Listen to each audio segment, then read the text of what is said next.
around the world.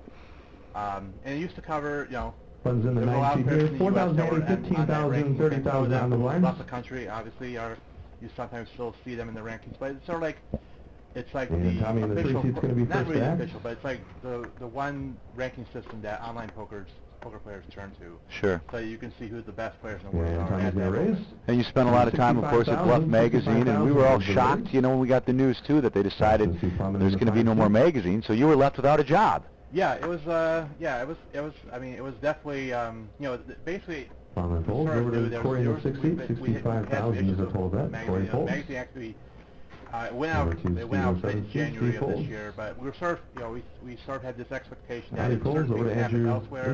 We got an online poker that maybe things would come back, but Andrew folds over to Corey in the small blind. The company that owns Bluff Corey for a couple folds years and now, actions to Matt in the big blind, 65,000 is our total bet. You know, let all of the employees go. You know, Bluff.com still exists. And in a sense, it's, you know, there's still sometimes just Seth's going to make the call there, but it definitely was. We're going to have our first flop here. Heads up to the flop. Not the greatest. It was right after the November night had been established, so that was. Yeah, we sort of had a feeling that it was going to happen later this year, but like at that moment, it was just like really a crush because we had a really good summer, you know, in terms of hits, and we did a lot of great work on, you know, great work by you know, by Lance Bradley, Tim Fioravanti, Paul Orstein. It was just basically like the four of us, you know, trying to keep Bluff.com going, and it was just actions to Tommy. You know, it was just Tommy's going to bet. It was sort of bound to happen. 65,000 and Matt folds. Tommy in the 3 seat's going to take down the pot. Really the best time for that. Sure, just very unfortunate. So Tommy's going to win this pot. Tommy Gorgie, 48 years old. He's got over $150,000 in total career winnings. He's got a couple of HPT final tables on his resume. His third place finish was best. That was in at this event back in 2013. Kev, a lot of money on the line. This was you've been coming to this event with us in your reporting role, but we did a prize pool of over $575,000. So first place is going to be $131,720. As we always say, truly life-changing money. Yeah, exactly. And this is definitely like one of the fun. I mean, I've done several of these events like you mentioned. This is like Daytona Beach is definitely one of the more fun locations that I like going to. It's, you know, so it's relatively short flight, and, you know, it's, I mean, the staff, you know very well, Dom and Amy, they have a great staff here. You know, they've done a great job this year. You know, great numbers, which is always good for the room and of course for the HPT. Yeah, it's great for everybody. And there's, you know, if you want to just come down here and play, there's a lot of action at this card room. We didn't play this week. We're actually licensed. Us HPT guys, we're licensed in the state of Florida, so we're not allowed to play. But I watched a lot of it, and there's some pretty big, juicy cash games here. Yes, definitely. Yeah, there's definitely some big games going on. But yeah, there's plenty of action at any buy-in level, and you know they you know Daytona they had a bunch of promotions this weekend. You know, like they had the 10-minute high hands. And that was, you know, and you know today is like you mentioned, you know, before the broadcast started, you know, between now and 4 p.m. if you get down here, they have 10-cent soda, 50-cent beer, 10-cent popcorn. It's yeah, Columbus Day is for Delaware North, the company that owns. 149,000 is the re-raise by They're rolling out the back to Andrew in the 9 seats. Yeah, they do this each and every Columbus Day. This is always the week that we're down here, so we've been able to do this for the last 7 years, I think it's been, and a lot of fun down here. So Corey's going to pick up that pot. It's James Larson broadcasting with Kevin Mathers here in Daytona Beach, Florida. Maybe Jeremy, a little less Jeremy, just a little bit, Zach. Zach Howard is our audio engineer today, also producing the web stream. 9 players. They're all guaranteed $12,829. Like I just said up top, just under 132, 81,000 and change for second, just over 54 for third, and the list goes on and on. But a lot of money here on the line at the HPT. And Kev, you know what I like coming out here is the weather. It's always, you know, I know you're down there in Atlanta, where I come from the Midwest, so when we get a break from that, it's nice to be here. Oh yeah, definitely. You know, I mean, I used to live in Syracuse, New York. Oh right. I would love to, you know, I would love coming down here, you know, any time of the year. It doesn't matter. It's always gonna be much better than where I was. Action's on Adi now. Adi's gonna fold, as does Andrew. We'll move over to the 1 seat. Corey Z, I was giving him a hard time because he looks a little bit like Matt Damon, I told him. He says he gets that hell hot. Folds over to the 2-seat of Matt. Now this is Matt's, listen to this, Cap, this is his third final table. He's played his last 3 events. He's final tabled the 2 before this, so he's 3 for 3 final tables at HPT events. That's not bad. You know, I mean, you know, he's mentioned 2 final tables, but his best pitch is only 6, so obviously he's hoping to get a little bit higher up on the table. And I asked him, I said, you know, what's going to happen if you get 3-handed or 4-handed, 3-handed and then heads up? I always ask players, are you ready for a heads-up match? You know, I'll even ask you, how much heads-up experience do you have, and how do you get heads-up experience?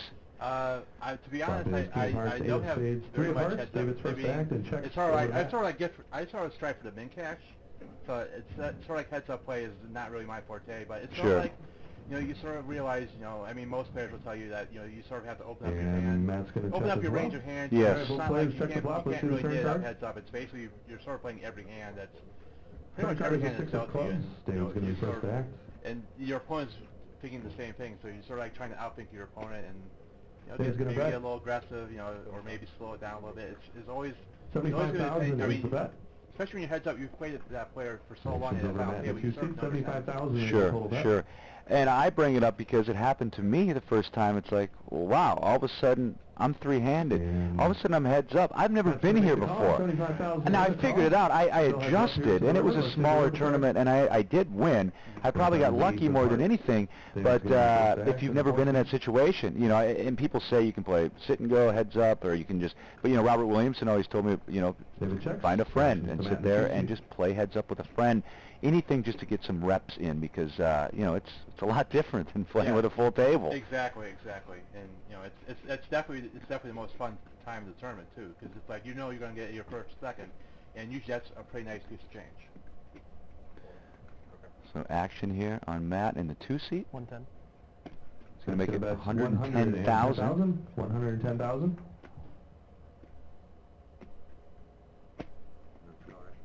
And Dave's going to make the call. Dave's going to make the Matt call. shows Ace of Clubs. Careful on the bet. 110. Queen of Hearts. And I think Kev, he's going to muck his hand after Matt flipped over to look like Ace Queen. Matt's going to win the hand. So yeah, I got a chance to interview all these guys, and just a good group here. It's definitely, you know, we've got, you know, some better players here. We've had some, you know, a couple players that had some decent results relatively recently, like Adi. You know, he finished 6th at the Colossus, the biggest tournament ever. That's like, you know, I believe he started actually as a chip leader at that final table, if I remember correctly, or he was like first or second. And you know, he's definitely he's played all over the country. He has, I think he has an earlier HPT cash this year. I spoke with him yesterday, and he was definitely looking forward to playing in these events, in HPT events. He sees, like, you know, a lot of big prize pools, a lot of action, you know, a lot of interesting players. So he travels around the circuit, and you know, he's definitely gravitating towards these events. Speaking of the World Series of Poker, Matt told me, the 2-seat who just won, he went 0 for 29. He blanked everything. So his summer saver, though, was making 3, and now fall saver, just a year saver, making his 3rd HPT final table in a row. It's definitely, you know, especially when you run that, you know, when you run 0 for whatever, you go 0 for 10, it's still like, it's kind of, I mean, it's got to be kind of, it wears on you a lot when you just, like, when you break that many tournaments. Especially, you know, it hurts the bankroll, you know, and it's sort of like, you question your game, and Matt told me that in the interview. You know, he sat down with himself. He said he literally got out a pad and a pencil, and he's like, what am I doing wrong? And he continued to work on his game, and it's obviously working. Very frustrated. Hey, there's Pat in the audience there. And to the left, Tatiana, she's doing our sideline work, so the crew's doing a little pull-out from a crew member hanging out in the audience. Yeah, you know, I mean, you've been pretty much since the crew here, you know, you guys always do a great job. It's always a very hard-working crew. Yeah, these guys, the behind-the-scenes guys, you know, they fly in on Saturday and they start working on Sunday. And these final tables, as you know, you've reported them, they sometimes last 10 or 11 hours, you know. It's not the, you know, it can be, it's not the most thrilling job, but, you know, again, you know, you need a certain work ethic for these events. Yes, you know, indeed. You That's going to raise to 65,000. 65,000 is the raise by Matt. It's a raise by Matt to 65,000. Now to the small blind David's going to fold. We'll see if Actions to Plowman big blind. defends. I think it's Plowman. It's Plowman, right? Yeah, Plowman. Yeah. Plowman, yeah. He's a software engineer. He's got 1 bullet invested in the event. Looks like we have some people in the crowd. That's good to see. We usually get a full house here throughout the day. Yeah, you'll see me there in the audience. Yeah, you'll be in the audience watching. I'll be watching as well. You know, Yeah. I want to get some TV time. Yeah. When are you flying back to Atlanta? I fly back tomorrow morning. Okay. Yeah, quick flight. It's hour flight. Yeah, that's like I said, hour flight. And Tom's going to re-raise. Hey, Dom, give him another 10 minutes and you can come on in. Because Kev doesn't want to be here the whole day, so. Action's going to be back to Matt in the 2 seat. Okay. 155 is our total bet. All right, action over to Matt. Did he get re-raised? Is that what happened? Don't believe so. I think he just. Maybe it's just his turn. Yeah, I think it's just his turn to act. I don't know if there was I wasn't following the action closest I should. James Larson, Kevin Mathers. Make the call. As we broadcast from the Daytona Beach Kennel Club and Poker Room. If you're just joining us, you haven't missed much. This is about hand number 3. Go ahead and see a flop now. Flop is King 8-5. Let me ask you, when I call poker hands, I like to call the card from the top to the bottom. Some people like to read it left to right. What do you prefer? And what's right? Is there a right or a wrong answer? I don't think there's. I mean, it's sort of like where you're already comfortable. I know sometimes like if the cards are like if that was like 5-8 king. I know people want to report 205,000. Yeah. It's sort of again. It's sort of like where your comfort zone is. It's sort of like sometimes you just. You don't want to miscall the hand, obviously. Well, right. But I have to call it, King 8-5. I can't call it 5-8 King. And we were in the studio just last week, and the producer says, James, can you try reading it left to right? And I said, no, I don't really want to. Again, there's not a right or a wrong answer to that. Jeremy, I think, reads it left to right. It's probably easier to do that because I have to actually take that 1 second to put them in order. Right. Make the call. 205,000. Sometimes like it's also like it's like we're still heads up here. Like 4-4-2. Turn card. And then you sort of like you do like 6 of diamonds. Like 4 deuces of diamonds. Going to be first act. Do you do 4 diamonds, deuce of diamonds, 4 of hearts, or it's again it's sort of right. It's kind of what you're comfortable with, Exactly. So a hand here with Plowman and Matt Bond in the 2 seat.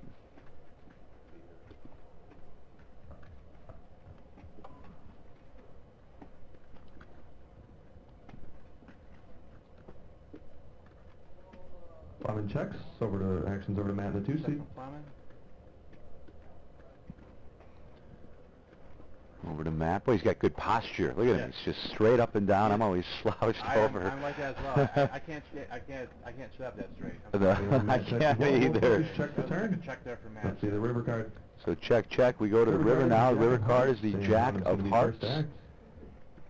And we don't have the RFID technology yet, but I kind of like calling these without having the whole cards. It's kind of fun. You can kind of speculate and try to figure out what these guys have. I need all help I can get. I need all cards because I can't figure out. I sort of know my ability, and I know I'm not at these guys' ability. So it's like for me to guess what players have. I really feel my game's gotten better by watching so much poker, seeing what these guys do. Obviously, watching them in the studio with the whole cards has made me a better player, just because I think I'm starting to read players better by watching it. But the thing is, Kev, you can do all that you want outside of the poker room, but the minute you sit down at the table, everything changes. Everybody, especially me, I just need more reps at the table, and that's the only way you're going to get better. But you had a good weekend, man. You satellited in. You made day 2. 500. You were getting pretty low there. You got real low, and then you woke up with the 10s. No, the 10s was the satellite. I was pretty much. 475,000 is the bet by Plowman. 475,000. Actions back to Matt in the 2 seats. Action on Matt Bond.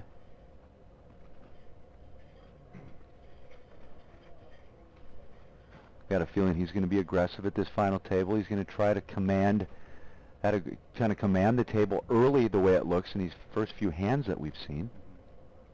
And he's going to use his experience. His 3rd final table in a row. Some of these guys, admittedly, the cameras, the lights, it's first time you do this, it's a little nerve-wracking. Exactly. You're under a microscope, essentially. And then we had, these technical issues at the beginning, and then we had to get the chips out, so the guys were You know, and then the other thing that people forget about is, you know, you've got day one, and then you make it to day two. I don't know what time they got done last night. Were you here? Yeah, it was about 12:30. Okay, so 12:30 at night. The mat is going to fold, so Bombing in the 5 seat's going to win.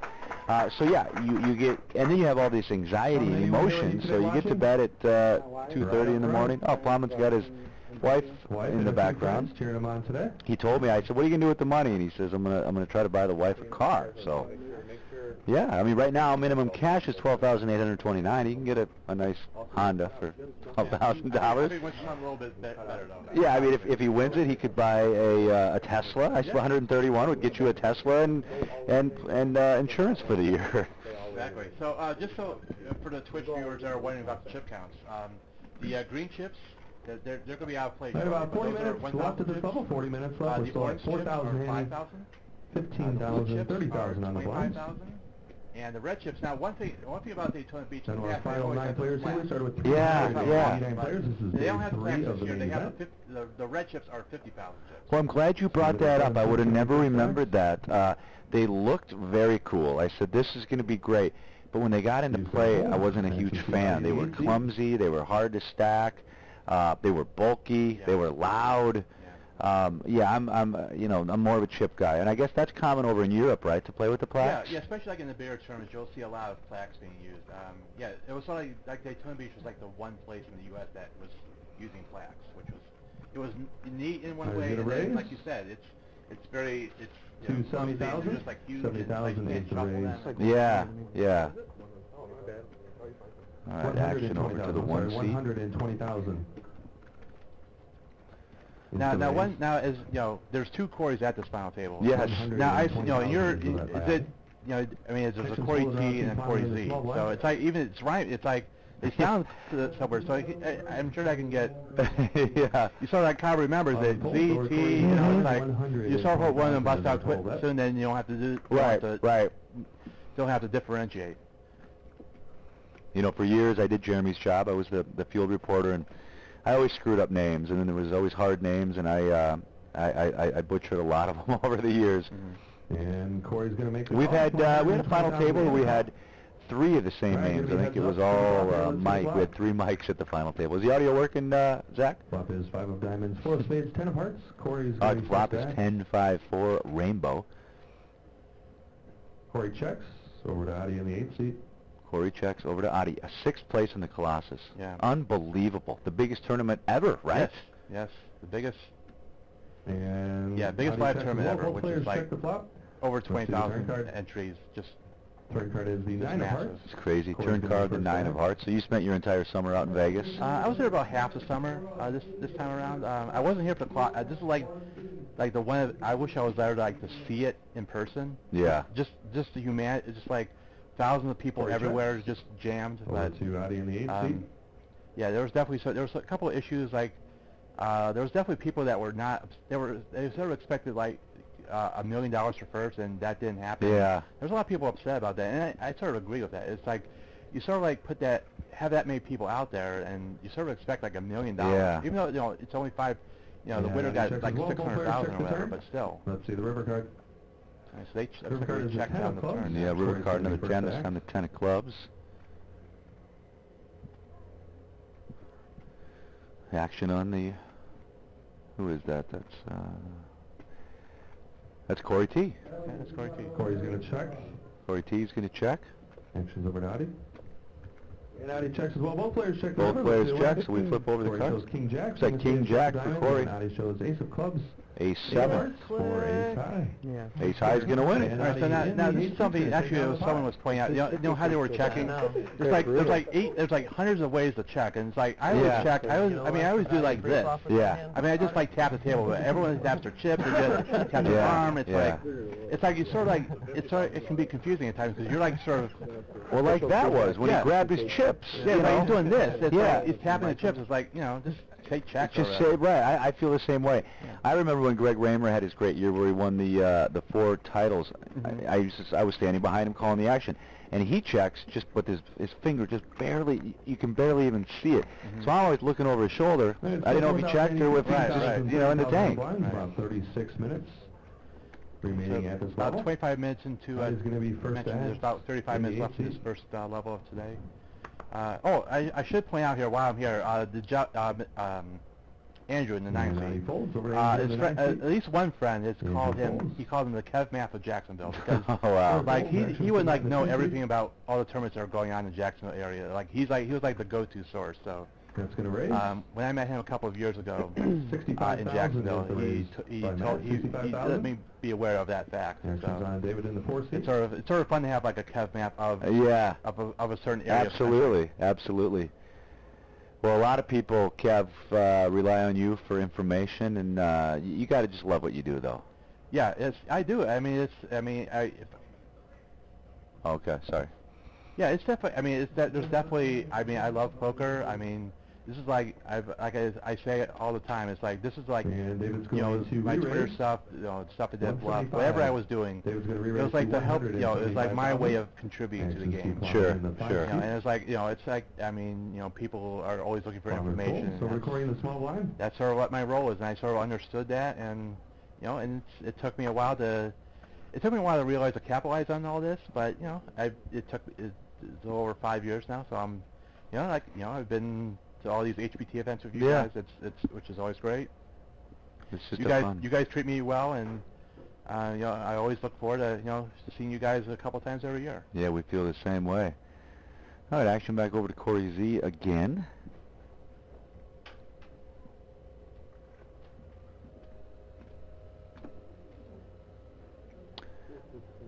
Corey's going to re-raise to a total of 415,000. Kind of a big hand of brewing here, Kev, Matt. Yes. Is the re-raise by Corey. Put out those blue chips there. Fold it around back to Matt in the 2 seat.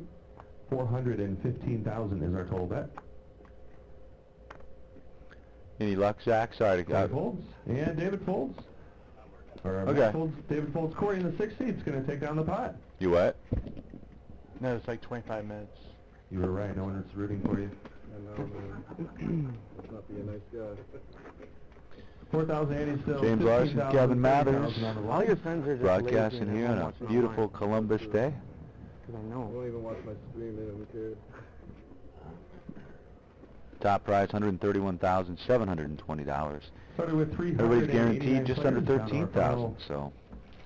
9 players, 9th place today. I wonder what that feels like, Kev, to win over $100,000 in a poker tournament. That would be great. Someone who has actually done that, the gentleman to Corey's left, Steve Karp, he actually finished second in a bracelet bet about 6 years ago. So no kidding. He won. It was one of those 1,500. They have like 1,500 events at the World Series of Poker, but he finished second in one for over 400,000. So he has over $1 million. He's the one player over $1 million of lifetime earnings. So he's definitely one of those veteran grinders on the circuit.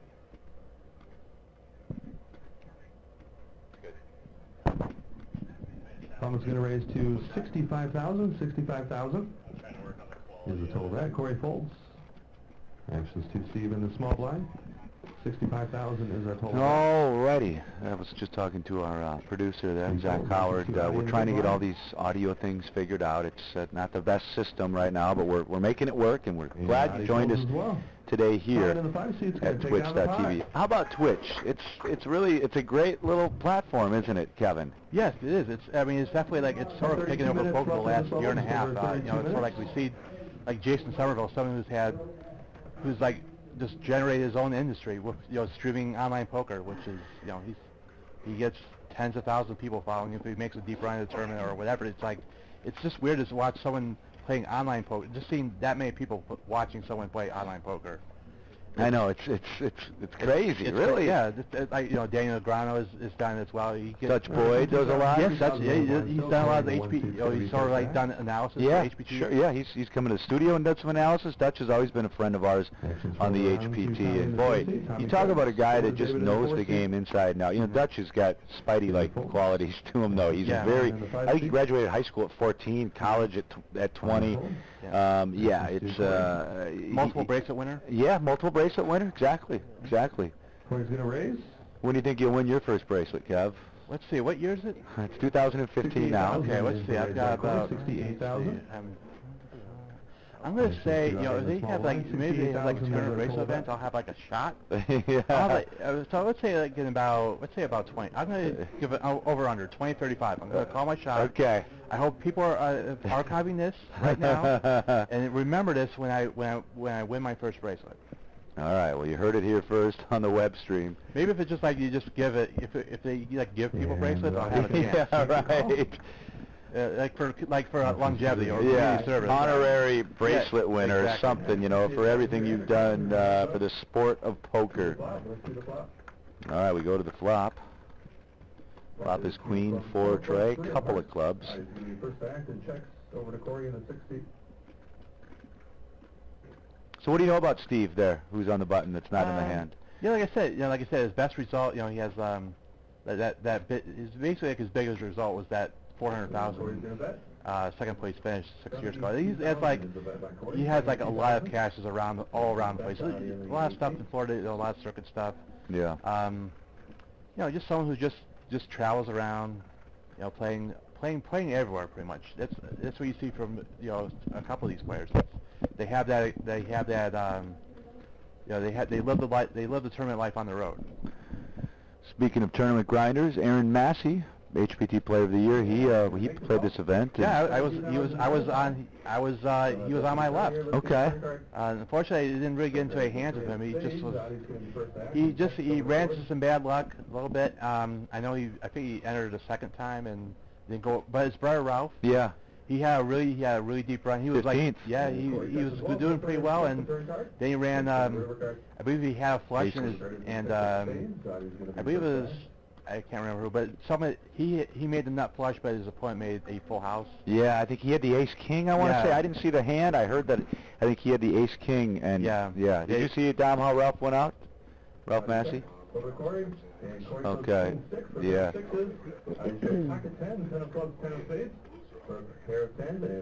So I know Ralph, he really wanted to final table this thing and he wanted to win it. What is that, pocket eights over there? It's like a pair of eights, yeah. But Ali takes a pot. Ralph was very upset though, going out the way he did, and just didn't like it. What's that? No. All right, Cal, we'll give you another 5 minutes, and then we'll let you go watch out there. It's been fun. You know, hey, I'm not exactly the most, but you know, it's sort of like I'm not the most outgoing social person at times, but you know, for you guys, anything for you guys. Anything for the HPT. That's right, and for Dom. Coming up now. And for Dom. No, you could just do it now, and then and you guys just stop back too. Sorry, I'm talking off camera here, but you guys come and go if you want to come back. But Dom, you're up. Dom Nero's up next. He's the poker room manager here at the beautiful Daytona Beach Kennel Club and Poker Room. All right, back to the poker. We're kind of forgetting there is a poker game here. That's right. We are trying to give away a title. Yeah, there's many all-ins. Don't really, you know, not really any giant pots. So it's sort of hard. But you know, it's early on. You know, they're just feeling each other out at this moment. The raise to 67,000 by Corey T. Over to Adi now. Adi folds to Andrew. Andrew was pretty excited about playing on TV in the pre-interviews. Everybody really did a great job. Sometimes the interviews can be like pulling teeth, but these guys were fabulous. They were all ready to go. Matt Damon now in the 1 seat. We call him Corey Z as well. And Corey in the 1 seat folds. Corey in the 60 is going to take down the pot. Corey folds and Corey wins. I knew Corey was going to win that. Corey was going to win that hand. There was a good chance of a Corey winning that hand. Okay, so basically my tournament. So like I said, I got the dinner. I was like down to 14 big blinds. I actually got down to 7, and then I got like aces the big blind, then doubled up, and then I doubled up again, and then I got like the 50 was like my high point. Made it to day 2 with 40,000. And then pretty much I had like one hand I won, which is like a shove, and then I just couldn't get a hand, and then I was like down to 4 big blinds, and I see Jack 10 the button, the guy limped in front of me. I moved all in. He had Queen 9. I had a gut shot I flopped a gut shot, turned a double gut shot, nothing. Wow. Wow. But again, it was, you know, I was just glad to get, glad to get the day 2. Yeah, sure. I mean, I sort of set my goals very modestly. Yeah, and a fun little weekend, you know? It was fun, you know, I was there. You're in the tournament room, you know. But we talked about experience. You've got to play more events. We all do to get better. And you know, you learn some things, and you hit your goals, and come back and and make another goal, and that next goal will be next goal is cashing. Does it get to the min cash? Yeah, get to the min cash. Yep. Action on Corey Z in the 1 seat. 32 years old, got over 130,000 in earnings.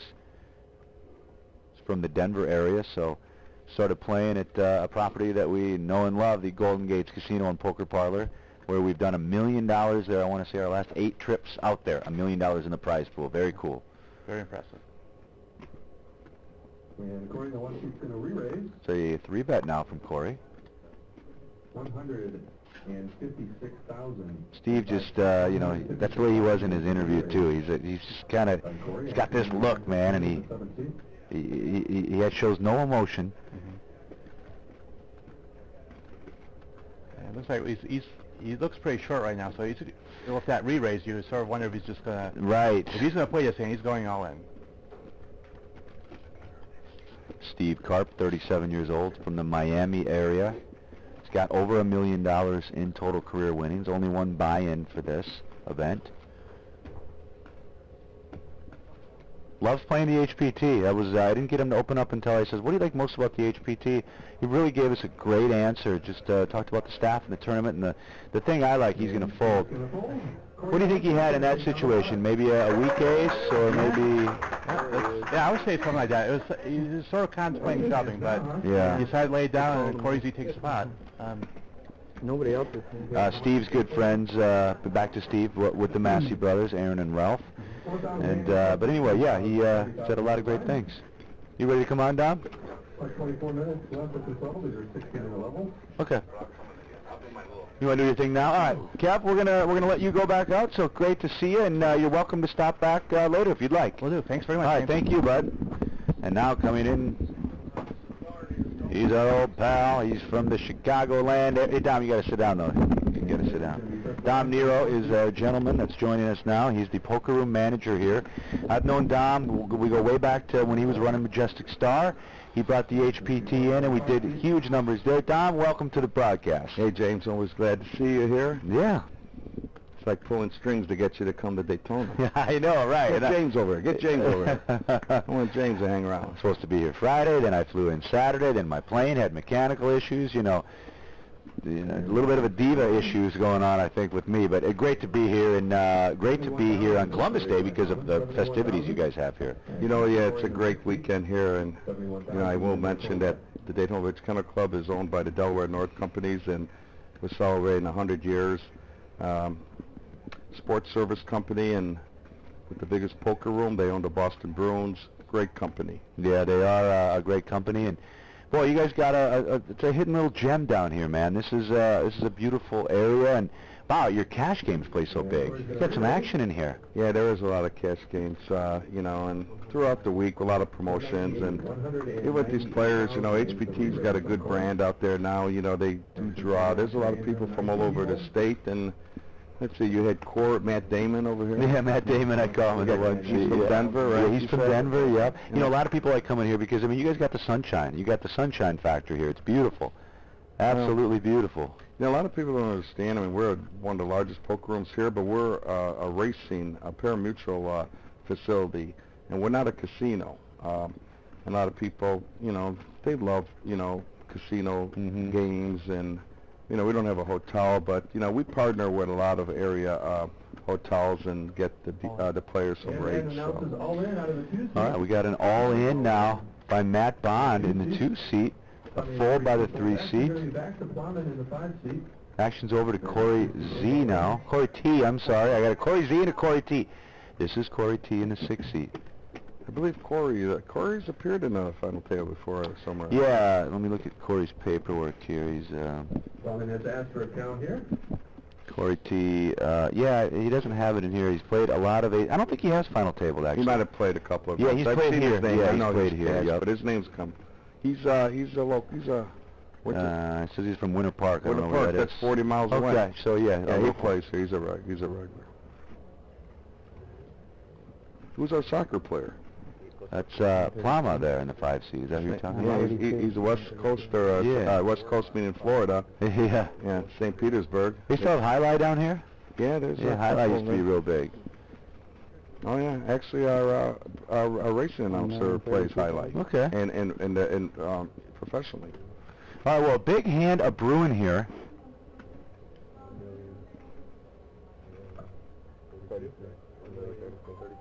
That is all in for $1,032,000 is the total bet. So he's all in for 1.3. You can hear Jeremy in the background.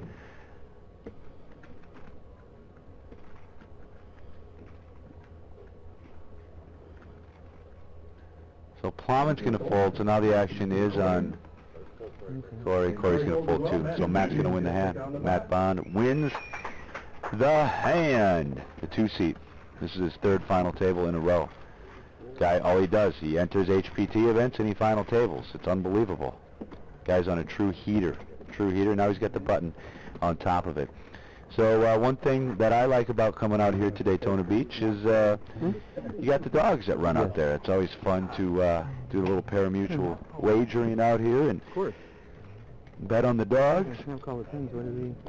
Yeah, it's exciting. You know, a lot of people do like, you know, it's a great place to bring your family. Yeah, for real. The kids love it. And, you know, to see the races, they go to the viewing room and, you know, see the dogs. And it's a family. You know, this is not just about racing and poker. It's about a family entertainment. We have the bands here. We have a lot of events going on. Last night you guys had a Frank Sinatra tribute singer. Oh yeah, you know, believe it or not, Frank turned 100 this year. Wow, no kidding. So with the 100 years Delaware North, it was appropriate to bring a Frank Sinatra. There was the Bob Hoos Quintet. Oh, nice. Great, it sounded good. Got an all-in now by Steve in seat number 7. Folded around now to Corey. Z in the 1. Corey folds. And Matt's going to fold on the button. Small blind gets out of the way. Now David in the big. Going to see if he can make his call. I don't know how many chips that Steve shoved with there. James Larson broadcasting with Dom Nero. Daytona Beach, Florida. Daytona Beach Kennel Club and Poker Room. And David folds as well. David folds. Steve's going to win the hand. I'll apologize. I think we got all of our audio issues taken care of. I know we had some issues early on, but so Dom's going to be joining us today. Now he's going to come back after he gives away some prizes, and I get to get in the cash box. Tell everybody about this cash box. You know what?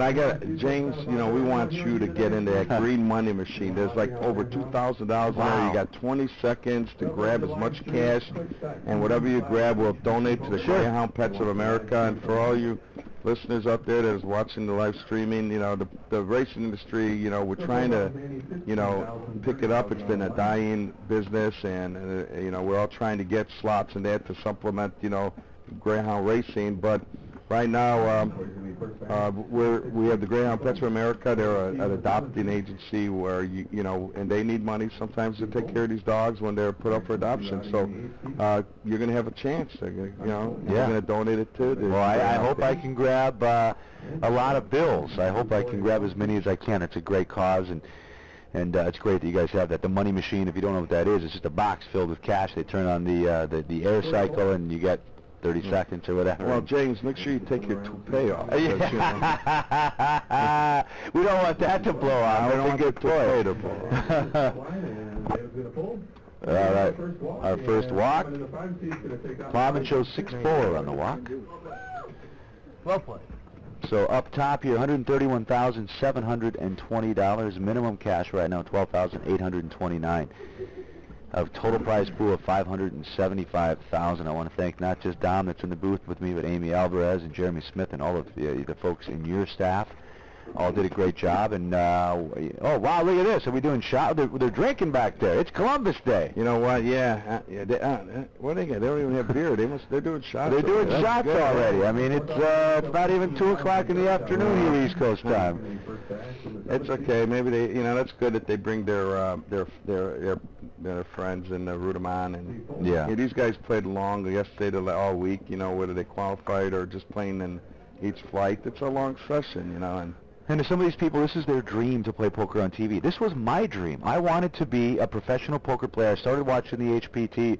I just wasn't good enough at the game, so I was always working in TV. I sent the original owners a tape, and here I am on TV, but I never got to play on TV.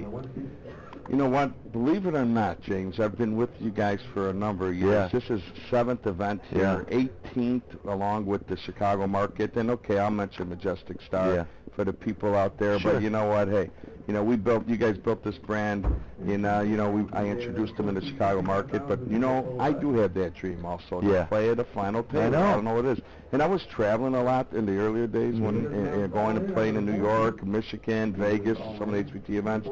And you know, I'm gonna, you know, hopefully I'll be able to get out there. I want to hit Colorado or something. Yeah, and I tell everybody, you know, hey James, what event should I go to? And I said, well, they're all great, but Colorado, it's just the numbers. It's $1 million every time we're there. The last 8 times. But Dom, I don't want to get too cocky about this event. But 575,000, this could be the next Colorado. You know what, James?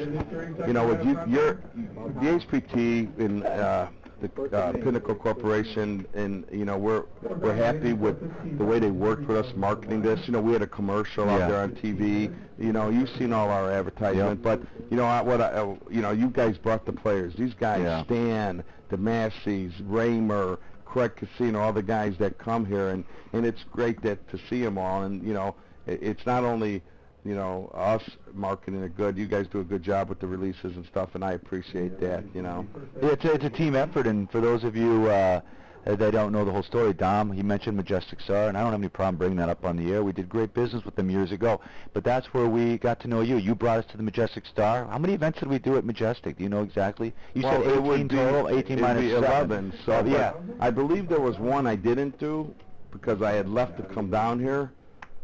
Okay, and then I brought you guys here, so I didn't do the last one of 2011, I believe, or the earlier one.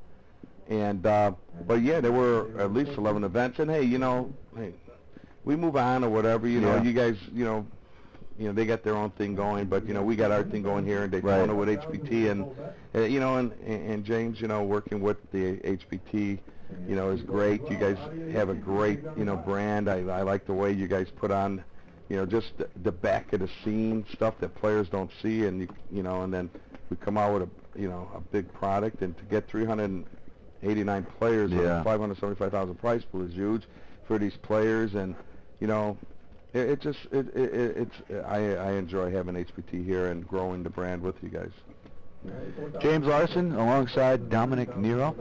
You gonna head out? Well, you know what, we got we got a famous artist out there. He's painting, and I got to go do our next promotion, and I'll come back and see you, James, in a few. But we'll get our next. He's right behind you. So, Dom, thanks for stopping by. And folks, if you got a question, you can go ahead and tweet me at HPTJames, Jaymz. And like I said, I apologize for the early audio issues, and I think we're okay now. But I got the comment screen up here on the site. Now, we do have a 20-minute delay. You have to keep that in mind. So not everything that I'm doing is what you guys are watching at the same time. So we have a visitor. How you doing, my friend? What's up, buddy? How are you? What's your name? Corey. All right, man.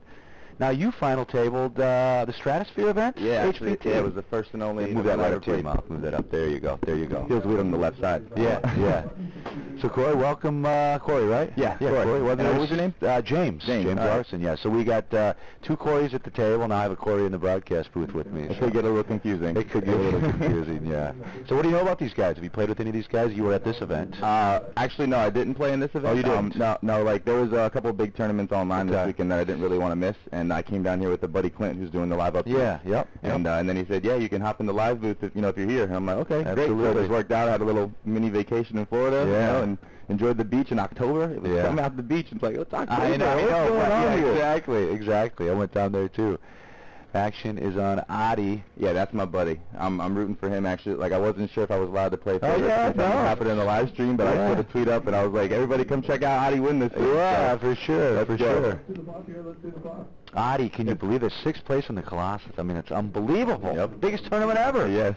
He was ship leader, too, holding it down for a while, and then kind of ran into a little bad luck there in the end. What do you take home for that? To be honest, I don't know. I want to say it was at least 6 figures. Yeah. I think so. It's got to be. We can look that up. Yeah, we can look it up. We've got the internet. So I was just out there watching this, and is this on a 20-minute delay? It is a delay. No, we're calling this live. Okay. So the folks at home watching this, it's a 20-minute delay. It's just time shifted. So, okay. Yeah, but what we're seeing is going on out there. Nice. So. Well, yeah, just everybody out there listening, this is my first ever live stream. You know, I've done like plenty of coaching and plenty of commentating and just, making videos, but as far as commentating on something live, and like I'm assuming we don't see the whole cards, right? We don't have whole cards yet. It's the RFID, I believe. I don't know if it's ordered, but I think it's on the way. Tell everybody how they can find you on Twitter if they want to ask a question. Yeah, my Twitter handle is @WildWaland, WILDWAALAND. You can look it up as Corey Binks if you want to look up my name. That's like my online screen name, and actually the patch that Adi has on, that Think patch. If anybody out there doesn't know what that is, it's just all about being positive and a no negativity mindset. And it's just, poker's such a negative game. I just try to spread the positivity around whenever I can. And I actually only had one patch, otherwise I would have gave my buddy Matt Bond one too at the table. But yeah, so he's rocking the patch. As soon as I gave it to him, he won the very first hand. Oh wow! Very cool. Very cool. But yeah, so I have a couple buddies here at this table. It would be awesome. So you know Matt? Yep, I know Matt. I played with him. I think it was not last summer, or not this past summer, but the summer before that, and I met him. We just kind of kept in touch through social media, here and there on Twitter. And three final tables for him. Yes. He told me he had a disastrous summer, though. He said he was like 0 for 29 or something. Yeah. And I'm hearing that from a lot of people, that the summer was just rough on a lot of bankrolls. Yeah, and now they're playing with like a chip on their shoulder, and they come out like, you know what? Okay, all right, I can't win a bracelet, but I'm doing this. Exactly. So, absolutely. Exactly. I'm going to be on a similar mission this year, considering I didn't win any bracelets, or I didn't win the national championship, and now I'm like, okay, you know what? I'm going to go crush the circuit this year. Yeah, absolutely. That's what you got to do. And there's a lot of tournaments coming up for folks to play. We have an HPT event coming up in Vicksburg, and then we're going to be in St. Charles, Missouri, and it's a fun one to check out. Big prize pool normally over there in St. I like Charles. going to places I've never been to before. Yeah. Missouri was, and Golden Gates is in February, I believe. Yeah, we have that coming up again. I love Colorado. I love Colorado's great for a lot of reasons, It's beautiful. We got the mountains and all kinds of good stuff out there, but what's great about Colorado, again, we do that $1 million typically. Well, we've done it the last 8 times, so always a big prize pool. First place is usually $250,000, $240,000. And that room, too, with the window, there's not any other poker room, or like ones that I've been to, that you're sitting there playing in a room looking at the mountains. It's just, it's just beautiful to be out in Colorado. It's a lot of fun. So, yeah, check out our webpage, hptpoker.com, and if folks are listening, to check it out. I stayed with a buddy in Boulder, so I had to drive 45 minutes. You stayed at Blackhawk? Yeah, we stayed right in the, It was the most amazing drive. Yeah. I felt like I was in a painting the whole time. Right, yeah, no, I've been out there when the weather is absolutely beautiful, and I've been out there where the roads were shut down because of snow, but it's still beautiful because you got mountains and snow. It's just. So where are you from? I live in Iowa. Okay. Grew up in Minnesota, live in Iowa now, and I spend a majority of my time up in the North Dakota studios doing this show and or traveling. I used to be the sideline reporter, so I was always traveling to all these, but now I pick a handful of events that I go to, and I'm never going to turn down Florida. I'm never going to turn down a trip to Florida. Especially in October, right? Exactly, yeah. If it was March or April, you might... or June or July, but if there's a February or January event, I'm definitely here. Turn card now is the 8 of diamonds.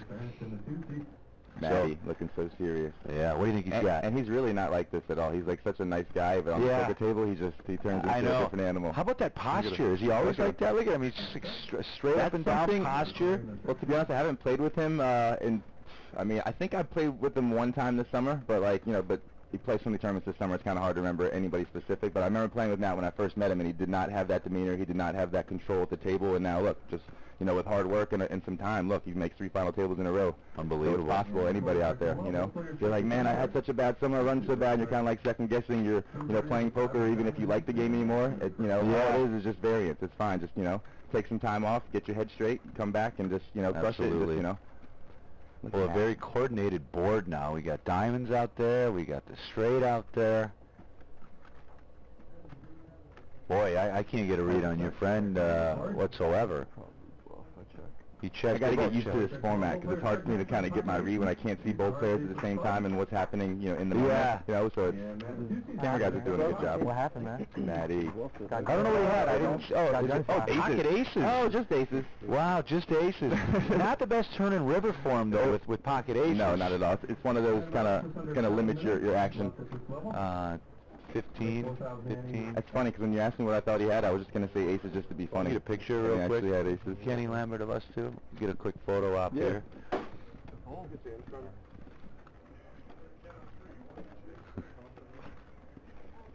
Thanks, buddy. Looks good. had a hat. Oh, this dude, I know him too. Yeah. What's his name? That's David. David, all right. Yeah, David is in the forest. Let me get his paperwork here. You can't see this, folks, but we're in an office, not a normal office. It's a very small office. We don't have any room here.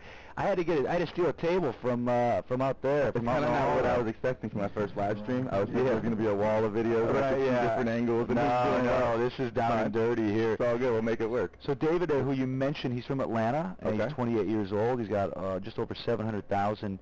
And another sweetheart at the table. I talked to all these guys. They're all like the nicest guys. They were all smiling. Because I'm not going to lie to you. I've had players be like, I don't want to do this interview. How much are you going to pay me to do this interview? I'm like, I ain't paying you. You know, just some guys. And they're not grateful at all. Or just sometimes. I've seen it over the years. But these guys, just a good group, and everybody's really happy. I would be happy because you're free rolling right now for just under $13,000. You know, it's... How many is left right now? We're still at 9. Still at 9, yep. Is there a way we can, like, do you have a color code of, like, what these chips are worth? So I know I don't. I'll have to, I don't know, because they used to use the plaques here. Kev Math was Maybe someone watching knows and they could... Yeah, I know, right, guys. Anybody out there, can you tweet at us, please, what these chip counts are worth? Like, we should really know more than what we know back should know here, more. You know? I'm blaming it on you. It's not my fault. I know, right? This It's is not my my job. fault. Yeah, I should be doing this. All right, action. Both of these Corey spell their name with the E, I noticed, too. Oh, really? Yeah. No E for me. Oh, right. Yeah, if anybody has any questions, though, you know, my Twitter is @WildWallen, and I guess they can tweet at you at HPT James. Yep, at HPT James. If you have any questions about anything that's going on right now, or I guess we need to find out more information as far as the... Well, yeah, we'll get updates. Maybe when you go back out there, when you get off, you can find that out for us because you can come back later too. Absolutely. You know? This thing anticipate probably what, 6 to 7 hours? Yeah, you know, on average, about 7.5 on average. But as you know, in poker, it can be 3 hours. Absolutely. It can be 13 hours. You Depends on kind of who's getting the cards and who's kind of playing in that rhythm, and if you never know. Really. And I got a feeling with the experience at this table. And the chips are spread out. There's a few short stacks, but I got a feeling we're going to see some small ball today. I agree. And I got a feeling it's going to be long. No punch. We got enough football this weekend. I got a lot of football. I mean, it was a fun weekend. It was a great weekend for football. We'll leave it at that. So if these are maybe 25,000 chips, I think he maybe makes it 100, and I know Adi just 3-bet. It looks like he made it a lot. Yeah, he made it a lot. He came back with 30K, right? Yeah, so if we're in the second level, was it 40K maybe big blind? Yeah, I think you're right. So this could be 100? Yeah. Okay. Yep. Adi on the button, always the best place in the game to be on that button. Oh, I love it. It's a fun place to be. You don't even have to look at your cards. No, you really don't. You really don't. And Adi, I noticed as soon as I went out there earlier, he was 4Xing with like an Ace-X type of a hand, and obviously he didn't want that to be shown down, but it showed down at Ace-8 and Ace-High, I think was the best hand. Right? Up against the King-Jack or something. Yeah. So you seen that hand? Yeah. All right, so like in that spot right here, if he 3-bets much bigger, I think that because the table knows that he did that with the Ace-8, he's doing that with a much better hand now. I think he just actually had it right there. I would love to see what he had. Yeah, I would too. Because I don't think this, like 10, 15 minutes later, he's getting out of line at all. No, right. He's thinking big. Go, Adi. The think big. I like that. So I like your idea of the positivity in poker. That's it's just, I mean, this game is so negative, you know. Yeah, no, you're right. Especially tournaments. You know, if you play cash games, you're going to win, you know, a little bit, pretty much, you know, consistently. It's going to be steadily, you know, making money. And to me, that's just like, and I don't down cash game players. I just think it's kind of where I grew up and where I started playing. I didn't live near any casinos, so I was kind of forced to play tournaments because there was no cash games other than home games. But yeah, in tournament poker specifically, it's just so negative, and most of the time you lose.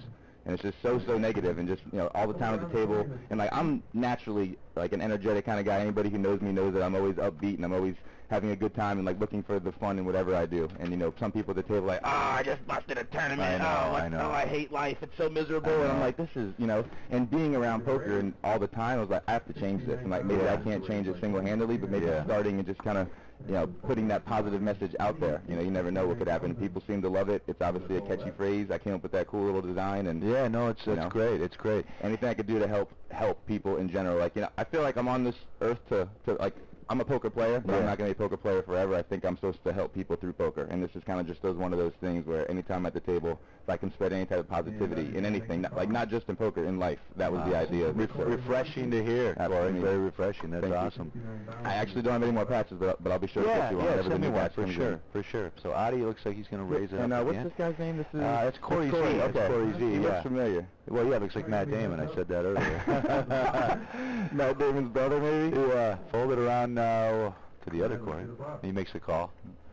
Sorry guys, we're trying to get most of the action to you. We're getting like 50% of the action. You got 7 dudes. Yeah, you got to understand. When I first came in, they just kind of threw me in. I never met him before. It changed, and now we're sitting down. Okay, here, commentate. Right, whoa, okay, all right, let me get settled here. Yeah, but I always tell people, you know, I love having this web stream. We're here doing the TV show anyway, so why not offer this? And then we've got the Twitch app now. It's just great, you know. Yeah, we're on Twitch right now. We're on Twitch right now. Yep. So action on Adi. And Adi's going to make the call. 68,000 and a call. I wish we had like a little screen right here that kind of showed us the board so we can. There we go. All right, 77 of hearts. So a couple of 7s. Now Adi could be floating with the wide range here, because I mean Adi doesn't necessarily have to have an ace. He could be floating just because he's purely in position and he's going to take it away when he checks to him. And Adi is a double barreler too, so if he check calls and kind of stubborn, Adi will double barrel. Here we go. Let's see. If Adi checks behind, he has showdown value with, like, I'd say 8s or 9s, some side of hand like that, maybe a smaller pair. But if he bets here, he's going to either have it or not have it. He's going to either have the ace or he's going to be totally bluffing. So we're going to find out. We're going to find out. I sense fold. I'm sensing a fold From him? I don't think so. He doesn't have that fold look to him. No, I don't think so. Well, a lot of times, and this is kind of a live thing that I pick up on, but if someone is, like, say, this guy, who was the dude who just checked? Yeah, Corey. That was Corey. Okay. So, yeah, when Corey checks, instead of Adi just snap firing and, like, kind of making it like, oh, okay, he's floating me, he wants to kind of slow the game down a little bit, make it look like he has more strength in his hand. Kind of like a live thing, like just when you know, if someone checks quickly, and then the other guy checks quickly, it kind of adds like a fast dynamic to the hand, whereas if you take your time and people who tank and slow down, it kind of makes people think more, makes maybe like level themselves, and like, wait a second, you have a really big hand? Oh man, what is he going to do? What is he going to do? When he's thinking about it, rather than just kind of checking real quickly and making it easy for your opponent. All right, so now, this is Corey? That's Corey, yep. So it's Corey T in a hand against your guy, Adi. So we go to the river card now. It's the 6 of diamonds. So now Corey could have 10s or jacks and it's like, okay, I hope he's just floating me, but he's probably going to fold to a second barrel. Adi, if he has showdown value, he might check behind. If he has a total bluff, he's going to obviously have to bet. And if he has an ace, he's going to go for value. Corey's demeanor when he checked, though, was kind of like, all right, I'm happy with checking. Yeah, like, okay, all right, can we just check behind and be friendly? Like, you know, that's the vibe that I got. If I'm Adi, I'm betting close to pot if I'm bluffing here and taking away all odds of him ever calling. Adi's doing something different with his lips right here. I don't know. Like the way he's holding his head, something about this is telling me that he's either bluffing or he has a huge hand and he's trying to act like he's bluffing. We call that polarized. Boy, there's so many things in poker you have to... All right, how much did he bet? Jeremy will tell us here in a minute. 325,000. 325,000. I have no idea how much is in the pot. I don't either. I can't tell you. I can't even guess. I think that's a big bet, judging by Corey's face just now, whenever he heard that amount. And Corey so has a hand here. Yeah, okay? So Corey might have a weakest ace, like ace 9, ace 10, something of that nature, where he doesn't feel too confident about, but he's trying to kind of take a small ball approach and just, okay, I'm going to check call 2 streets. But now when Adi bets so big, he's like, wait a second, what's going on here? Yeah, he's kind of replaying it in his mind. Well, yeah, he just made the face. He doesn't want to fold. He really doesn't want to fold. He could be Hollywood in there right here, so like kind of send the message to Adi, like, I have a big hand, don't be doing this again later. All these like little signs and signals that poker players tell each other on the table, all through looks and just like without saying anything. Yeah. It's like unspoken, but you can do it with your demeanors and your gestures, and you know, obviously tanking and taking a long time like this. Yeah, I think this one's real. What would you have to say then, or like, you know, what would you have to guess that Corey has? Like, who do you think has the better hand in this spot? You think Corey's trying to make the call with the best hand, or do you think Adi's value? I think Corey's got the best hand. I really do. That's kind of how I feel too, and it's something subtle, but just the way that Adi looked when he bet on that river, that's what led me to believe that. And I think he thinks he has the best. I can't describe it. Yeah. This is what's fun about watching poker without hole cards, though. When this show gets right. I'll see it, but this is... Instead of analyzing what they're doing because we know, now we're kind of speculating because we don't know. He's going to fold. All right. See if Adi shows it. Adi's not going to show. Adi didn't have it, though. He didn't have it. Look, he didn't have it. I don't think he had it. If people bluff, Show it. Show it. Flip them over. Puts them right in the box. You can't tell much by the way they fold, but sometimes I know. How about I feel like Adi didn't have it though. When they let out that breath of air, sometimes that's, oh God, thank you. Or a lot of times, and I do it, I guess, because I do this. But a lot of times, if I'm gonna do that, I do that whenever I actually had it and just kind of play off like, as if I'm bluffing. Yeah. And even if it's over the top, like, okay, he had it because he's acting like he did. Yeah. It still gets them thinking like, wait a second, but did he have it? I don't know. You know, and you can just mess with people's heads if they're still thinking about a previous hand. Hey, we're playing another hand. You're still thinking about the last one. I got an edge on you. So that's why I like talking and using what I call mouth magic. Like when I'm at the table, I use a lot of mouth magic. Everything just get quiet? Yeah, it got quiet. I think they were... I can hear myself breathe now. It's James Larson and Corey Binks broadcasting here backstage. Oh, looks like we're going to a little bit of a break. Looks like they're coloring up.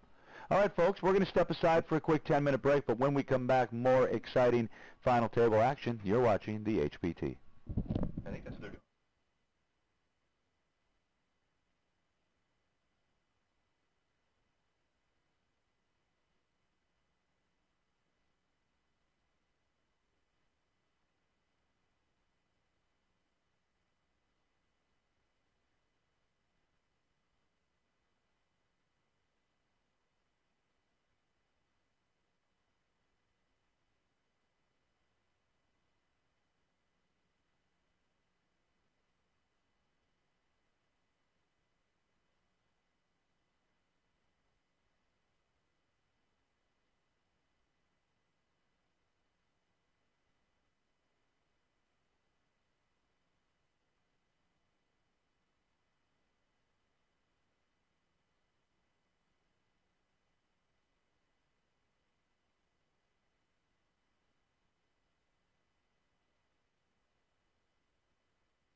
Okay, there we're back.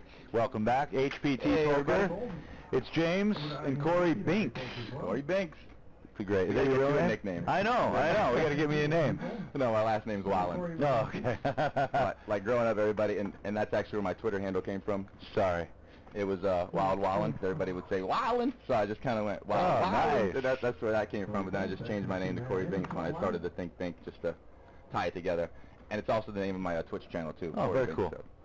Now over to plug since we're on Twitch. Yeah, absolutely. TV/Corey Binks. We'll check it out, man. I just started it a few weeks ago, and then I just recently moved home. Long story short, my dad hasn't been doing too well, so I want to spend some time with the family. Sure. Playing a lot online, and yeah. So whenever I'm home, I want to do the Twitch stream, but the internet isn't the greatest. I've had some lag problems. So anybody out there, they keep asking, when are you getting back on Twitch? When are you getting back on Twitch? I'll be back soon. I will be back soon. As soon as I can get a new router. All right, so a battle of the blinds here. It looks like the small and big. Flop is 7-5 tray. It's a rainbow. And yeah, guys, we figured out the chip amounts. So they just had the greens and they took those off, but those were 1K. We have the orange chips, which are 5,000. The blue chips are 25,000, and then the dark red right there that you see Maddie grabbing, that's a 50K chip. Kind of like, I don't know why they wouldn't have a 100K chip. 50K seems weird, but yeah. But yeah, okay. So they have 5K, 25Ks, and 50K chips, and the blinds are 5,000 ante, 20,000, 40,000. So Tommy makes the call. We go now to the turn card. Turn card's the Jack of Hearts. Just the two blinds in the hand. That's Bond. Matt Bond. Matt Bond.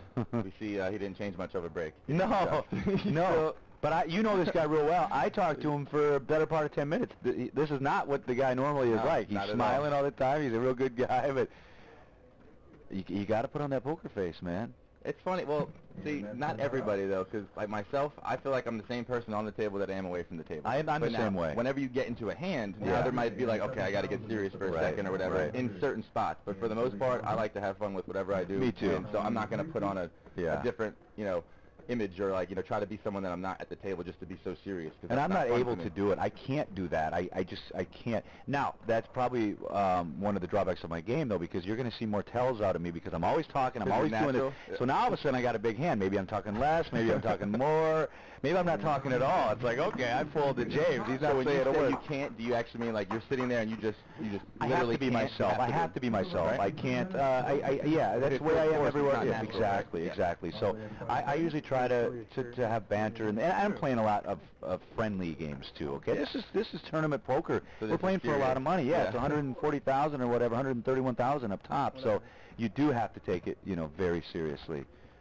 But I think you can still have fun. Look at Daniel Negreanu, who's a great example of mixing it up. He's serious, he has fun, and he sits back, and we all know his success. But funny you mentioned that, because I was just about to say that. But when I first started to play, outside of the home games, I thought that you had to have a quote-unquote poker face. I thought you had to be serious, and I was like, when I first started, I wasn't having as much fun because it wasn't myself. Right. And when I seen Daniel Negreanu play, I was like, wait a second. Yeah. This is how I am. Wait, so you can be like that at the poker table? And I realized it was okay, in a sense, to do that. And then I started changing my game, and I was myself at the table, and it's worked out for me, Not only that, but I have much more fun rather than people. I'm not saying that Matt's not having fun. Sure. If you go there and you have to kind of go into your shell and be serious Matt now, all of a sudden you can't be normal Matt.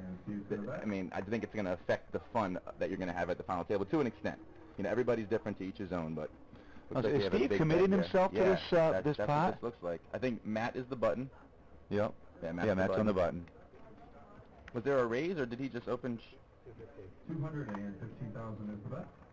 215. Well, 40K big blind, I guess he's probably just committing himself. He just doesn't want to actually say all in. It's silly, like sometimes people... And there's something to be said about that, though. There's some strategy. There's a little bit of strategy behind that, too, right? There's a little bit to be said, I think, for people who maybe they feel like they give off tells when they talk, or their voice crackles, so they, instead of them saying all in, they'll just bet everything, which obviously means they're all in, but they don't have to say it, so that way their voice, there is no way, shape, or form that their voice can crackle because they don't say it. Sure. So I've talked with someone who actually said that specifically, that their voice crackles sometimes when they speak. That's why they don't ever talk. So when they go all in, they don't even say all in. They just put out the Wow. Interesting.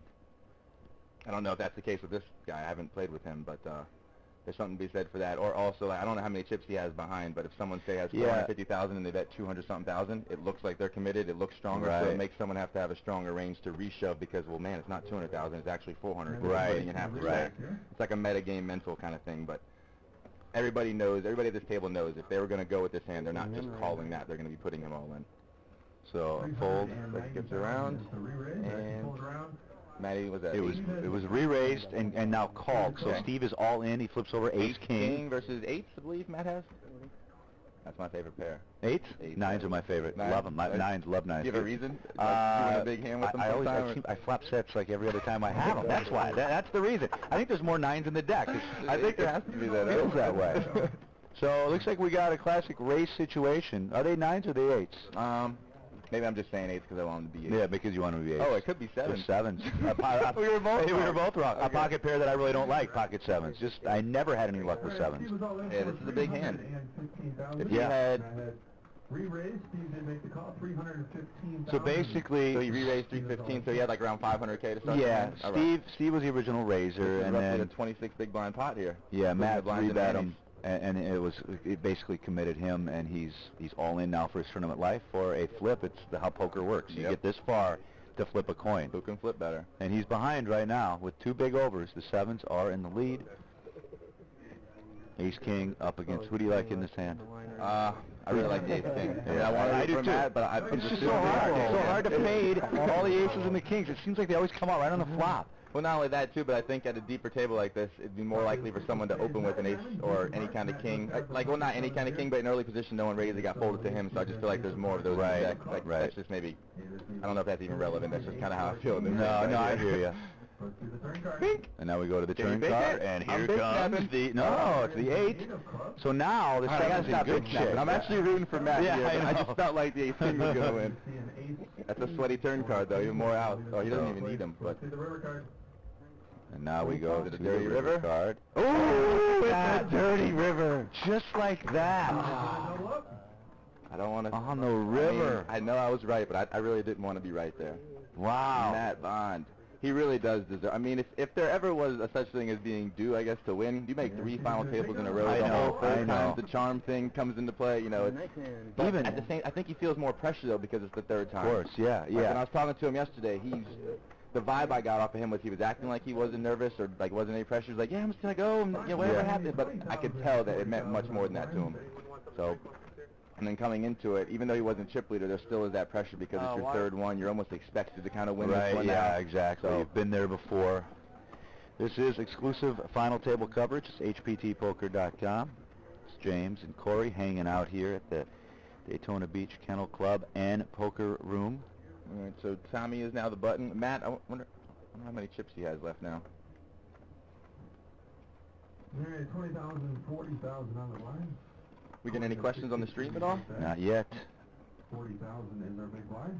You can tweet us at HPTJames or your Twitter address, which at is WildWallen. At WildWallen. 90,000 is the total bet. All right, so we got a raise up to 90,000 from someone. Now over to the 1 seat. Corey Z. What's your biggest cash? I have a cash, which it's kind of like I've been playing for a long time, and I would think that I would have a bigger one, but it's kind of like everything's meant to happen exactly how it's supposed to in life. And my biggest cash to date is 87,000, I want to say, 87 or 89. It's funny that I don't. So you play a lot of online poker though? Well, not really. Like I'm a live player. I always consider myself first and foremost a live guy, but whenever I'm home, and like I said, I'm trying to spend more time with my family. So like after a long summer in Vegas, I came home, and it's the last couple of years has been my routine. I go play Vegas, come home, play online for a couple months, do a lot of coaching, make some training videos. I have my own podcast on iTunes too, so I had to record a couple episodes for that. But yeah, just stay busy with online type of stuff, but not necessarily all online poker. And yeah, now I came down here for this, and as soon as I go back, I'm going to be back on the road again playing. A couple of aces and a deuce there on the flop. Tommy's the button here. Then Corey opened. I believe so. And he checks that flop. Now when they check that, when someone has the lead in the hand and they check an ace X flop with no flush draw type or like no flush draw, no type of straight draw, it's pretty polarized in my opinion. They either have like he's going to have the ace or he's going to have probably nothing. Right. Or he could have some sort I guess it's not polarized because he could also have a hand like sevens or eights and just check calling here because this guy would probably stab him before he checks anyway. I feel like he has the ace though. If you had an ace in your hand, would you? Swallowed right there. Would you have let out if you had the ace in your hand?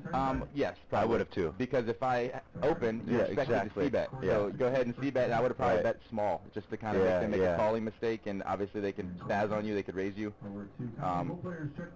And now if I have an ace though there, I'm going to check call and then lead out small to give to like, because any hand, if he thinks I have an ace in any hand that he was betting on the flop, he's going to now check behind. So if I have an ace, I'm leading out small on that turn.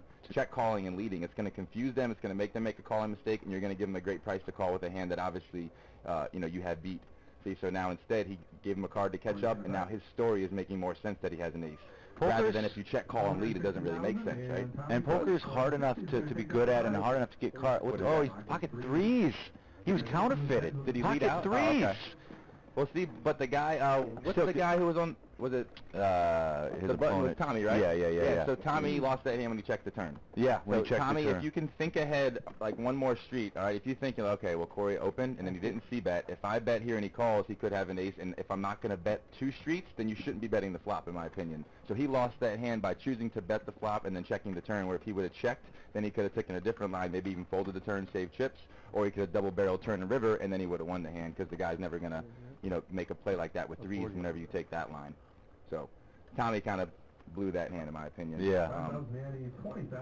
And again, there might be a dynamic between these, you know, these two guys that I don't know about. Maybe he bluffed him before, or maybe he, you know, like you never really know. You know, they could have been battling leading up to this final table where there's something in place that we don't really see on the camera. There's so much that that the mind has to figure out in the game of poker. It's crazy, I love man. poker. And I say it to everybody that I coach. I say it to everybody whenever I'm having a conversation. I'll say it again, and I'll say it, I'm sure, 1,000 more times. But poker is not a card game. Poker is a people game that uses cards. Yeah, no, that's a great point. And that's how I look at it, you know, that, like with everything. So, with everything. And like, you know, whenever you're playing live online, it's obviously you can't see the person, so it's much more straightforward in the sense you're playing position and stack size. Here, look at all this information you get. You get to see how they look, how they swallow, how they throw in their cards. Man, that's a walk. A walk for Corey. I like this guy, Corey. I like his demeanor. Yeah. And for him to make that play with threes, it tells me that he's paying attention and he's able to piece together stories. And when that, like I said, when that guy Tommy checks that turn, that's when he lost the hand right there. Instead of just double barreling, because yeah, he could have an ace, but if you double barrel right there, you're going to get hands like this guy's threes to fold. But if you check behind, you're telling a different story, and you're going to let someone exploit you. Which Corey, I guess, is good enough to do. Corey T is he's 26 years old. He's from Winter Park. That's just 40 minutes down the road. He's played a couple of these events here. No career winnings? Not available. Is that real? I don't think he wanted to write that down. I think he is a professional player. He's been playing for quite a few years. Well, you know, sometimes on these sheets, guys don't like to fill everything out. You know? I wonder if he knows that there's a thing called Hendon Mob. Yeah, that's all we have to do. I have a computer sitting right next to me. Yeah, exactly. He's being tricky by saying he doesn't have any earnings. Trying to act like the fun player at the table. Now over to the other Corey, Corey Z from Denver, Colorado. He's got 130,000, just over 130,000 in career. And he told us about those. He told us about it. Yeah, he's not hiding anything. Yeah, this Corey's on the up and up. In a race. All right. So now David is the button in the 4 seat. Oh wait, no, it can't. Are we off right now on the button? Because Corey just opened, correct? I'm not sure. sure. Corey's in the 1 seat. Yeah, Corey's in the 1 seat. This Corey, there's 2 Corey's. Yeah, 2 Corey's confused me. Yeah. We're looking at a sheet right here, everybody, and it has the people's names with their seat number, and I was looking at the other Corey. All right. So now over to Steve, who recently doubled up at the expense of the 2 seat of Matt. And he's going to fold through. So the 1 seat of Corey Z going to win that pot. He sounds like he has some fans in the crowd. Yeah. Beautiful day here, Daytona Beach, Florida. Happy Columbus Day to everybody. They're having great festivities here. I just got out of the money box, the money thing where they blow hundreds and dollar bills around and turn it on for 20 seconds. I grabbed as many as I could, $154 to be exact, and we're going to donate that to the Greyhound Association. You were busy in that, huh? I was busy, yeah, it was fun. Now when you're in there, could you tell where the $100 bills were? No, I couldn't see them. I wanted to put a couple in my pocket. I wanted to start stuff in my pocket. They said that wasn't allowed, but doing some great promotions here. 10-cent hot dogs today. 10-cent hot dogs, 50-cent beers. I know. I want to get out of here. Get a fruit cup, and there was 30 people in line all getting draft beers. Yeah, it was unbelievable. Draft beer. Man. All right, fold it around now to David in the 4. He folds to Plowman now in the 5. He's a software engineer. So, all right, Corey is now the button. Corey is the button. Corey T, that is, on the button. Great shocker here that he raises the button. Yeah, right. I would have laid odds that he would have raised the button here. He has a little momentum after winning the last hand. Well, it wasn't the very last hand, but just whenever you play a hand and you win, there's something to be said for having a little fear equity or a little momentum. Talk about that. Talk about playing your heater, too. I know he's on the button here, so he's going to play probably not any two, but he's in a good spot there. But talk about playing the heater. You've won a couple hands. You got to keep that heater going, right? It's not necessarily about the heater because you could have the cards and then you're just simply playing your cards and trying to get as much value. But when you say heater, I'm thinking momentum, and momentum at the table is felt by the other player. So even if you don't have a hand but you've won a couple pots, you're playing with more confidence in the moment than you were, say, 15 minutes ago before winning these hands, because you won a couple pots, maybe you have some now. It's a great a little wiggle room with chips. So it's not about the heater, because people can get hands, and then it's pretty easy to keep playing good hands. You know, it's pretty straightforward. But when you're playing with momentum, that's a confidence thing. So that's up to the player, where some people could just be getting hands, and they're just simply just playing because they keep getting good face cards and good starting cards. Other people, which I think that's why I kind of excel at 6-max, because when I kind of get into momentum, people don't want to mess with you, and then you're able to gauge what people have much easier, because if they're entering a pot with you, then they're probably going to have something good because you've been kind of in control up to that point. So it's like this. He's won the last couple pots. He's probably is playing with confidence right now. He feels totally in control, and obviously he's on the button, so he's going to open with a wide range. That's a good explanation of really what to use the word heater. That's almost like saying lucky. You know, I like the way you describe that and explain that. That's a very valid point. And it's something that anybody out there listening, or like even you know, whenever you're playing in a tournament, you feel like someone else's momentum. You're like, wow, okay, I'm not messing with this guy. He's just won the last 6 hands. It works the same in cash games. It works in tournaments. So again, it's not about the hands. It's just the confidence that the person is playing with. So, and here we don't have the whole card, so granted he could have had a hand, but I think it was a momentum raise. I think he was going to raise with a wide range there. Wide range. We've got an all-in now by Andrew. He's short, and he's in the big blind, yeah. He's from Destin, Florida, just under $200,000 in career earnings, and he's got them all in the middle right here. Action over to Tommy in the 3. No, Tommy opened, right? Tommy opened. Tommy opened. Andrew got shoved, and now action back to Tommy. Yep. And Andrew was in the big blind. Yes, Andrew was in the big blind. He was already in for 40K. So he's not snap calling here. He's probably thinking, is my ace-10, do I have overs here? Or he's shoving king-queen? For someone who hasn't called already, I think he would have already made up his mind, obviously, if he had some sort of decent pair. It's either going to be a small pair, and he's like, man, am I flipping? Or it's like an ace-10, ace-9 suited, maybe ace-jack, something like that. I think ace-queen he would already call. Ace-king, obviously, he would have called. 590, correct? So. 590,000. And this is kind of where I would use a little mouth magic. And he's going to make the call. All right. Nice hand. Andrew shows ace of spades, king of He says nice hand. Let's see, ace-king. So what does he have, ace-10? Queen of diamonds. Oh, so Tommy's got the ace-king. Good luck, man. And we'll see. I don't know what Andrew has. No, Tommy doesn't have ace-king. I think Andrew has the ace-king. But he is currently in the lead with Tommy said nice hand. Well, they just show us? Queen of diamonds. So it's ace-queen. It's ace-queen versus ace-queen. Oh, wow. So Tommy was a little stronger than I thought whenever he was sitting there contemplating. Yeah. But yeah, I mean, it is the final table of a big tournament, so you're going to think about it even with ace-queen. Flop is 9-7 deuce. Great flop for Andrew. Andrew is still in the lead with ace of spades. This is an intense moment right here. This is intense. You can't help but to visualize a queen coming out, even though you want to think positive. Turn card is the 5 of spades. So just 3 queens left in the deck.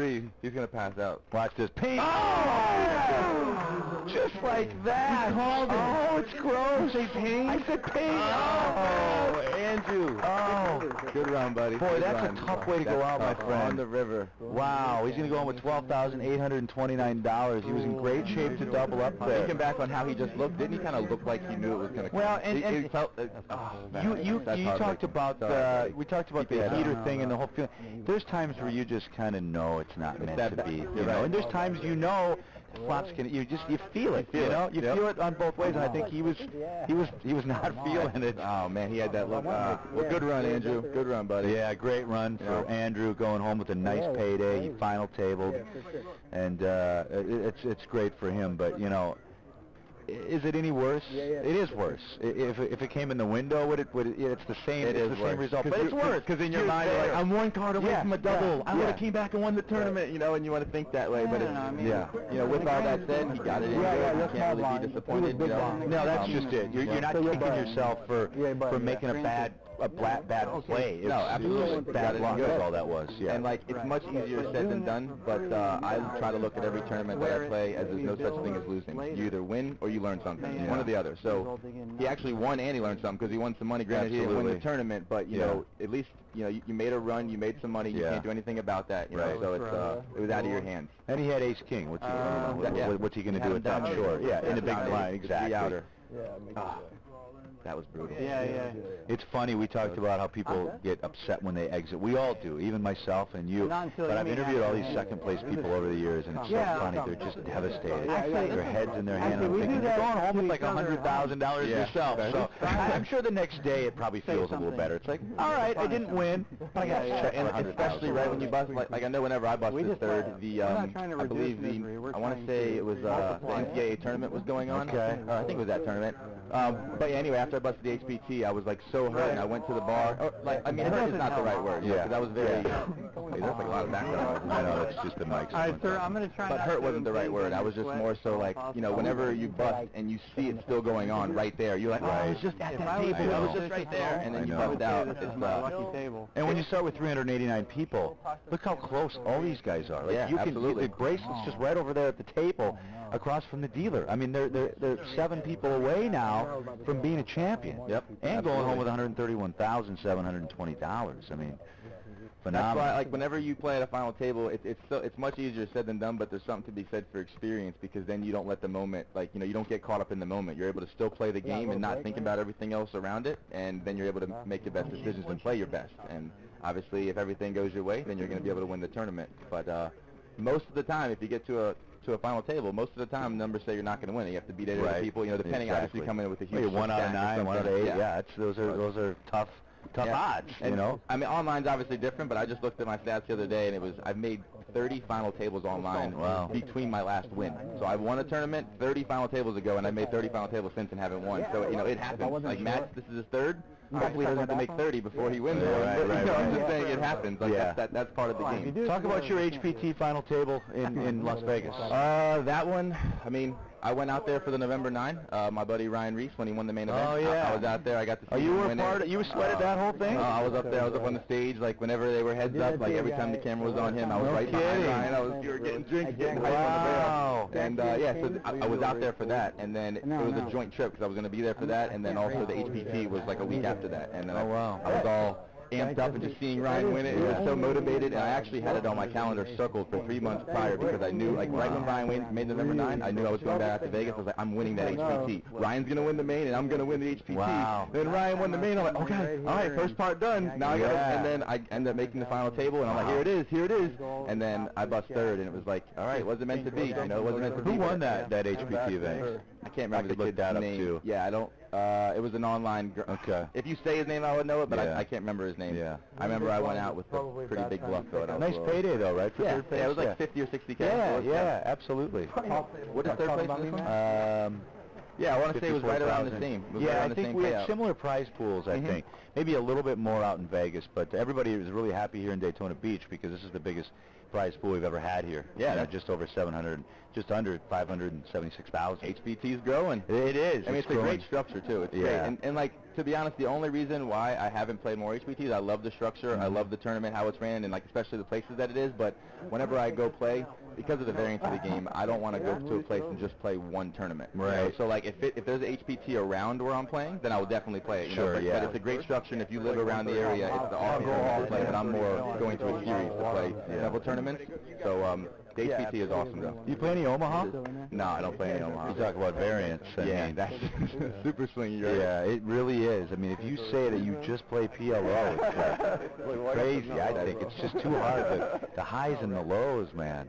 I play it myself. I play actually quite a bit of PLO, and I know firsthand. But then when you play that and then you try to play Hold'em, isn't it like so much boring? It is boring. Boring. It's made me a better Hold'em player, though. Believe it or not. Oh, boy, see more scenarios. Yeah, right. Yeah, absolutely. It has made me a better Hold'em player. Has it made you more loose and more tight though?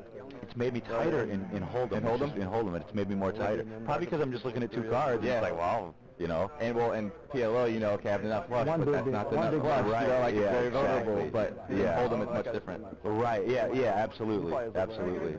Are they hearing this background noise too? Well, I think people are just talking because the players are. What's up, Corey? Good. Is he about ready? The other guy? Oh, okay. The river. Yeah. We'll do another 5 minutes with Corey, and you can come back too. Yeah, that works. The river on the hand. Hey guys, we're gonna have Kane Callis come in here in a couple minutes. What do you know about Kane? He's got some skill. I hung out with him yesterday. I never met him before, but he came over to the hotel room, and me, him, and Aaron Mermelstein, we were grinding online yesterday for the big Sunday. Yeah. They had a couple football bets amongst themselves. We might have had a few too, and we did some celebrating last night. That doesn't happen very. Who's your team? The Vikings, but they didn't play yesterday. We celebrated for other reasons. Vikings, huh? You don't beat many of those. Right. Yeah. You don't have Vikings. Maybe because there are at least people that don't admit it. Yeah. But they have a couple wins, so it's okay to admit it. Yeah, they're doing better. We got a new quarterback now. Things are going to be okay, but still no Super Bowl, unfortunately. But hey, you're not thinking big. Yeah, right. I got it exactly. It's not just in poker. It's not just in poker. It's in everyday life. Like my mom, she doesn't, like, she knows about poker. She knows a little bit. She knows the flush pizza straight. Right. She doesn't know anything past that. And every time she calls me, she's like, "Hey, Corey, how's work going?" Or, you know, whatever. Like, you know, if I'm on the road, and at the end of every phone call, think bink, Corey, think bink. And she says it, and like my mom, someone doesn't know anything about poker. She understands the meaning of it. That's awesome. So That's awesome. Not just in poker. It just kind of came from poker.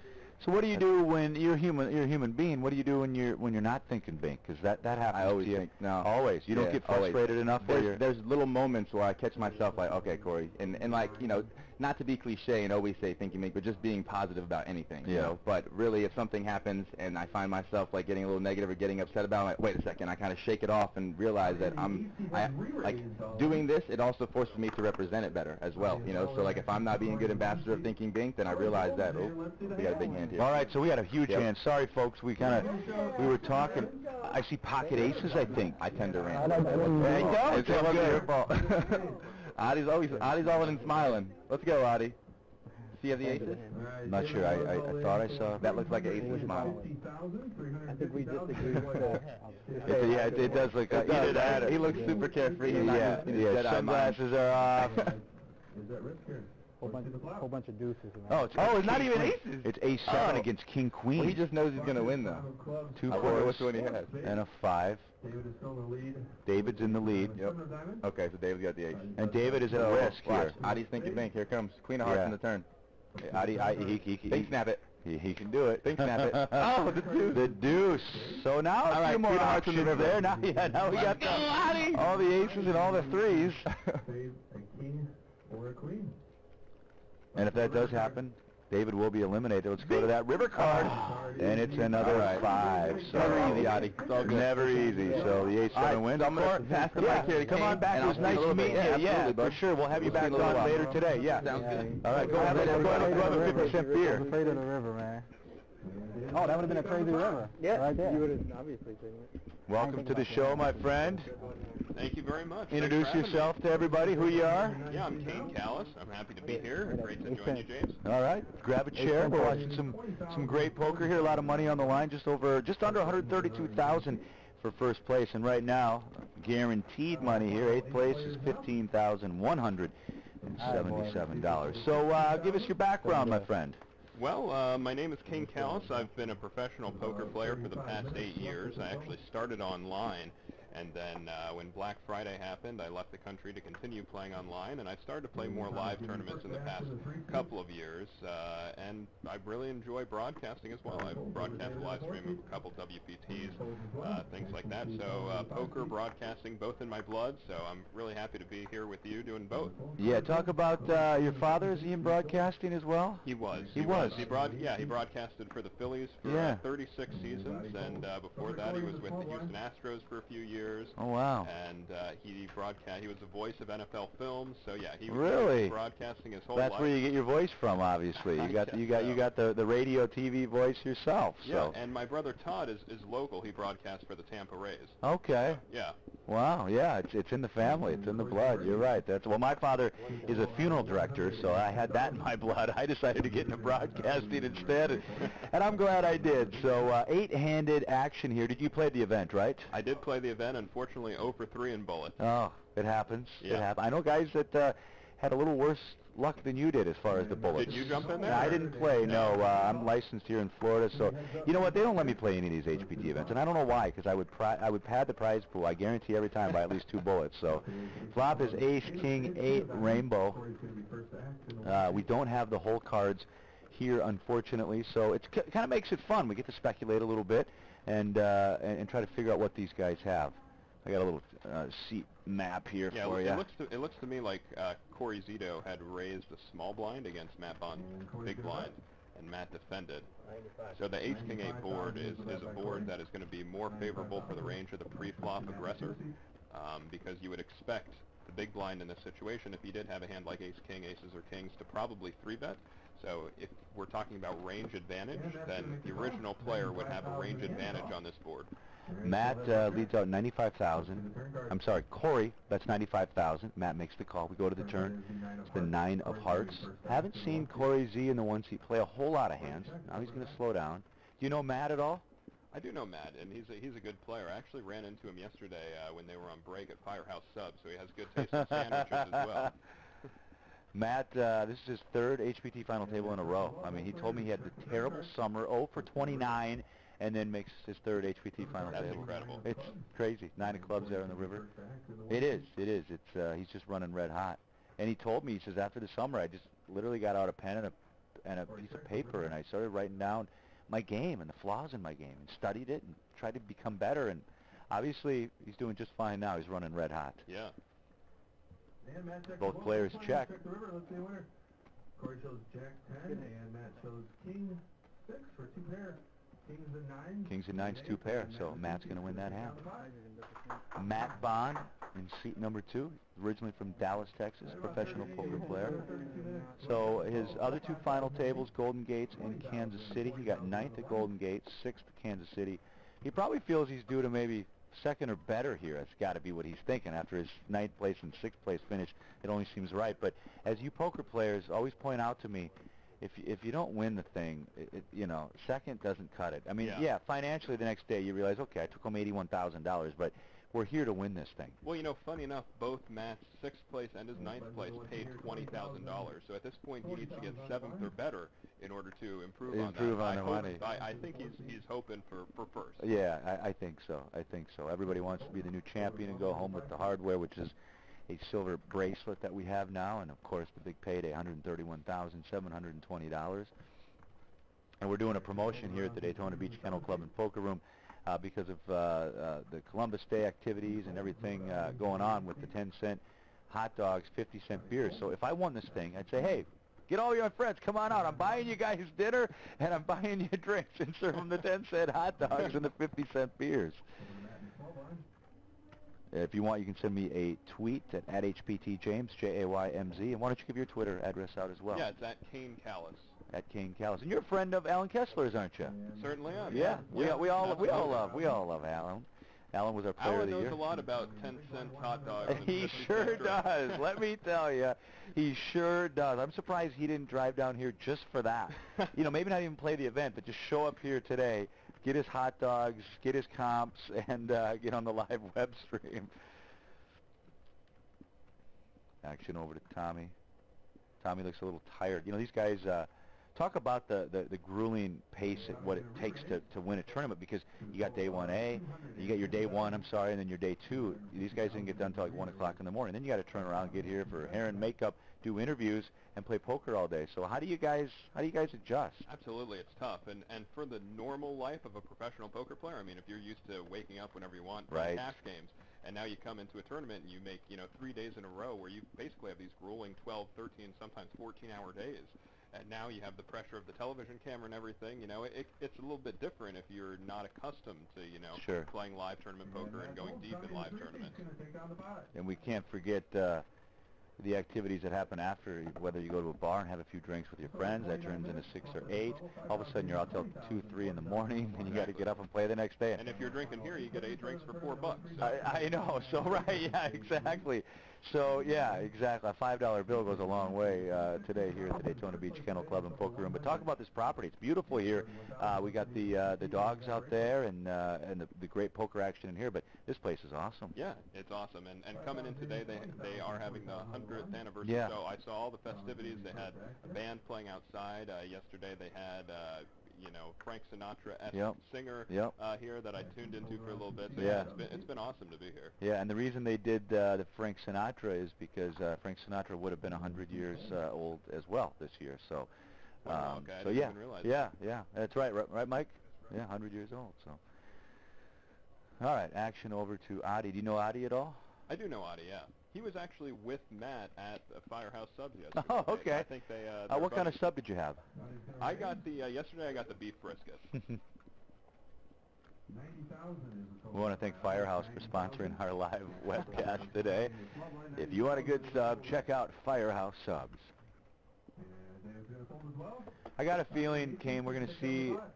I got a feeling this is going to be a long final table today, just because we have some great players, depending on how the deck hits everybody. But I brought it up last hour. I expect some small ball poker today. Yeah, and we are pretty deep stacked, and it seems like people have a good understanding of ICM, which is independent chip module. In other words, at a final table of a poker tournament, you need to kind of vary your play because now each pay jump matters. So generally the idea is you need to play a little bit tighter. You need to be less willing and less likely to put all your chips in the middle of the pot. And the more experienced players you have, specifically if you have experienced tournament players, they're aware of that and they know that. Or experienced sit-and-go players deal with ICM every single day. Now, Phil Hellmuth on Twitter loves to brag about, I was never all in today. I was never all in.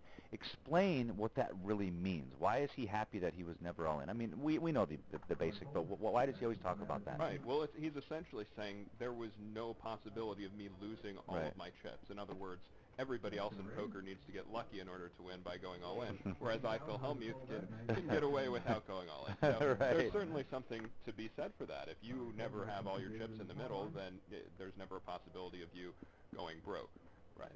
But the downside of that is that perhaps you won't be able, you'll be passing spots where you could accumulate more chips. Right. All right, we have an all-in now by David in the 4 seat. He's in the small blind now over to the big, and that's Plummet in the big blind. And he's going to fold. Looks like Matt was the original raiser. Okay, so it's Matt and David. David is all in, and I heard Jeremy say Matt's got pocket kings. So David in a bad spot here. I think he has queen jack is what it looked like. All in. I have 1 point. So they're reconciling here, but Matt is in the lead. He's got pocket kings. As you saw, David didn't look very happy there when they flipped over the cards. Matt has pocket kings here. King of hearts, king of clubs. Kind of ran that one right into the buzzsaw. Is that risk here? Yeah, kings versus the queen jack of hearts. Yeah. And we go to the flop. Look at this, an interesting flop. Ace, king, queen. So a little bit of something for everybody there. Yeah. David does have the straight draw. David will need a 10. He does not have a backdoor flush. 10 of diamonds. Queen for the flat. Queen for the horn. Wow, what a flop. Running card 0 or 10. Let's do the turn card. Turn card now is the 4 of clubs. David will just a straight out card. Doesn't need to see a 10 on the river. So basically a 10, or that's going to do it for David. Let's do the river card.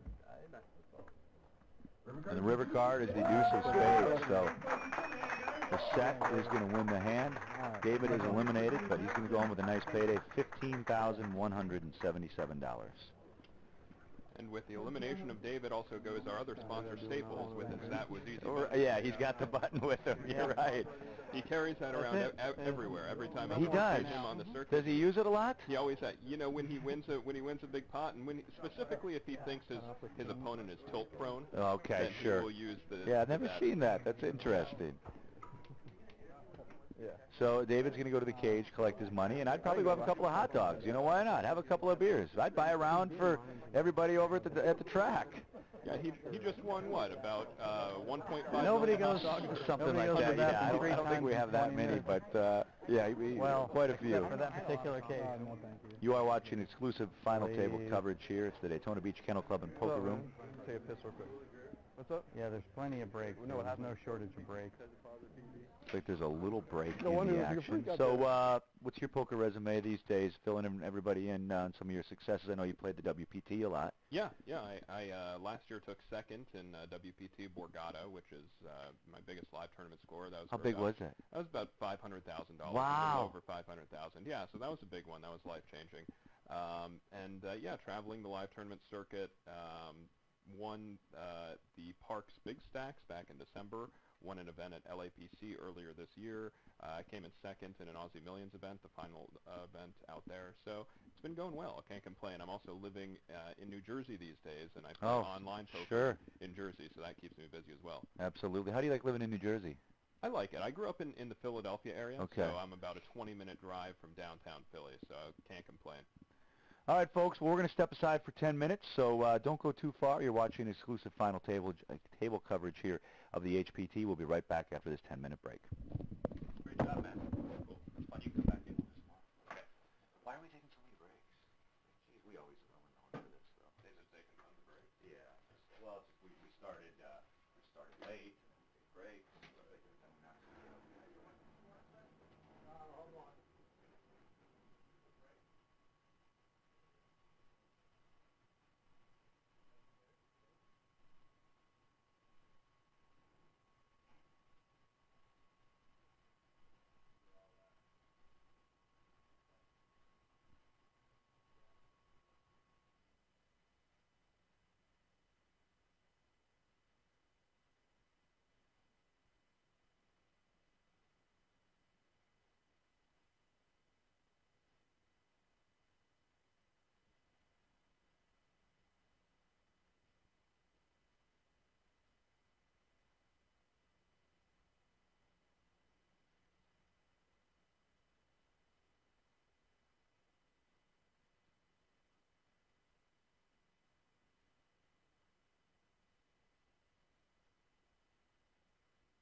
He's nearly first act under the gun. He pulls over to Audi in the 8th seat.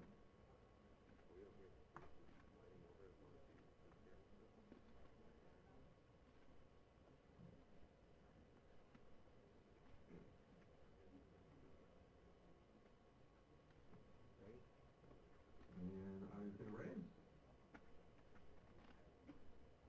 90,000. That's a raise by Audi. 90,000.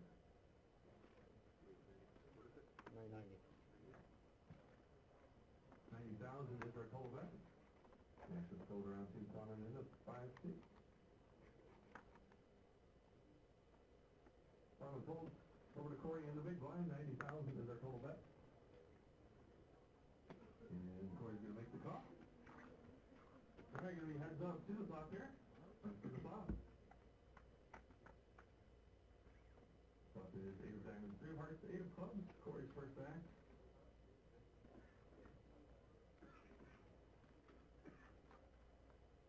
Corey checks, over to Audi.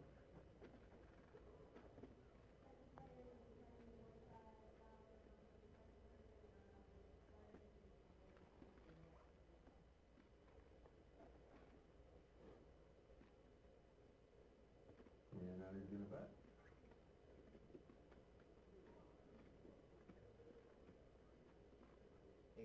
80,000 is the bet by Audi. 80,000 is the total bet. Action back to Corey in the 60.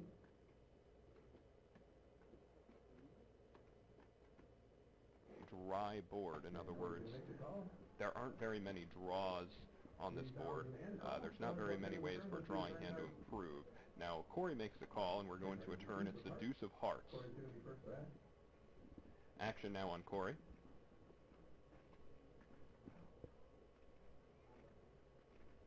Corey checks, over to Audi. Corey checks to Audi.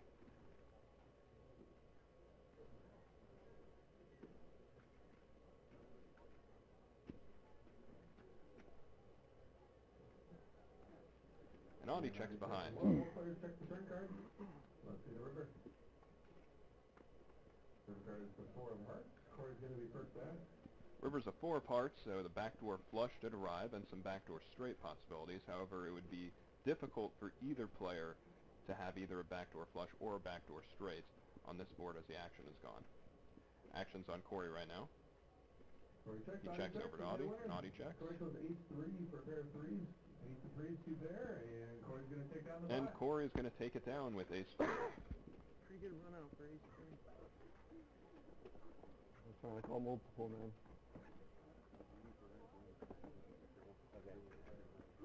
So when you're here at the final table, you want to pay attention to every hand and what your opponent's doing, and every player at the table right now should be noting that Corey in that hand with his ace-3 elected to check call on an 8-8 deuce board. It looked like Audi took one stab at the board and then chose to check down on a 3 and 4 run out. So it's important to constantly keep notes about what your opponents are doing. A lot of players may elect to continuation bet the ace-3 on the 8-8 deuce. Corey elected to check call, and that's going to change the way that you play against your opponents in future hands.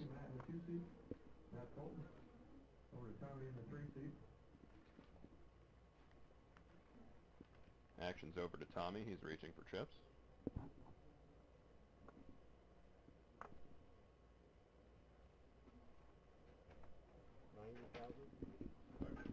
$90,000 is the raise by Tommy in the 3 seat. 90,000. Action's over to Tommy in the 5 seat. All right, welcome back to the... In the big blind. What do you say? It was a short break. Oh, okay. Sorry, guys. I thought the break was longer. We're back in action here. Daytona Beach Kennel Club and Poker Room. It's Kane and it's James hanging out. You can send me a tweet at HPT James. And we also have the the comments here on Twitch. What do you think of Twitch, Kane? I like Twitch. Yeah, I like very Twitch. cool. Yeah, the last live stream that I did, which was for a WPT in Sacramento area, we were on Twitch, and it was interesting to kind of get everybody's perspective and have them, you know, pipe in and hear what everybody had to say. Yeah. Well, the technology has changed so much for the poker world. It's been great with Twitter and Twitch and Absolutely. all the live apps, and it's great. All right, action over to the 1 seat now. Corey Z. Corey comes to us from Denver, Colorado. He's got over 130,000 in career earnings. Great. He's going to raise it up. 85,000. Raises up to 85, folded around now to Tommy. Action sold around to Plumman in the 5 seat. Tommy folds. So about 900. What's it like to play at a TV final table? What kind of emotions go through your head when you're playing in front of the cameras? Yeah, it's a little bit more stressful. That's Sure. You know, you're kind of you know that every hand is going to be micro-analyzed by not only the people doing the live stream, but it also could appear on television. Right, so, right. It's real interesting. When I was at the final table of WPT Borgata, I actually think it made my opponents play tighter, and as a result, I played more aggressively in order to try to take advantage of that. Yeah, you know, it definitely changes just the whole atmosphere, because we've got the lights, we've got, you know, the crew, and then it slows down a lot too, because any kind of TV production, there's going to be stuff that happens. You know, we've already taken a couple of unscheduled breaks here, and we do interviews. We've got to do knockout interviews, and we've got to do updates and things like that. We got hole cards that maybe hole cams that aren't working, and There's a lot that goes along with it, but that's what makes it great. This is, you know, televised poker is awesome. It's great. In 2014, I was at the feature table of the WSOP main event with Bill Ivey, and I noticed that it really did change the way that some people were playing, because what actually happens is they broke our entire table, moved us over to the televised table. So I had been playing with these guys for the past couple hours, and I had kind of developed some reads. That basically all went out the window when we got to the televised table. All of a sudden, some people got real nervous. They started to tighten up. Other guys started to try to play every hand. They wanted to, you know, have a televised hand against Phil. So it was funny. Got a re-raise now by Plowman. Up to 210,000, so kind of a big hand brewing here. 389 players, or 389 entries rather, for this, and prize pool of $575,720. Up top, $131,720. You hit a $500,000 score this year. Was that your last year? Last year. What was that level? How'd you feel the next morning when you woke up knowing you just won a $500,000? Yeah, it was awesome. It was I mean, indescribable, you know. Yeah. It was such a cool experience, you know, the whole thing, and being at a televised final table, and wow, and we have a 4-bet here. We sure do. And a fold by Adi. So now back to Tommy. Tommy got an ace-jack here, you think? Ace-queen? Well, he's certainly thinking about it.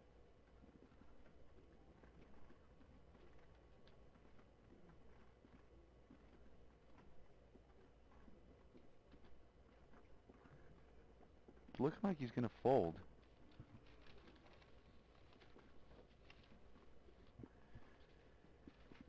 Tommy G is from Messina, New York. And he's going to fold. So now over to Plowman, software engineer.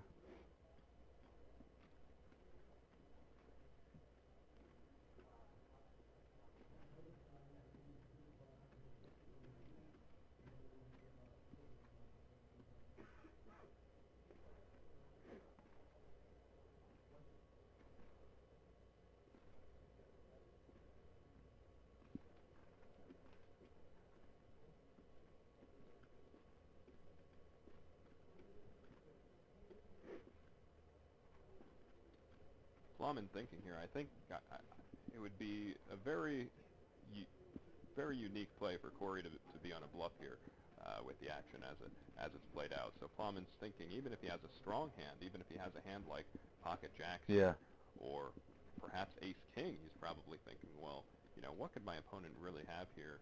Is he going to be bluffing in this spot? So it's a really tough spot for Plowman. Yeah, it sure is.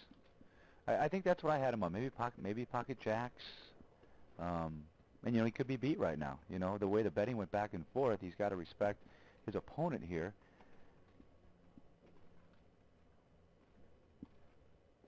There's some people that hate pocket jacks. You know, they just have had so many problems. How about you and your history with the pocket jacks? I mean, I'd be glad to take pocket jacks over any other random hand. Absolutely, yeah. I mean, yeah. However, if I were in this spot with pocket jacks, I wouldn't be happy. No, I wouldn't either. It could be as simple that Corey's got queens too, so he could be could be queens versus and again, jacks. As we had discussed, there are some ICM considerations here where moving up in the pay scale really does matter. No, that's I'm glad you brought that up. You know, right now, 7th place money. What do we have? We're at 7th place money, 18,327. 4th place money, 37,500. You know, you got to be thinking about that. You know, people say you shouldn't look at the money, you shouldn't, but you got to keep your eye on the game and figure out, all right, you know, I want to make it to this general area right here. At the final table, it's important. Yeah. And in order for Plowman to achieve his highest live tournament score, he would need to take 4th place or higher. His best live cash was for $37,000 in the Winter Poker Open in Tampa. He came in 2nd place. That was in 2014. Plowman trying to get a read out of Corey T here. He's staring directly at him. That's kind of interesting. A little bit uncomfortably close. And look, he's kind of moved over to him. He's almost in his space, it looks like. I mean, you sit close together at a poker table, but these guys look really close. Corey not giving anything away. Well, I mean, it's obvious. I think we both know they both have pretty good hands, so I don't think you can stare into somebody's soul and figure out they have queens or they have kings. I mean, you can get an idea of what they have, but they could have the same hand. It's possible. It is possible. Well, this hand's taken a while. You ever call a clock on anybody? Sure. They're taking too much time. The game needs to move forward, needs to progress. I'm less likely to do that at the final table. Sure. But when there are many tables going on and I just feel like I'm playing less hands than the other tables, it puts me at a disadvantage as Absolutely. a professional. And so it's important for the speed of play to continue. I specifically call clock when a player is doing it a lot. When they're consistently hand after hand going into the time bank because they believe it gives them some type of advantage. That's when I'm more likely to call. Wow, he's going to fold it. Show the deuce. Boy, wouldn't that be something if you just flipped over like a raggy 8-7 of diamonds or something, 8-7 do whatever, anything, but would have been fun to see those two hands. We'll definitely see them on the TV show. And you can watch that for all the times and listings. Check out our webpage at www.hptpoker.com. It's good to see our numbers going up here on the Twitch broadcast. Again, you can hit me up at @HPTJames. And Kane, you can give out your address one more time, too. Yeah, at Kane Callis, K-A-N-E-K-A-L-A-S.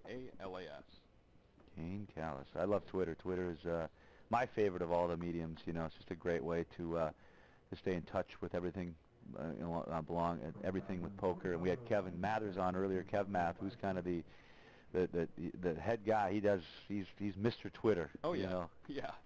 World Series of Poker, I swear he wasn't sleeping. He wasn't even out there, and people are like asking him questions. When does this start? He knows everything. He does know everything. He does know everything. He's a poker encyclopedia. On the button now, fold by Adi. Now we go to the blinds. Start with Corey Z. I haven't seen a lot out of Corey Z at this final table so far. And that's got to be a bad feeling. You finally make it to a final table, and sometimes you just don't get any cards. I've seen it happen where you just card dead the entire session. Well, he's all in now here in a small blind, an all-in raise. Now over to Plowman, who folds. So Plowman's donating a few chips here in the last two hands. He's not going to make that call. The all-in bet, the win by Corey Z in the one seat from Denver, Colorado, 32 years old. So when are you going to make an HPT? When are you going to win this thing? You gonna? That's a good question.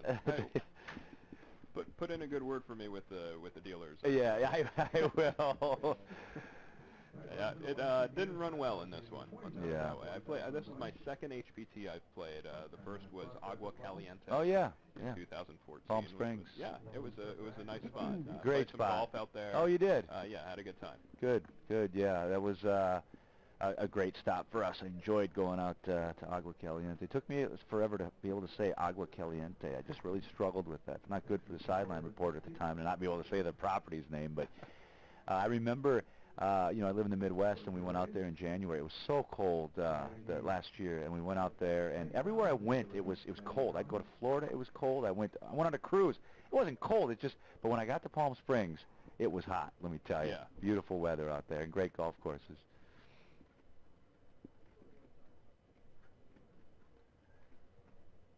Action's on Adi. And Adi's going to make the call. Adi makes the call. I don't know who raised here. 90,000 total bet. Action's over Corey in the one seat. Looks like it was raised to 90 before Adi. Adi calls. I believe Tommy was the original raiser. Now fold over to Matt Bond. He folds. Tommy in the big blind. Oh No. no. 90,000 is the total bet. Corey. Corey, yeah. And Tommy's going to fold. It's going to be heads up to the flop here. They're asking him to show his cards to the camera. That's a problem we have when players start accumulating more chips. There's no place to put them, therefore the chips get in the way of the camera. Flop now, ace, queen, 10, couple of clubs. Queen of spades, ace of clubs. Corey's going to be first back. Corey T running real well at this final table. He's kind of taking control of things here as of late. And he did come in as a chip leader, and whenever you come into a final table as a chip leader, you do want to have your foot on the gas pedal. I agree. I agree. Let's see the turn. Turn card is the 8 of diamonds. Corey's going to be first there. 8 of diamonds there on the turn. So Corey checked that flop, and now he's going to fire out a bet here. Corey's going to bet. The blues are 25K. What are the browns? Are those browns? 135,000 is the bet.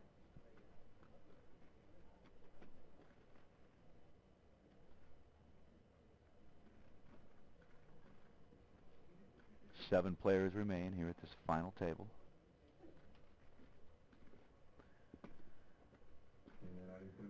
Not enough to get Adi out of the way, so he makes the call. All right, still heads up here. Let's see the river card. River card now, another 10, this time the 10 of spades.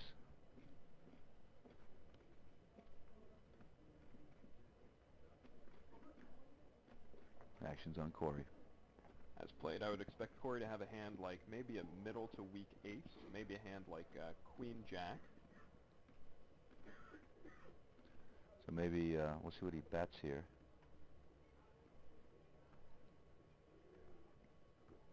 So is this a value bet then? Yeah, and Corey's going to bet out.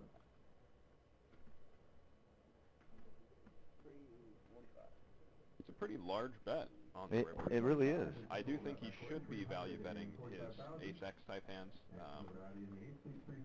So I would not be surprised if he showed up with a hand like ace-9. I can't put a hand on. I don't know what Adi has. To me, Adi's hand looks a lot like King-Queen, perhaps. Yeah. Something like that. And he's going to fold. Winner of the hand, Corey T. wins another hand, adding to his chip lead. And he's going to show that looked like the 6 of hearts, I think, is what he showed. Oh, thanks. Maybe he had ace-6. Perhaps. Yeah. You're on top of it. You always got it. Do you like to show hands after like It all situations? depends. Yeah. Depends on how I think the other players at the table are going to react, what I'm trying to make them think about the way that I'm playing. What do you do when you get to a table and you just kind of get bored or you get lethargic? What do you do to get yourself out of that funk? Because that's not a good situation to be in when you're playing high-stakes poker. Yeah, you really need to force yourself to start paying attention to every pot and how your opponents are playing. I mean, you should get joy in developing reads on your opponents and how they're playing. And the minute you start to space out, you just need to take a break.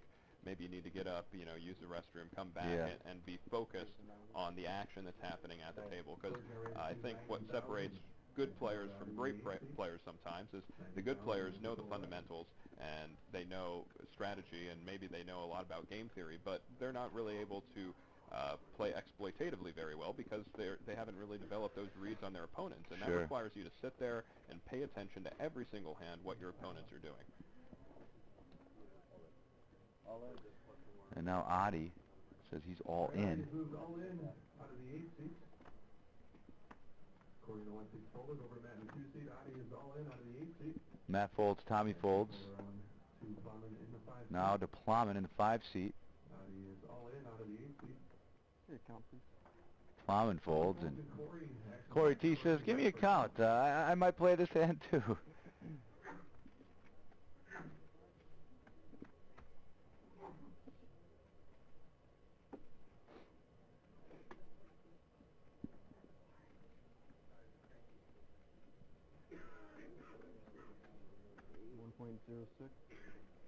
Adi's all in for 1 million.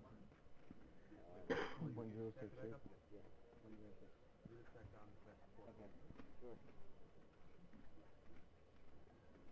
No more peeling anymore, huh? 1 million. Yeah, it looks like only 19 chips in there. There's only 19, right? I did. Ooh. Yeah, it looks short to me, too. Okay, yep. All right, we're checking to see the exact chip count here. I asked for the Eagle Vision when I went. And Corey T's thinking about making this call. I know they're giving her out. Corey still Going to fold the ace of spades. Could have been an ace-5, ace anything there, and Adi shows the 9 of diamonds, so. Adi likely had pocket 9. Yeah. So we have to show one card. Possibly ace 9 of diamonds. Yeah, I was going to say it could have been ace-9 versus ace-6 or pocket 9s up against ace-6, so Adi's going to win the pot. Had a great time. Had a great week out here at the Daytona Beach Kennel Club and Poker Room, Daytona Beach, Florida. If you're ever down here in the area, stop by.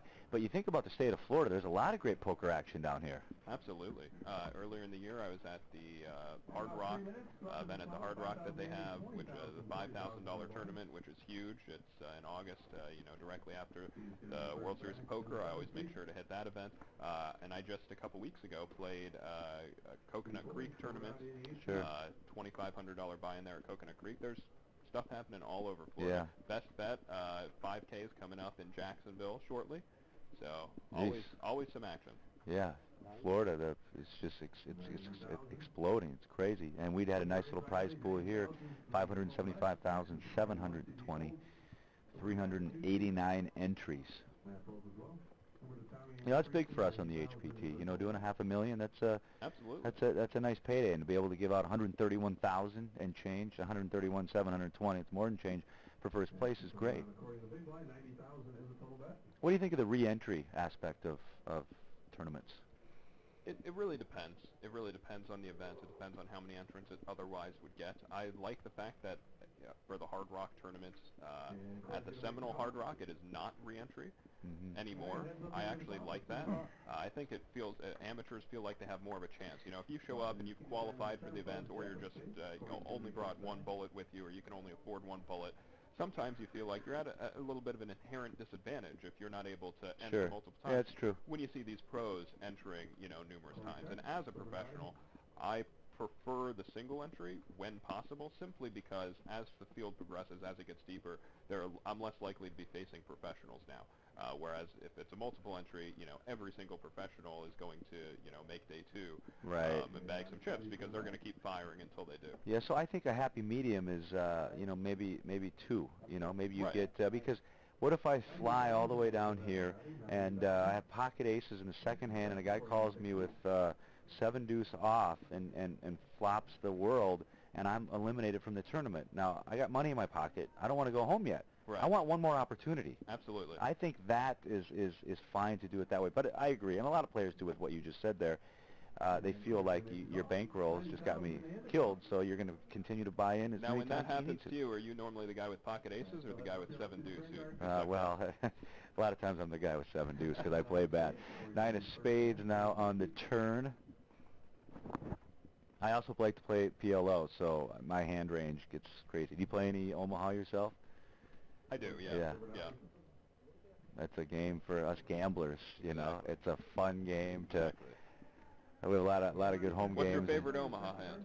I'll start with my favorite Hold'em hand, and people always. I hate when people ask that question, what's your favorite? Because people always think you should say aces, but I love pocket 9s. Joe Cat and I love the 9s. I've had a lot of luck with 9s, and I know how to play 9s. Aces, it's like, okay, here we go. I got to do this. I got to do that. Pocket 9s in Omaha. I play a lot of high-low. I never like the ace-2s. I like the ace-4 suited up, and then maybe pocket 9s or something, 2 9s with that. So I got a pair and then the low draw. But whenever I have the ace-2s, I get counterfeited. There's 3 guys usually that have the same hand. I'm only drawing at the low. I end up losing money on every street. But I like, pocket 9s with an ace-4. That's how bad I play it. That's Ace-4, 9-9. Yeah. Omaha high-low. Yeah, you'll be invited to my home. Oh. Do you know what the best starting hand is in Omaha? In Omaha high-low or Omaha high? Omaha high. Ace, deuce, 3. Yeah. Ace, deuce, 3, double suited. Omaha high-low, what is it? In Omaha high-low. Yeah. In Omaha high, high, what is the best starting hand? Ace, king, king. Yeah, ace, king, king. What area were you? You didn't flop 2 pair, did you? All right. Blinds are going up. You didn't flop 2 pair, though.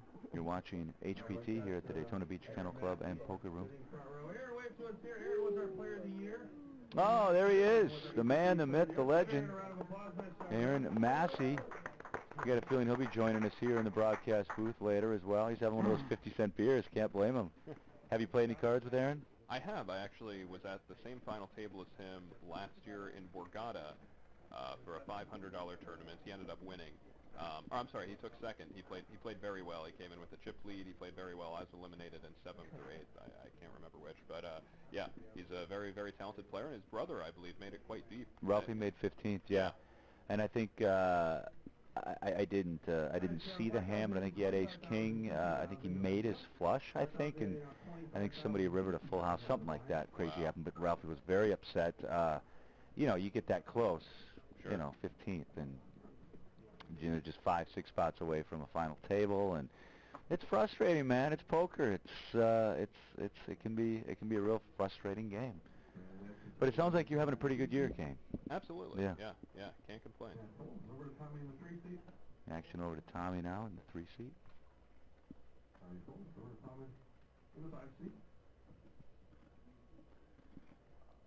He folds now over to Plowman on the button. It looks like Plowman is still sitting uncomfortably close to Corey. Yeah, it does look that way. I don't think Corey really likes it. Corey doesn't really care much right now because things are going pretty well for him. He's stacking chips, and he's taking control of this final table.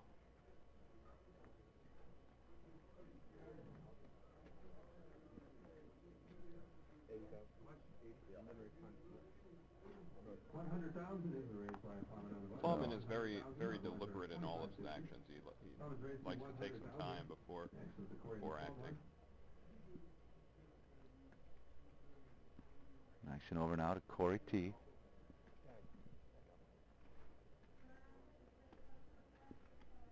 Looks like he's carving out raising chips.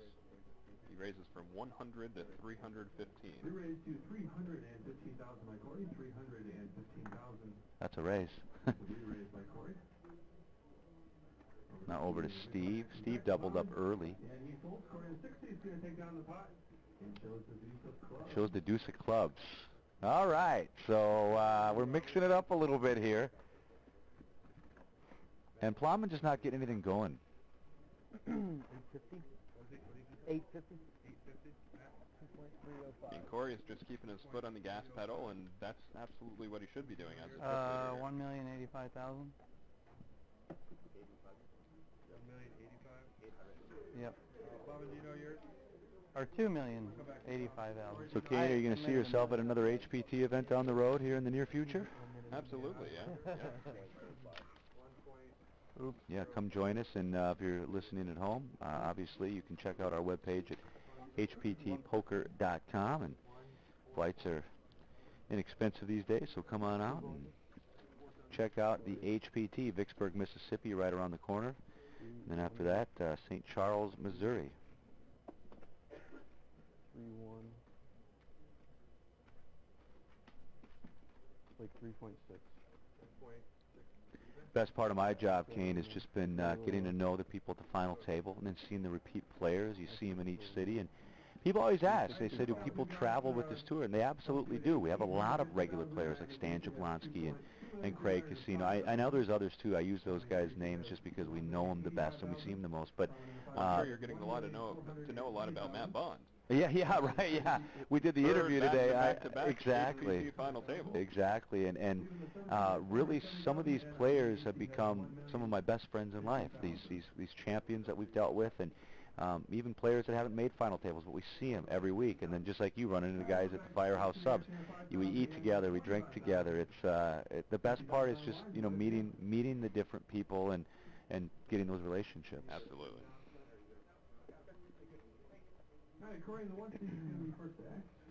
All right. Under the gun here is Corey.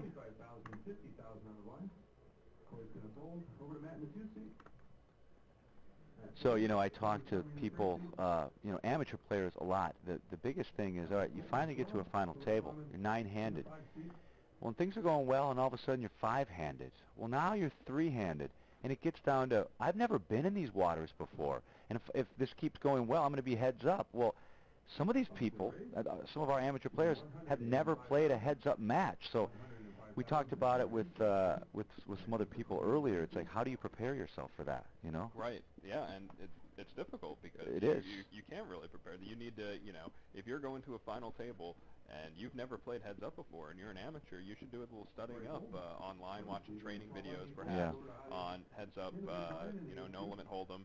I used to make training videos for heads up no limit hold'em online, and because it's really a unique experience. You likely will be playing too tight. You likely will not be bluffing enough. Because when there are only two players, ranges change. They're completely different than playing in nine-handed. So you're going to need to fire many more flops, turns, and rivers on bluffs. You're also going to need to call down lighter. And oftentimes people play too few hands pre-flop in heads up if you're an amateur. It's like a totally different game. I mean, think about it. You're playing, the hand range is completely opposite. I mean, you're still using the same fundamentals, but it's almost like starting the game over. It's like a different variation of hold'em. You know, and I love heads up no limit hold'em because in heads up poker you cannot kind of just sit and nut pedal or wait for very strong hands. You know, it forces you to play real poker. It forces you to bluff a lot, and forces you to get in marginal spots, and you really need to have very strong reads and have very good fundamentals. And having good fundamentals means that you need to be bluffing enough and you need to be value betting enough. Whereas, you know, it's possible that you can kind of eke by if you play live cash games, just kind of waiting for value hands and exploiting amateurs who don't really know what they're doing. That's impossible in heads-up poker. If you're losing a lot of pots, in a heads-up match, generally the player who wins the most pots is the player who's going to come out ahead. You know, you touched on it there, but just you've really got to read your player heads up because you've got to get an advantage over them, and it's so important to. And you've been playing with these guys, you know, for hours, so you should have that in your brain. You should have made mental notes on all these guys.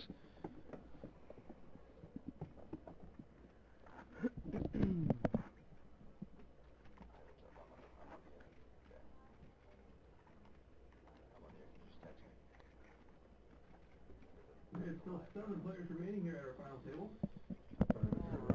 Action continues from the Daytona Beach Kennel Club and Poker Room. Happy Columbus Day.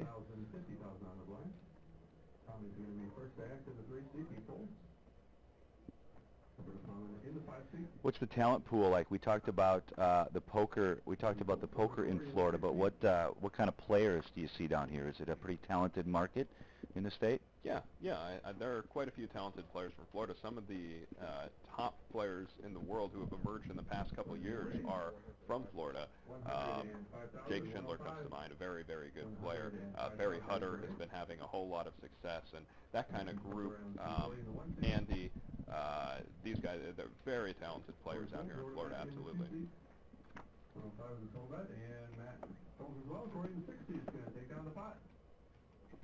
Corey wins that hand.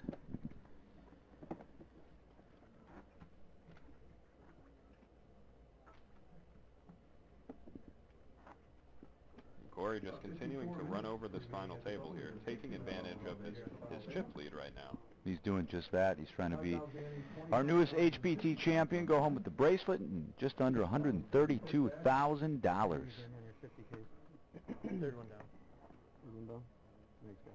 All right, action is on Plowman. Yeah, we're all over that stack. Yeah, no, you guys are looking for it. Coming for blood. Plowman folds over to Corey. Corey folds. And you know, Corey has shown a few hands where he could have been bluffing, and that's going to work right into his trap as well, isn't it? You know, he's going to get a player that's going to he's going to wake up with a good hand. He's going to have the same betting type go on, and he's going to end up. It's going to work. It's going to work into his favor. And the other part of the psychology of that is if players think that you are likely to bluff, they may be more likely to get involved in pots with you. So by him showing bluffs and by him showing, listen, I'm willing to put you all in by the river. You're at the final table here, and you're trying to move up the pay scales, and you're trying to stay in the tournament. You may be a little bit hesitant to get involved in a pot that against another player who's not as aggressive you may get involved with. So now we have Corey going all in here.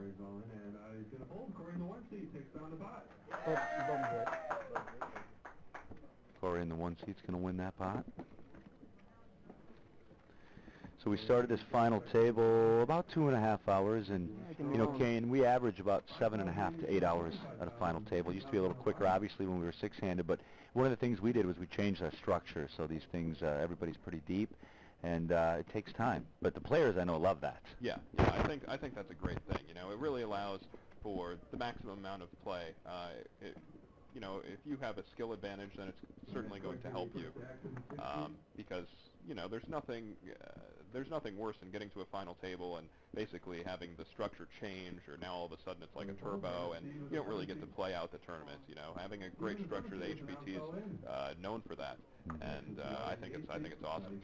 Now, it took us a while to get to this great structure, and we listened to the players, and your friend Alan Kessler helped us out, and Daniel Negreanu, and we finally got it tweaked, and it was just growing pains. You know, we started off, when we started this thing, and I was with these guys almost from the beginning, about a year and a half after, but it used to be just a weekend fishing trip. We really appealed to just the Heartland. I mean, that was it.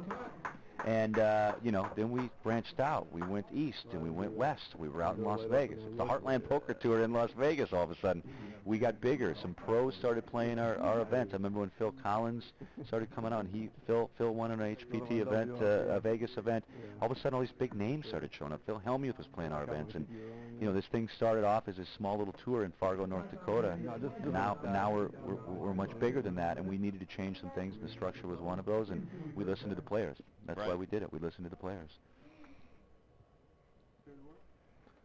And the fields, I feel, used to be a lot softer. It's, as you found out, they can be tough. They can be tough fields. Yeah. But everybody's gotten better at poker. That's probably a frustrating thing for you. Sure. Everybody's getting better at the game of poker, it seems like. Absolutely. When I started, it was much simpler than it is now. You know, I started eight years ago. When I was a freshman in college, and pretty much I only played heads up, and I only played against amateurs, and there was enough action for you to do that online. Just sit there and essentially wait for guys who were open shoving and had no idea, you know, what was going on. Whereas today, it's much more difficult. What Black Friday, that had to be really bad for you. What do you remember? I remember where I remember everything about it. Oh yeah. So I was a student at University of Miami at the time, and I had money locked up on Full Tilt. I had money locked up on UB, and I was now facing, you know, this decision whether I stay out and finish my degree, or whether I take some time off school and travel in order to continue my profession. And I ended up making the decision to go out to Costa Rica to continue playing online, and it took me, you know, as it did everybody else, it took me some time to get that Full Tilt money back. Never have seen the UB money. Yeah, well, none of us have. All right, so a little pot brewing here.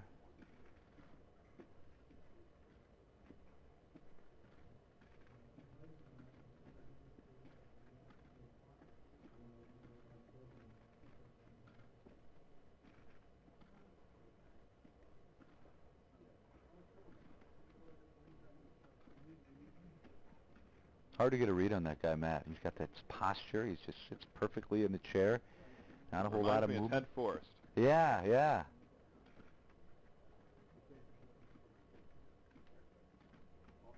I think he was eating a sub like that, actually. Yeah, he was just like that, straight up in the chair, eating his sub, not talking to anybody. I think he likes his hand.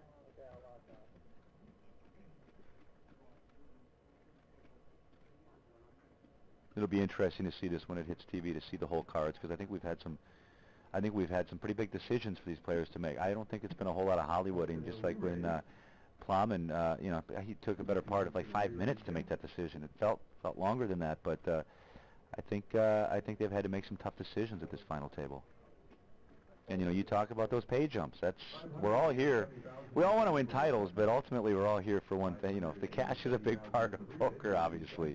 And you want to go home a winner, but you want to go home with, you know, money in your pocket. And up top, $131,720.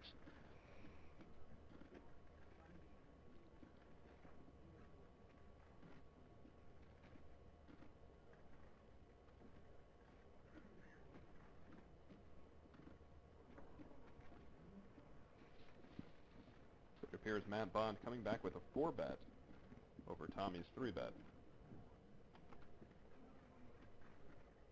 Tommy, back in 2013, finished third at this same HPT event here at Daytona Beach.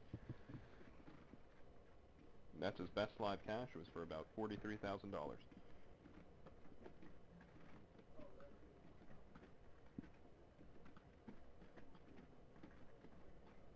And Tommy's taking his time.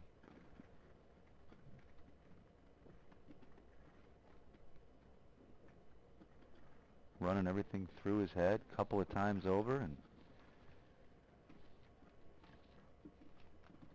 trying to decide what he should do in this situation. And you got any idea what either guy's holding here? You want to speculate on what you think's the whole card? Matt is certainly, I've played with Matt. He certainly is capable of 4-bet bluffing. However, his strategy seems to be a little on the tighter side in his opening ranges at this final table. So my guess is that he probably is not bluffing this time. And it seems from the amount of time it's taking Tommy to make his decision, I'm assuming that it wasn't a 3-bet bluff. I don't think he's thinking about 5-bet bluffing here. However, he is on the button. He did have good position, so he could be making a move. But I would say that both players probably have fairly strong hands. Something interesting. Tommy is carving out chips here. By the way, a 5-bet bluff. I don't have that in my repertoire. Sorry. You might. You're a professional and a good poker player. I don't have that. I can't do it. Right. The opportunities for it are rare. Right. And Tommy's going to make the call. Tommy makes the call. Tommy makes the call. So he calls the 4-bet of Matt Bond, and we're going to see a flop here. Heads up to the flop here. Let's see the flop. All right. The flop is King Jack 10, so this could get interesting. Yeah, I think that's actually a strong, it may not seem like it, but I think that's actually a stronger board for Tommy's range than it is for Matt. I would not be surprised if Tommy had a hand like ace-queen, pocket tens, perhaps pocket jacks in this spot. He could, of course, also have a hand like pocket nines or ace-jack suited, or king-queen suited.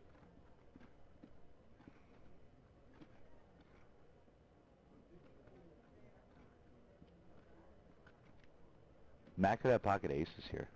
He certainly could. He could definitely have pocket aces here. Or he could have flopped top set. And Matt's going to bet. Matt does make the bet. I would be surprised, though, if Matt...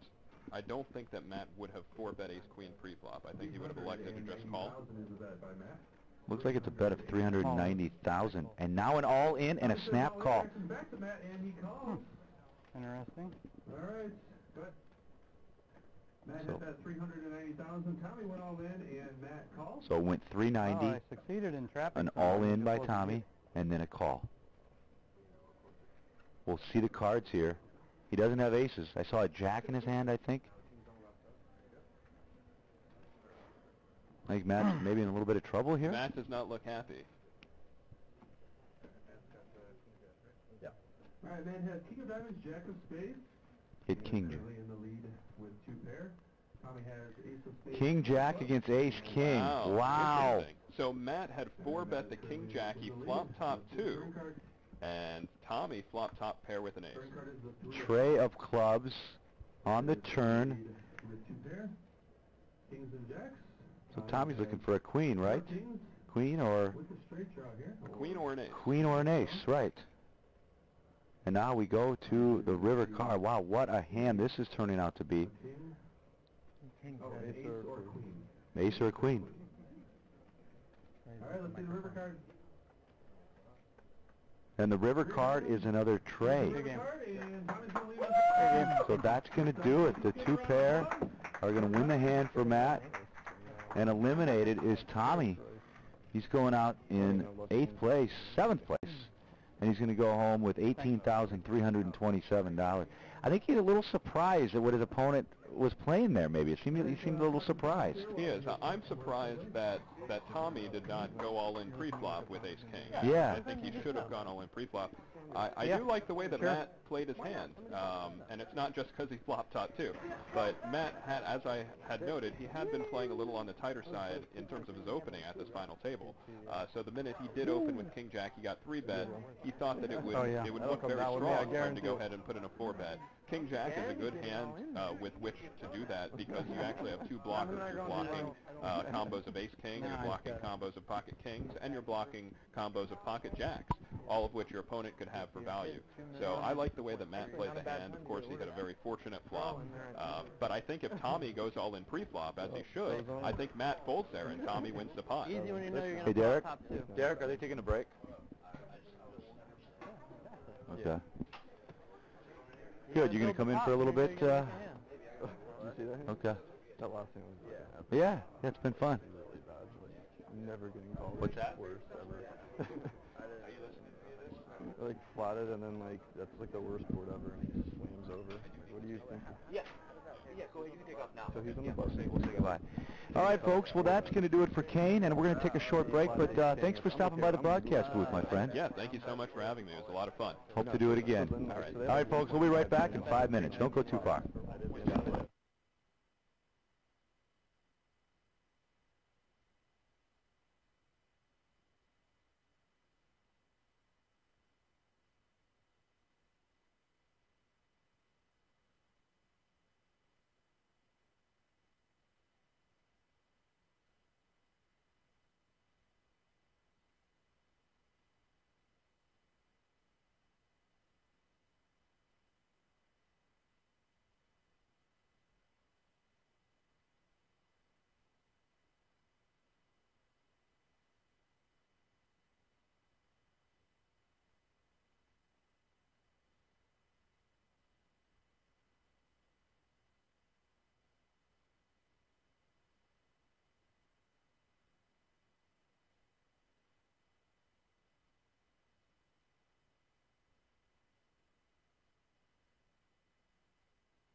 Thank you, Zach Howard. Welcome back to the web stream. How you doing there, Cor?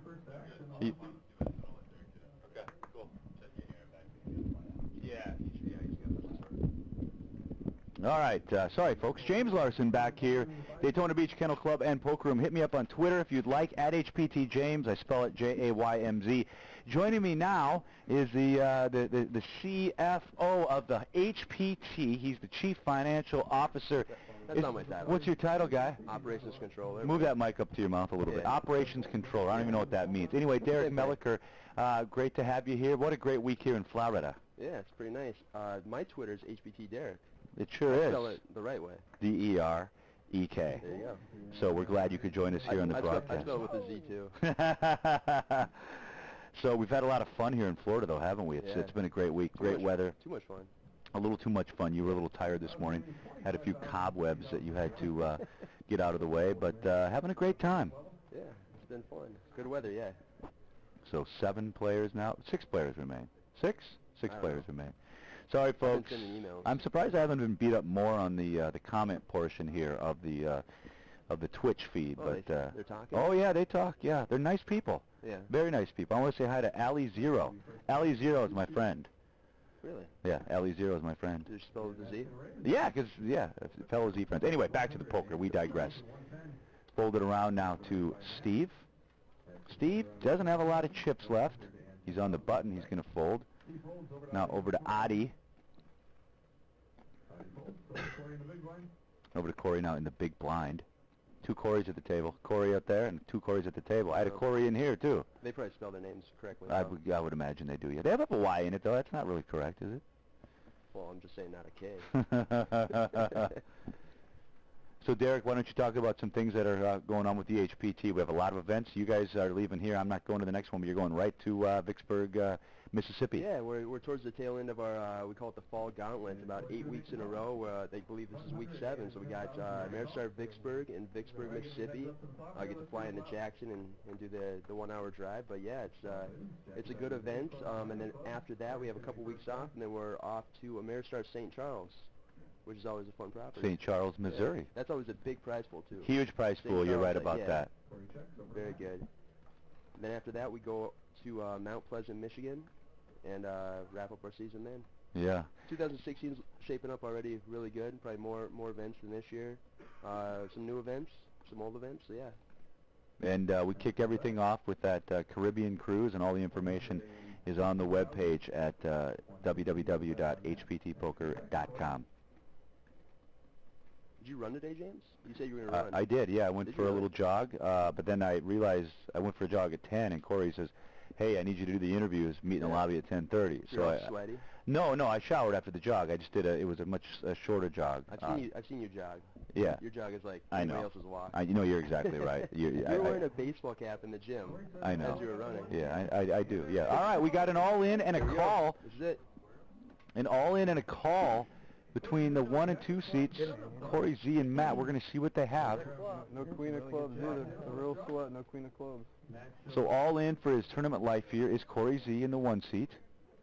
And we're going to reconcile the chips, and we're going to see what they have for hands. Sounds like it's a coin flip. Must just be maybe a pocket pair against a couple of overs. Oh, I had the queen of clubs. Yeah, no. I'm tweeting my fans right now. Oh, you're tweeting, okay, at HPT Derek. Great. Ooh, I got a Snapchat. Looks like we have pocket queens. Okay, all right. Wow, look at this. Jack 7 with the flush draw and the straight draw going up against the pocket queens. Straight's dead. Yep. It's completely dead. It's dead. It's dead. Thank you, Derek. All right, so 1 street to go. I'm awful at calling. I don't even. Still got probably a 32% chance to win here. Let's see the river card. And now we go to the river card, and it's the ace of clubs, just like that. Flush comes through. On the river, the ace of clubs. Second time we've seen somebody almost, somebody at the brink of elimination being saved by the old river card. On the river. Well, it's not always on the river. It's always on the river. It's not always on the river. It's always on the river. Sometimes. It's sometimes on the river. Always. You know, whether it's in the window or the river, it's not good news for the 2 seat of Matt Bond as he ships over a few of his chips. This Matt Bond, Derek, this is a story here. His third final table in a row. This guy, all he does, third HPT final table. No, third HPT final table in a row, yeah. The last 3 events that he's played in. He's played, okay. Yeah, he's made final table, and now his third final table. Maybe I time traveled or something. No, there's no DeLorean. This is the year the Cubs win the World Series, though. The Cubs win the World. Hey, I want to give a shout out to my buddy East Coast Rossi, if he's listening. Mike Ross. He's a big Cub fan. He's going to the game tonight. And he's going to the game tomorrow. I got a line on the World Series tickets. Oh, you do? Oh, yeah, I heard about that, Blake. Yeah. Actually, that friend, literally, Blake just ran the Chicago Marathon yesterday. Get out of here. I swear to God. Wow. I was on the elliptical for 40 minutes yesterday. my legs hurt, so I can't imagine. Well, I want to thank everybody here at the property, Derek. They've all done a fabulous job, and it's been a lot of fun. Let's get a little, let's get some Twitter action going here. You can check us out at HPT James. One more.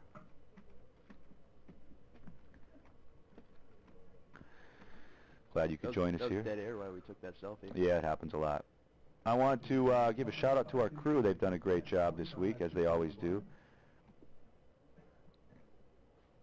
I'll send it to you. You can send it out. Oh, you want me to do it? All right. I sure do. Okay. Best crew in the biz. I always say that. Yeah, these guys, you know, I've been on this show now for 8 years in a lot of different roles, and a lot of these guys, like Goose, Chris Goose, who's been with us all the way, Jeff Casper, who's... Season 2. Yes, in Season 2. Yeah, I started in Season 2 as right alongside Goose, and you know, Kevin Bove, our director, he didn't make this trip, but he's a good friend of ours, and Gabe, and all these guys, they come from all over the country. We're not really in one spot. Our studios are in Fargo, North Dakota, but it's great to see all these guys, and it's fun to see them each and every week. All right, fold it around now to Matt Bond. He did not like that hand. That was a weird way to fold. It really was. I like it, though. Yeah, Adi's going to win the hand. A lot of money up top here for the winner, 131,000 and some change. Right now, the minimum cash, 22,000. Just over 22,000. Fifth place is 28,350. Fourth place, 37,513. Third is 54,122. Up top, 131,720. Second place, $81,326. If you ever get down to this area, Daytona Beach Kennel Club and Poker Room, stop in here. It's great poker action and great food. And today, 50-cent beer. So I'm hoping we wrap this table up. 10-cent hot dogs. 10-cent hot dogs. I want to get this wrapped up so I can go get some of those beers. I should tweet you in the when you were in the. I got into the cash machine. It was a lot of fun. Just a big machine filled with 20s and 5s and a couple $100 bills in there, and all the money that I grabbed went to a worthy charity here. We donated my $154 to the Greyhound Fund here, and it's just a fun celebration as the. Is it Delaware Gaming? Delaware North. Delaware North, yeah, celebrating 100 years, and we celebrate Christopher Columbus Day today here.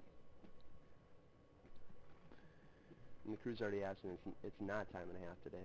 Yeah, well, we worked on Labor Day in East Chicago. I really tried to lobby for that, and then now we're working on Christopher Columbus Day. I'm I'm half Italian, so he was a great Italian-American. I should get paid double time at least. I'll buy the first round of beers. Sounds good. He always does. Derek's good about that. Couple of 4s and a 5, 2 clubs. Talked about Matt's demeanor at this table. His back is he's got posture like you. You always walk around with great posture. Yeah. Maybe it's a bad back. Maybe that's it. That could be it, too, yeah. That's why I do it. I walk around hunched over all the time. Plowman action to him now. Hasn't had a lot of traction here at this final table. You can kind of see that in his demeanor, the look on his face. A few of the spots he's picked just haven't been the right timing for him. It's just been a timing thing and trying to get something going. Queen of Spades now on the turn. Once again, we start with Matt in seat number 2.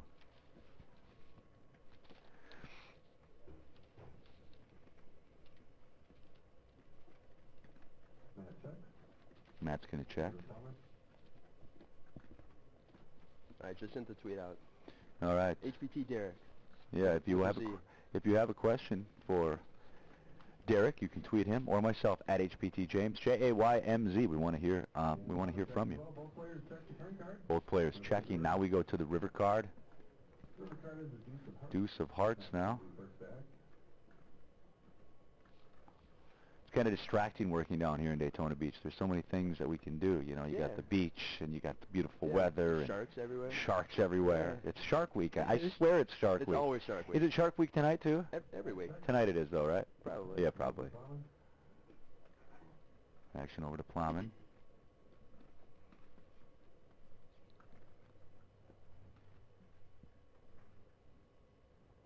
Plowman's going to bet 100,000. 100,000 is the bet. Action's back to Matt. Plowman bets 100,000.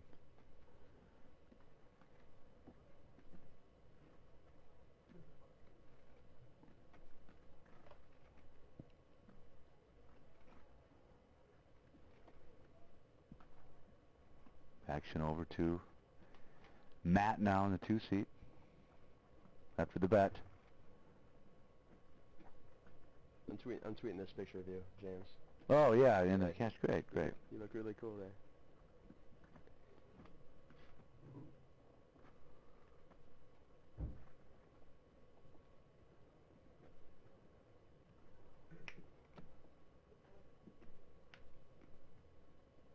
I just recently updated my Twitter profile picture. Wow, this is as opposed to it being on the beach with a suit. Boy, we're gonna get blown up here on the column side here pretty quick. That's fine. I'm used to it. And a call is made. Oh wow. Wow, big call. Oh, it's not an all-in? No, it was not an all-in. 2 pair, and the winner of the hand is Plowman, ladies and gentlemen. Turn check, right? Anyone else drink? Pretty good bet.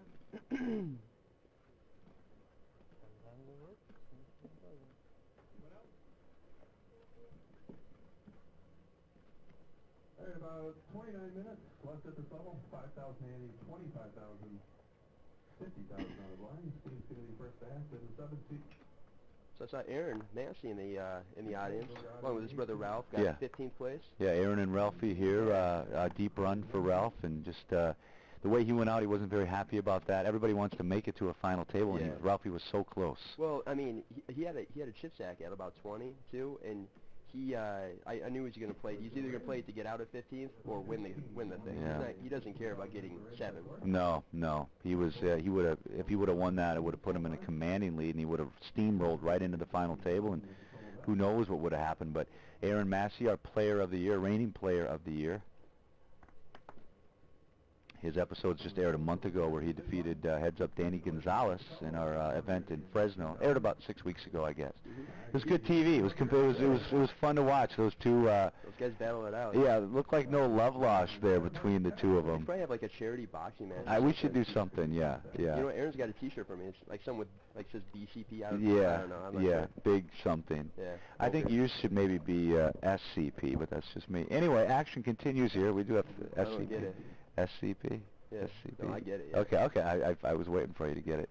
Your check will be late. Yeah, right. All right, action over now to the 1 seat, Corey Z. 2 Corys at the table. Corey T, Corey Z. Corey in the 1 seat checks as well. Both players check the flop. Is that the one you call Matt Damon? Yeah, looks like Matt Damon. Turn card now, Jack of Spades.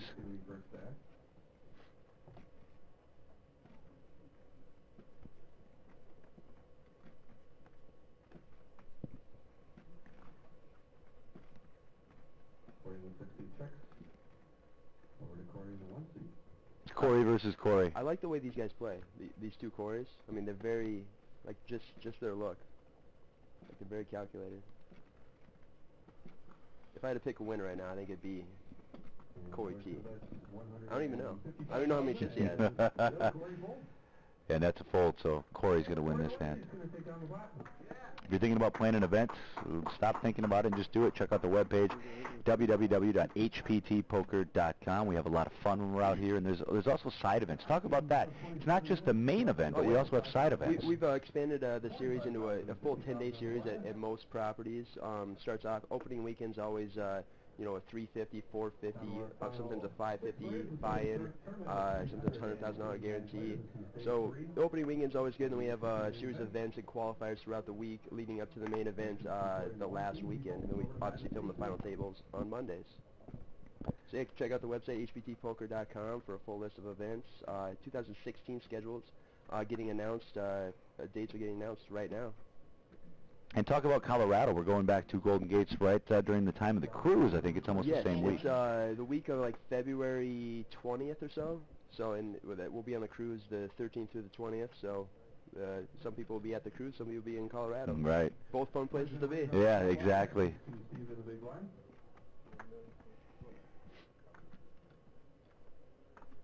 Are you going on the cruise? Yeah, I'm gonna either go to the cruise or Golden Gates. I haven't decided yet. I need to know. Yeah, I know. Yeah, I'll let you know next week, and then you'll bug me, and then I'll say I'll let you know, and then we'll get in a big fight, and then we'll shake hands, and everything will be be fine. fine. I quit. I'll be like, well, you're fired. Oh, you're fired. Yeah, it's like, all right, I didn't quit. All right, well then you're not fired. So joining us later, we'll have Robert Williamson III stopping by, professional poker player, WSOP bracelet champion. RG the 3 stopping by. How about that football game last night? Speaking of football. The Cowboys? No, San Francisco. Yeah, it was a good game. It was a great game. Yeah. Let me tell you, it was a great game. I'm not even a fan of either team.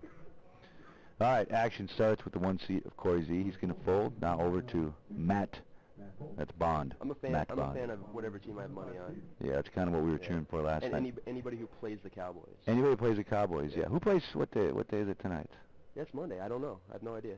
Got to be a football game on. I know the Eagles won this week, so I'm happy. Finally. I'm going to look that up. Who plays tonight? What should I Google? NFL? I just go to ESPN. Cubs are playing like soon, right? Like in an hour. Go Cubbies. Action over now to Steve, who's very short. Steelers, Chargers. I got Chargers. You want to make I'll that? take Steelers, absolutely. Really? Over to Adi now in the big blind.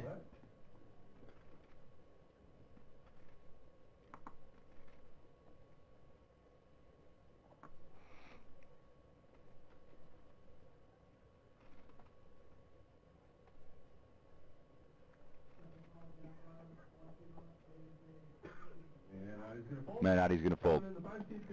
So Plowman is the winner of the hand. All right, what's the bet? What are we making? First beer? Well, first of all, the spread is 3.5, so you have to give me 3.5. Yeah, I think I'll have to check. I'll give you 3. Yeah, well, I'll have to double check that. You know what? I've got a way to do that right here. So let me actually check that, and we'll make this official. I like how we were just going to bet. Now I have to give you points. I guess that's fair, though. Winner tonight is going to go home with $131,702. Dinner break will probably happen in, what, about an hour? Is that what we're thinking, Derek? I'd say so. About an hour. Maybe hour and a half. Point spread is San Diego -4. The over-under is 45, my friend. -4 and 45. I'll give you a 3.5. Okay, sounds good. We'll do $20. Okay. $20. It's a bet. Locked in. All right, action over now to Adi. Adi loves to travel, and he says he loves being high on life. That's what he put in his play. I'm reading that. Adi's all in. Is that what Aaron Massey put too? Right. He's all in now.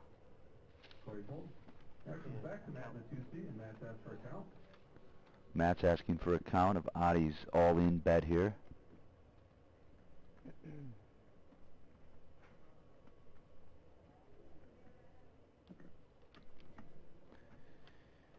And Adi in his player questionnaire says, why did you want to come play this HPT event? He said it was the softness of the field. Now, I think the fields are getting a lot tougher, Derek.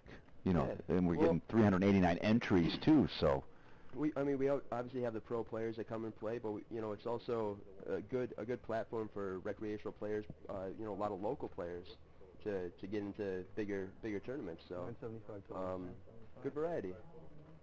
There's some value there though for the pros. 975,000 is what Adi's all in for. 975,000. Ooh. Matt has re-raised all in. And now a re-raise all in. Isolate. You must have it. And Adi shows pocket queen. Oh, ace king versus. Wow, look at this. Ace king versus pocket queens. Classic flip. I'd always rather have the queens here, I think. Howdy, is that risk here with the pocket queen, queen of spades, queen of hearts? This one's a queen jack pencil. King of clubs, Howdy's currently in the lead. I got one. Is that risk here? Alright, let's see the flop. All right, ace king versus pocket queens. We go to the flop. It's king 10 deuce, couple of hearts. And he's got the ace of hearts, so the backdoor flush does not come into play. Wow, just like that, out flopped. Pocket king. And I trade them in for pocket king. Alright, let's see the turn card. All right, we go to the turn card now. Turn card is the 4 of hearts. Still looking for 2 of the remaining queens. Have your hand now. Yeah, I like my hand now. I'm just going to need to see one of the remaining... A 5% chance here on the river. Or he's going to leave us in 6th place. I didn't need to see one of those queens or he's going to be eliminated. We go to the river card. And it's another 4, this time the 4 of spades. So that is going to do it. Adi has been eliminated. Not for nothing, though, going home with a nice payday, a real nice payday, $22,000, just over $22,000 for 6th place. And Derek, now the prize pool, you know, we bump up now to 5th place, $28,000. 3rd place is $54,000, and up top we all know $131,720. Plus the winner gets a $3,000 winner's package. Tell everybody at home how that works and where that event's going to be at. So the Championship Open is at Soy Eagle Casino Resort in Pleasant, Michigan this year. It's been there the last few years. It's basically the winners of each event will all be there. They get their buy-in, they get travel stipend and hotel. That's part of that $3,000 package. But the event is open to the public. It's always a really big event. You know, $600,000-$700,000 prize pool there as well. And that is in November, I believe, November 13th to the 20th. I want to say something like that. 13th to the 23rd. All the information is on our webpage at www.hptpoker.com. We're going to step aside for a 5-minute break. Don't go too far. We'll be right back. Man,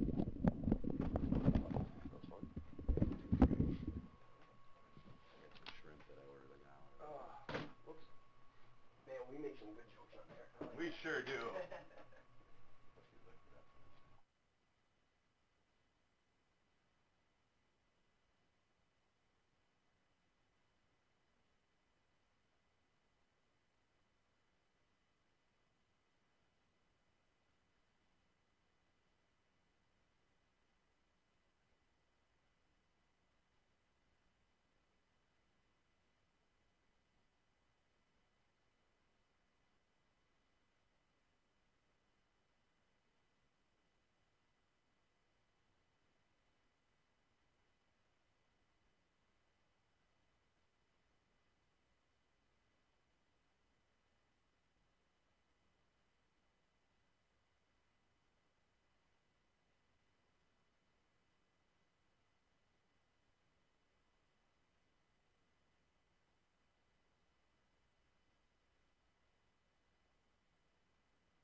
Down to our final 5 players. We started the tournament with 389 players.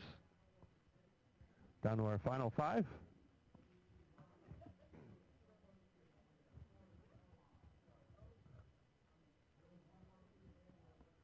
And Corey in the 6th seat's going to be first act, $25.50 on the blinds.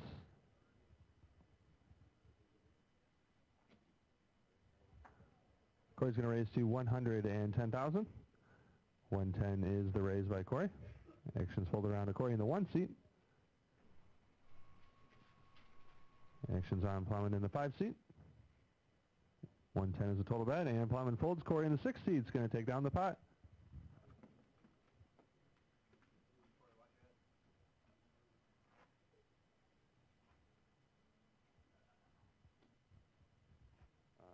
We'll do a full 15 at the end of this level, okay?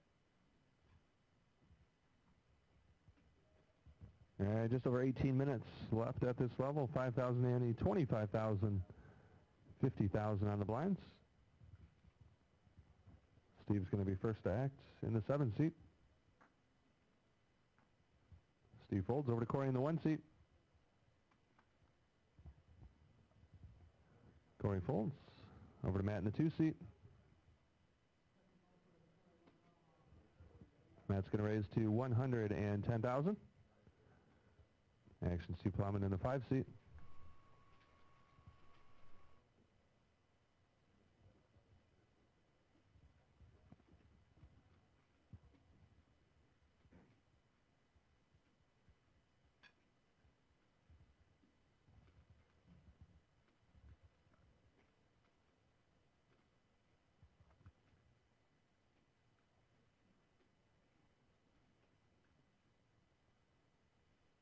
Plowman folds over to Corey in the big blind. $110,000 is a total bet. And Corey's going to make the call. $110,000 and a call. All right, going to be heads up to the flop here. Let's see the flop. Welcome back to the HPT Poker broadcast here at Daytona Beach Kennel Club and Poker Room. James Larson solo for the next few minutes. We got a few more guests stopping by. Corey checks over to Matt. Action over now to Matt.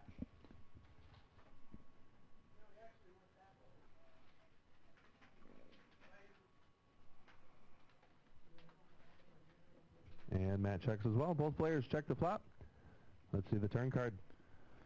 All right, now we go to the turn. Turn is the 7 of spades.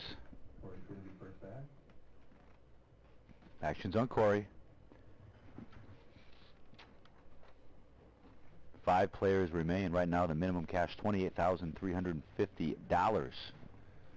Up top, though, $131,720. Plus, that winner will go home with a $3,000 winner's package. I want to give a shout-out to Stan Jablonski. He hit us up on Twitter. He's watching, as well as Craig Casino. They're both watching in their respective homes. Sorry about the audio being a little low. I know our guys are starting to work on it, or they have been working on it. I'm sorry. The winner of the hand is Corey T. Just had some issues here with the audio, but it's... Oh, thank you so much, Amy. Oh, Amy, here. Amy, hold on. No, it's hold on. Apparently. Here, just keep that. I'll be in there later. Thank you. It's just their own airtime they want. But I appreciate the support. Once again, if you have questions or comments, you can hit me up on Twitter at HPTJAYMZ. Look at that. They got their shirts. Everybody having some beers. It's a great holiday here. Columbus Day, all the happenings here at the property. I wish you guys could all be a part of this with the 50-cent beers and the 10-cent hot dogs. It's been a lot of fun out here at the Daytona Beach Kennel Club and Poker Room. I want to thank Dom Nero, the Poker Room manager. He's going to be on with me again later today. And I expect this broadcast probably to go until about 9 p.m. on the East Coast tonight. We started at about 1:15 East Coast time. It's going to probably be about an 8-hour final table. But as you folks know, that can change. It can be over in an hour, or this thing could last till tomorrow morning. And Corey T just continuing to stack chips. And you look at Steve now. Steve is, boy, he doesn't have very many chips left at all. So he's going to maybe have to pick this or the next hand to think about getting those all in the middle at this point. And he's obviously realizing that now and doesn't look real happy. 5 players remain, nationally syndicated final table here. James Larson, I am your commentator. And we want to thank you for joining us here on a Monday afternoon.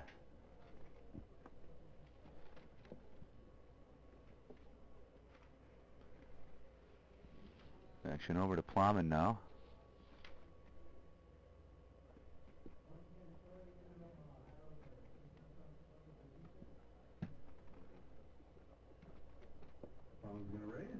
Plowman's going to raise it up to 110,000. Go to 110,000. That voice you hear behind mine is Jeremy Smith, our traveling tournament director here on the HPT. Does a great job of organizing and working with the staff and the crew.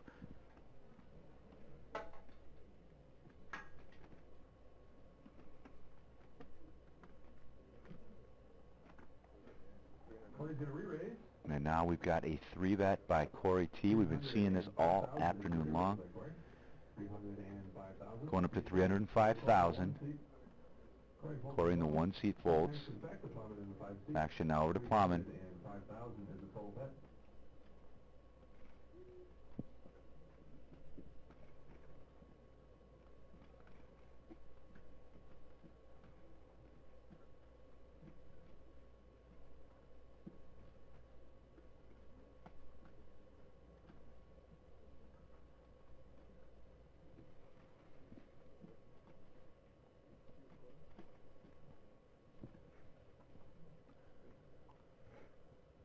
Plowman's done this a couple times where he really makes calculated decisions. There was a couple times, 2 hands where about 5 minutes went by before he either made the call or folded his hand.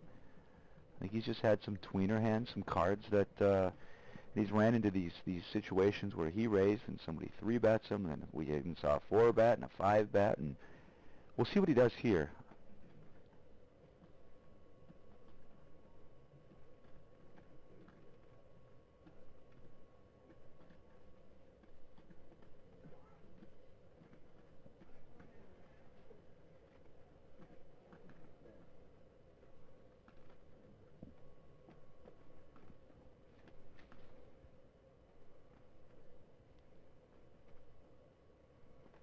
Once again, you can join the conversation with us on Twitter. @HPTJames is how you can find me. Read your tweet on the air, and we'll answer any questions or comments that you might have. I want to thank you for joining us here on the broadcast. The call is made now by Plowman. So 2 players, heads up to the flop now. You may notice from last year we got rid of those big plaques. We used to have those big square plaques that we use. Now it's all chips. Chips are a little easier to stack and to manipulate. 8-7-5 is the flop. Couple of hearts. Action will start with Plowman.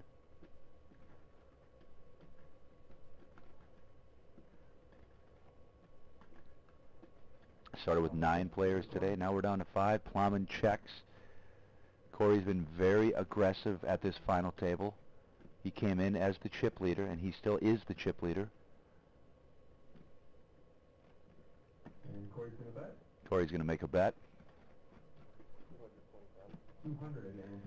220,000 chips is the bet by Corey T. Action back over to Plowman.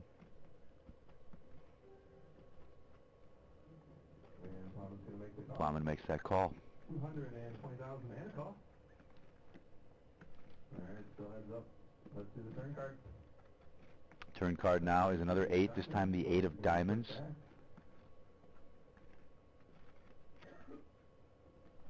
Coming to you this week from the Daytona Beach Kennel Club and Poker Room. James Larson broadcasting with you. Be here all the way until we crown a new HPT champion, and then we'll do our normal wrap-up after the broadcast. We'll try to get the champion in here for a quick interview as well. It's checked now over to Corey T. And Corey checks as well. Both players checking now, so we go to the river card. And it's the king of clubs is the river.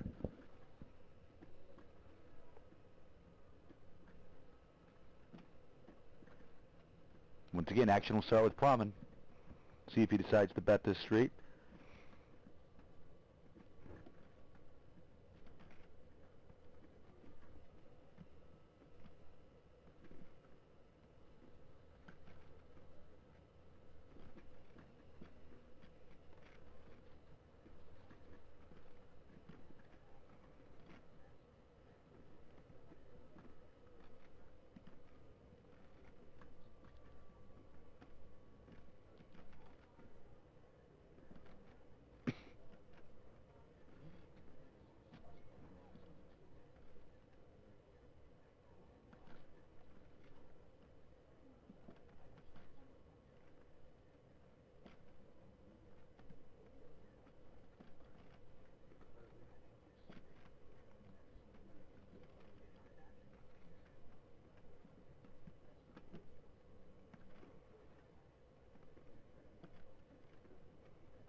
Okay, once again, a hand that's taken quite a long time here against Plowman and Corey T. Plowman now reaching for chips.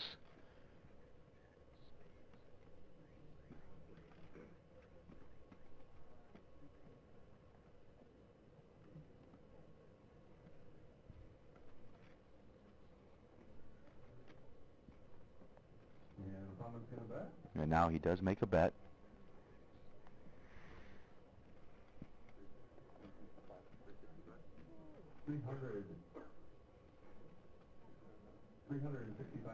Looks like $365,000 is the bet. Action over now to Corey T.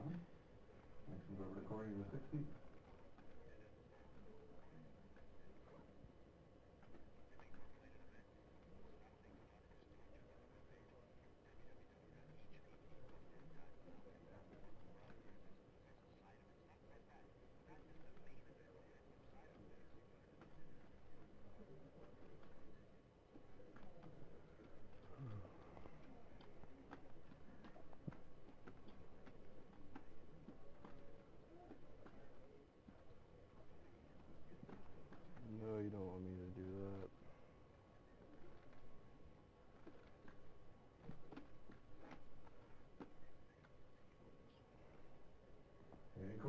that. And Corey's going to fold, so the winner of the hand is Plowman. He's going to take down the hand. Once again, check out our webpage, www.hptpoker.com. Find an event that will work for you. Come on out, and maybe you'll be playing for the life-changing cash.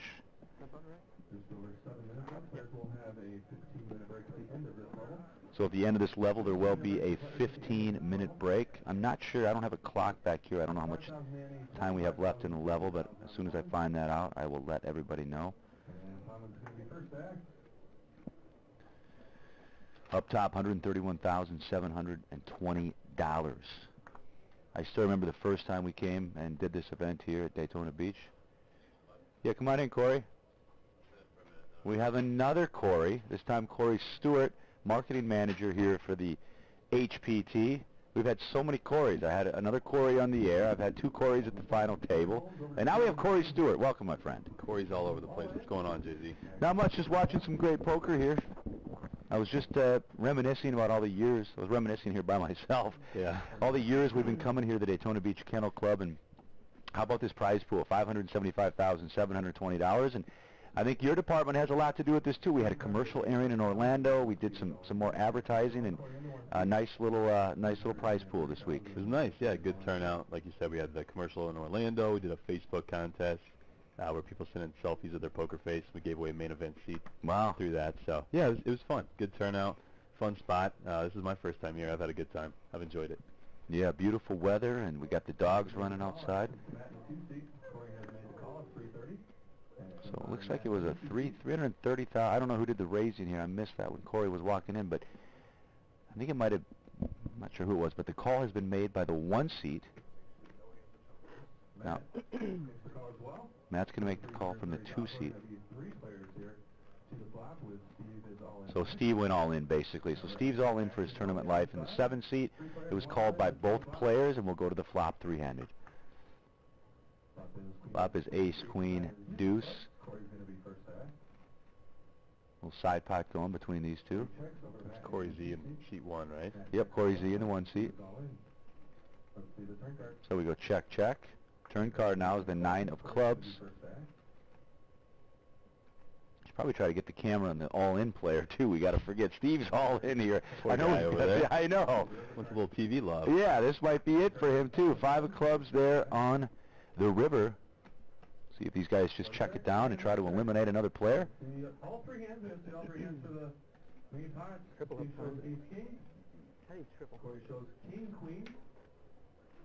And Matt shows pocket 6s. Looks like the ace-king is going to take it down. Triple up with his ace-king. Yeah, big triple up there for Steve. He's going to triple up. He was all in earlier. Any idea how many chips he had when the hand started? 300,000, I think. Oh, wow. Yeah. He's right back in the game. Good hand. I could be wrong. Good guess. We'll roll with it. Yeah, we'll roll with it. So it's James Larson and Corey Stewart hanging out here backstage, back of the house, Daytona Beach Kennel Club and Poker Room. So What's new with the HPT? Anything coming down the pike? I know we have a cruise coming up and big happenings. Yeah, we just announced a few early 2016 stops. Got the cruise in February. Golden Gate's going for our, I believe it'll be our 10th consecutive $1 million prize pool. It's always a monster event. Of course, Thunder Valley in late January up in Lincoln, California, just outside of Sacramento. That's always a favorite among the players, so that'll be a big one.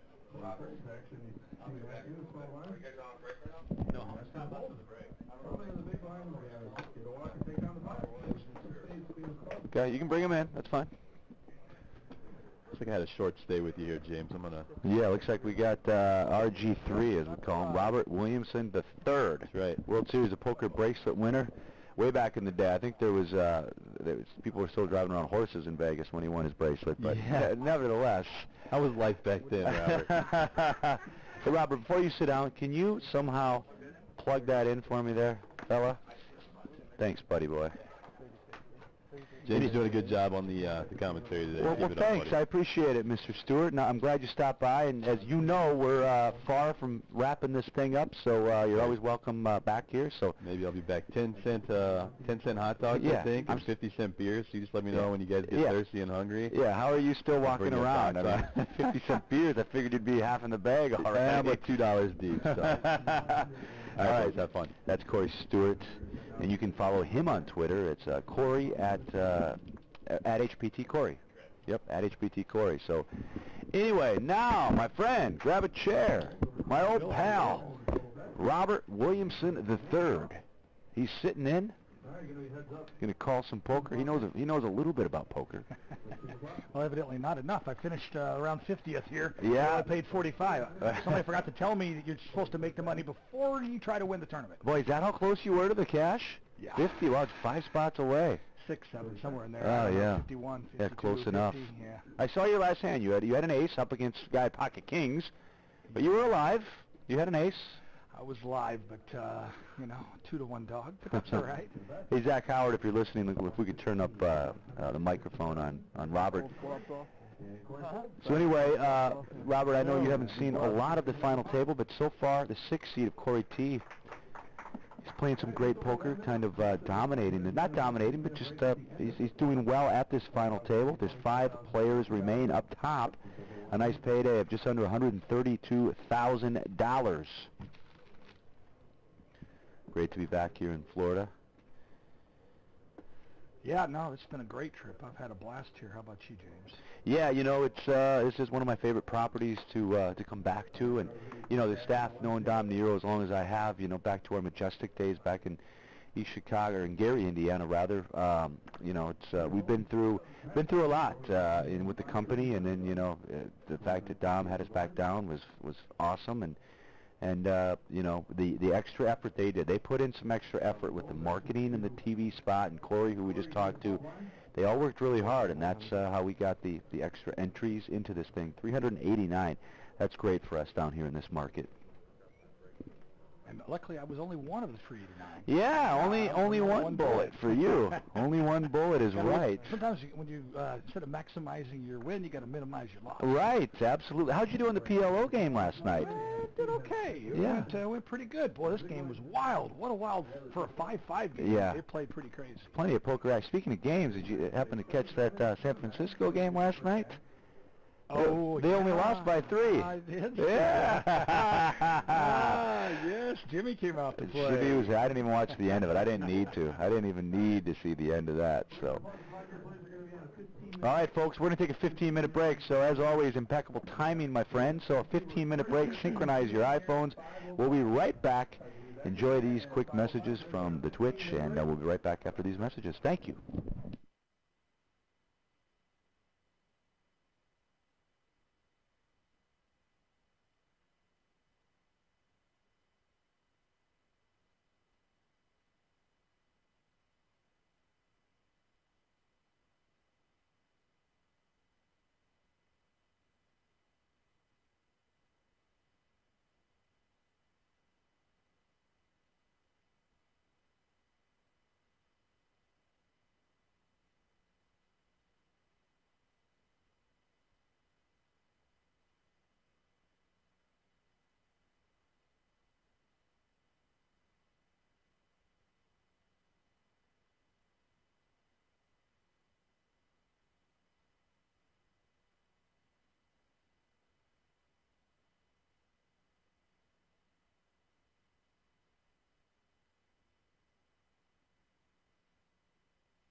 1,580,000. Man C2, 3,555,000.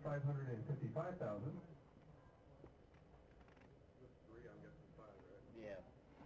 Robin has 2,435,000. Corey in seat 6 has 3,150,000. And Steve in seat 7 has 950,000. So Matt in seat 2 is our current chip leader at 3,555,000. All right, let's go ahead and wash up, get ready to go. Thank you. 10,000 Annie. 30,000. 10,000 between 30,000. 60,000 on the blinds.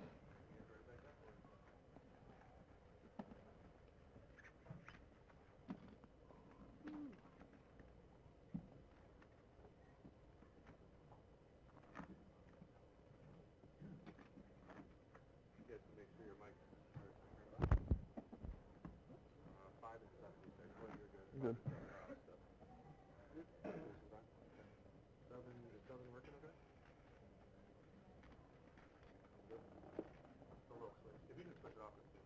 Yeah, no, I think it's on now. On what speed? The battery. Yeah. As soon as he changes the battery in your speed, we'll get started.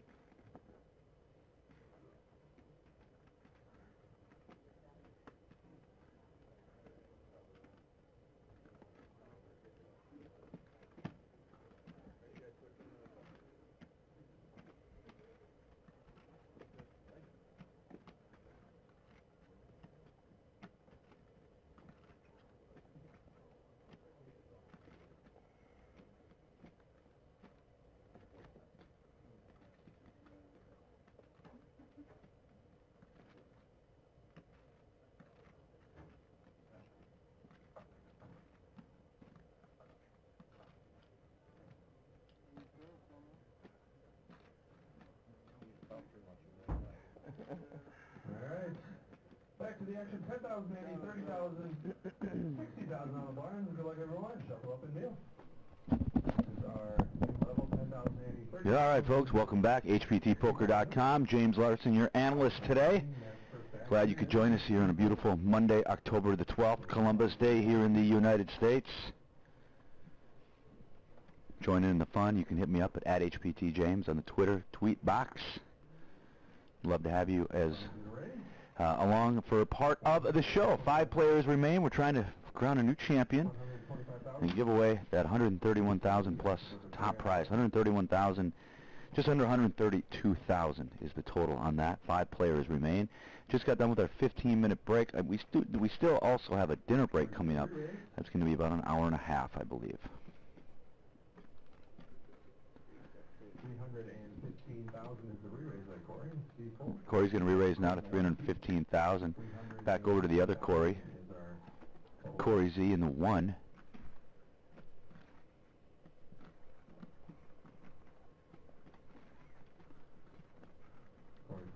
Corey folds. Coming in the 5 seat, 315,000 is the total bet.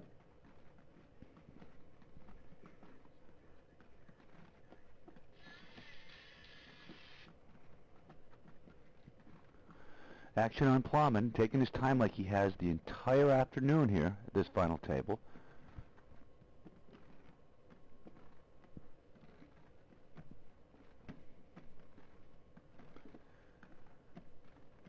$389 entries in this event this week. It's great for us. Our largest turnout here at the Daytona Beach Kennel Club and Poker Room, right here in Daytona Beach, Florida. Beautiful weather outside.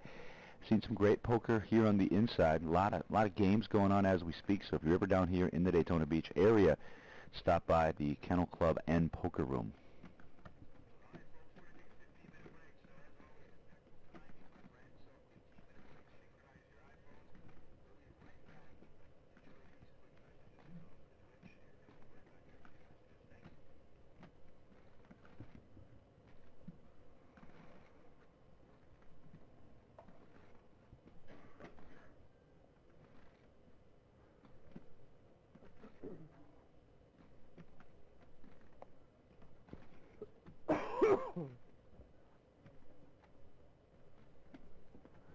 And now the call is made by Plowman. And 15,000 is total bet.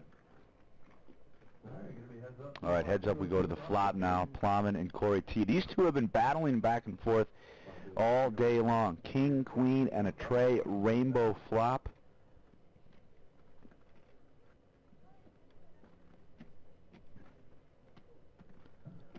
Action's on Plowman. Plowman now checks over to Corey T in the 6th seat.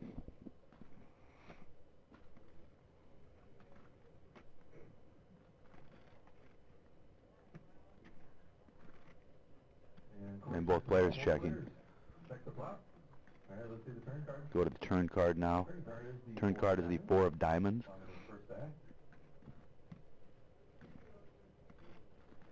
Once again, Plowman will be first.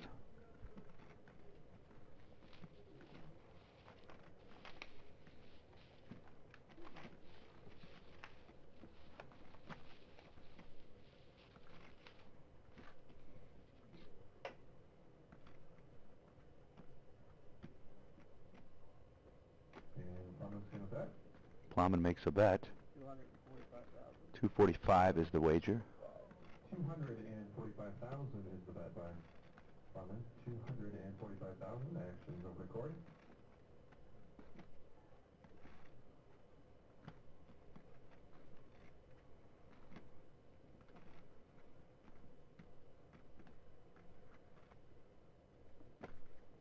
And the call is made. The call.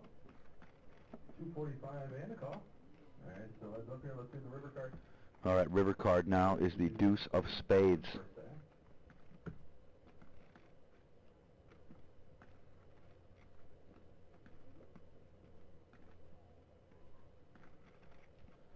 Action's on Plowman. He'll be first. And he's going to check.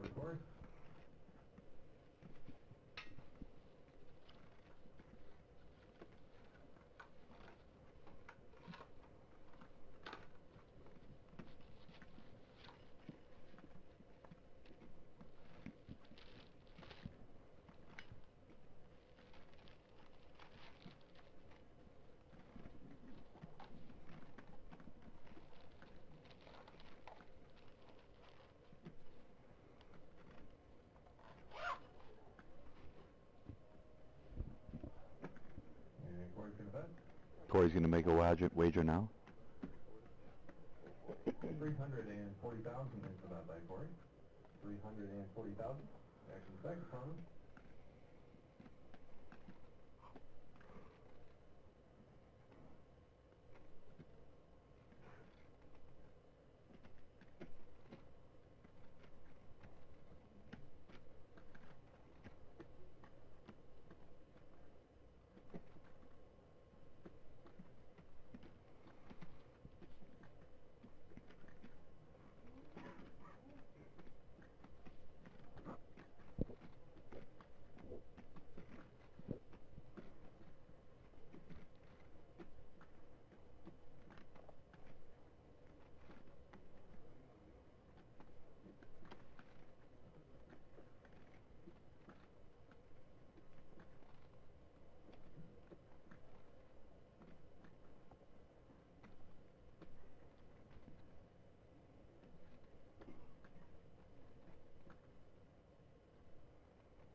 Plowman just really taking his time, really deliberate decisions, and he's really taking his time on this one.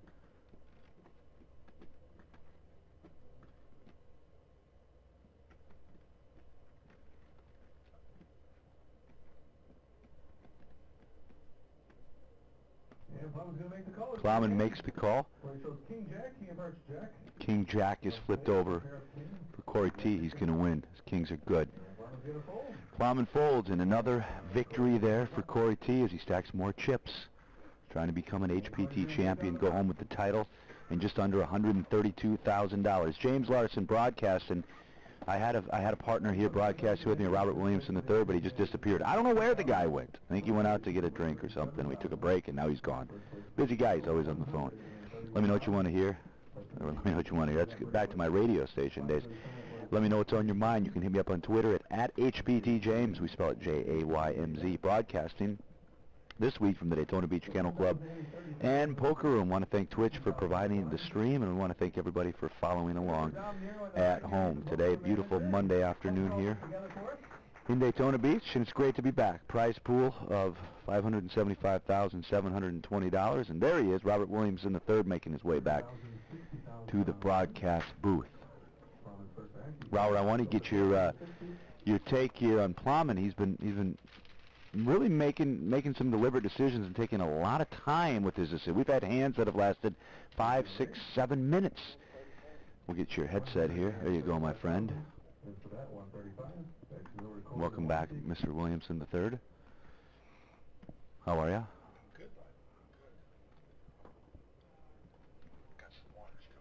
Oh, good. Zach Howard, can you hear Robert's audio back there? All right, so anyway, as I was saying... Oh, you did?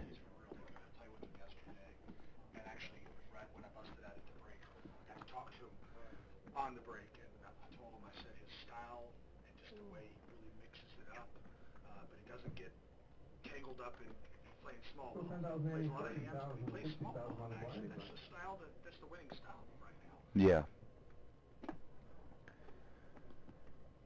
5 players remain here at this nationally televised HPT final table. This will probably hit the airwaves in 5 to 6 months. It takes a little while. We take these episodes back to Fargo, and they put them together. It usually takes a solid 40, 50 hours to put one episode together. And then Robert and I come up, and then we voice the episodes, and we put everything together, and those air. For a list of where you can watch the show, check out our webpage, hptpoker.com. All the information is there for you. Did we get a chip update on the... Yeah, we're supposed to, but it's on its way in this direction. So trying to find out. I think there's your chip leader right there. It's a fold by the 2-seat. That's Matt. Mm-hmm.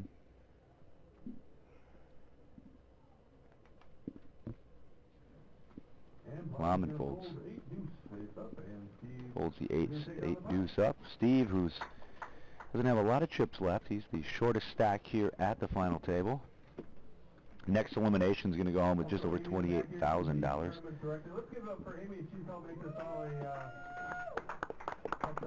No, there's Amy Alvarez. Amy's been done a great job. Amy goes way back to us in our Majestic days with Dom Nero and Jeremy. They all come from the Chicagoland area.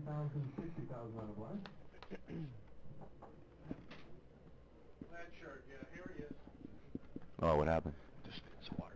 Oh, okay. Hey, Amy. Ma'am, appreciate it. No problem. Amy making another appearance here on the show. Great to see you, Aim. Awesome. Oh, wow. Yeah, thank you.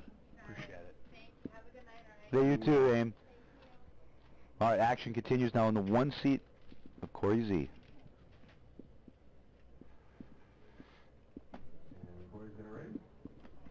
Corey's going to raise it up. 40. These players are at the moment where they can really taste victory. You know, 5 players remain, 389 entries. So, you know, nobody wants to go out in 5th place. Well, nobody wants to go out at all. But now, I was going to say, yeah, nobody really wants to go out, period. Nobody really wants to go out. But now they've really got the chance. Like, you are just 4 people. Thank you. 4 people stand in your way of being a title holder for the HPT. You get to go home with that silver bracelet. But most importantly, $131,720, because that goes a long way in the poker world these days. That's a lot of money, man. It's a good bankroll builder. It sure is. It sure is. It's a lot of bullets to fire at different other places. Absolutely. Other HPT stops. Yeah, and we've got a couple stops coming up. You can join us in Vicksburg, Mississippi, a nice little Ameristar property down there, and then we're going to St. Charles, Missouri. St. Charles, Missouri, that is one of my favorite properties. Probably top 3. Great group of people over there. Tony Russo and his staff, everybody does a great job, and it's just great to be back in the Missouri market, and that's always a big prize pool. When's the next? Are you playing any of those, Robert? I am. I'm going to be in Vicksburg this. Oh, you are? You going to Vicksburg? Mm-hmm. I had no idea. It's my stomping grounds. I'm from the South. Yeah, I forgot. Yeah, I forgot. My uncle actually lives there. My mother's brother. It's a nice area down there. I've only been going there. Well, I've been there 3 times. In the last 3 years, I've gone to Vicksburg, and you know, the prize pools have been a little smaller there. It's a little harder to draw poker players to that area. But we've done some promotions. We've done some things. I want to say they were giving away free rooms with a buy-in, which. How huge is that at a nice property, you know? Poker player, that's everything. Yeah, that's great. You're gonna feed us and give us shelter. Right. Keep coming back time and time again. Exactly. So, you know, the staff there is just working with us to try to make this a successful event. So, all the information on the webpage at hptpoker.com. I know a lot of our staff. They're going to just depart right from here, right from Florida, and head in that direction to go to Vicksburg, Mississippi. So doing a little stopover in Texas myself. No, okay. You gonna play a little cash game while you're there, maybe? Maybe so. Maybe so. Maybe get a quick session in.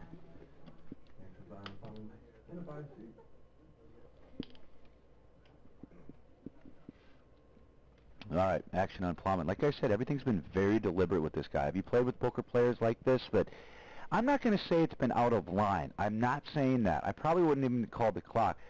But every decision has taken him a while to make. Yeah, I'm not real fond of playing against players like him. I feel like that the dramatics are sometimes not just them thinking. It's one thing if they were just thinking through the process. That's fine. I think anybody should have as much time as they need to make those kind of decisions. But to deliberately take a long time on every single decision, it's a little bit annoying as a player. It can be, and I don't know if that's why he's doing it, but then there are some players that have the school that I'm going to take X number of seconds for every decision that I make. I never subscribe to that. Yeah, well, they're trying to play the confusion theorem where they, you know, oh, he won't know what I'm doing.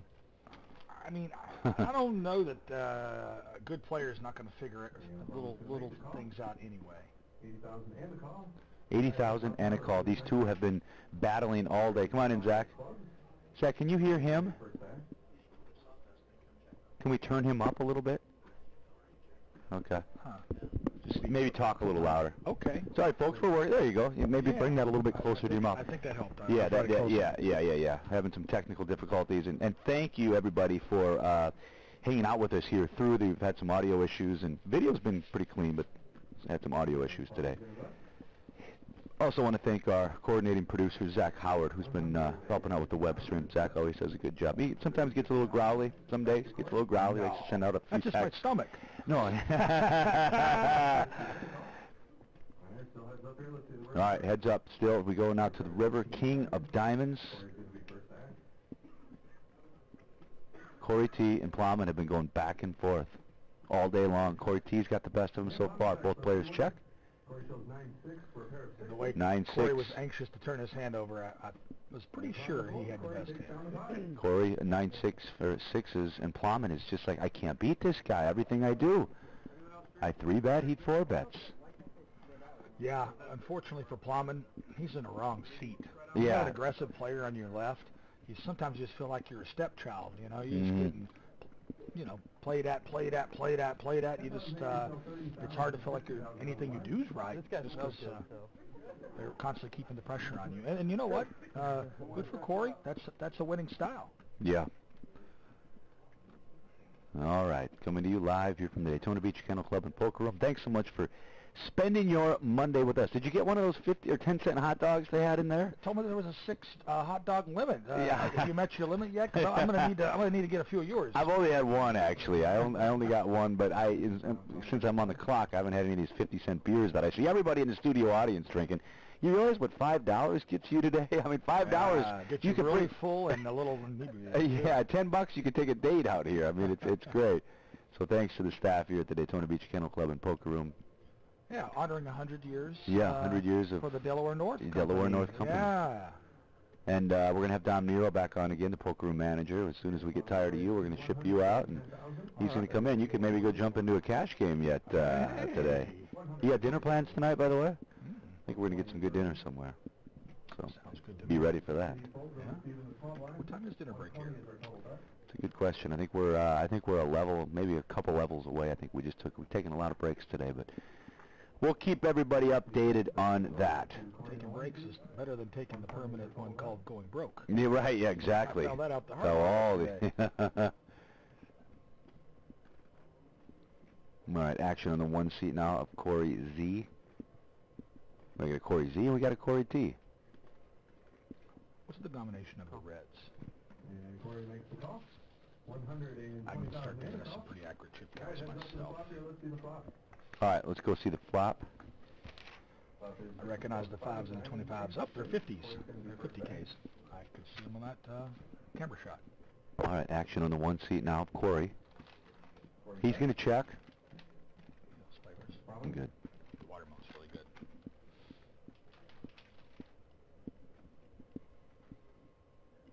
All right, Plowman's going to make a bet. 110,000 chips. 110 is the bet. Actions back to Corey in the one seat.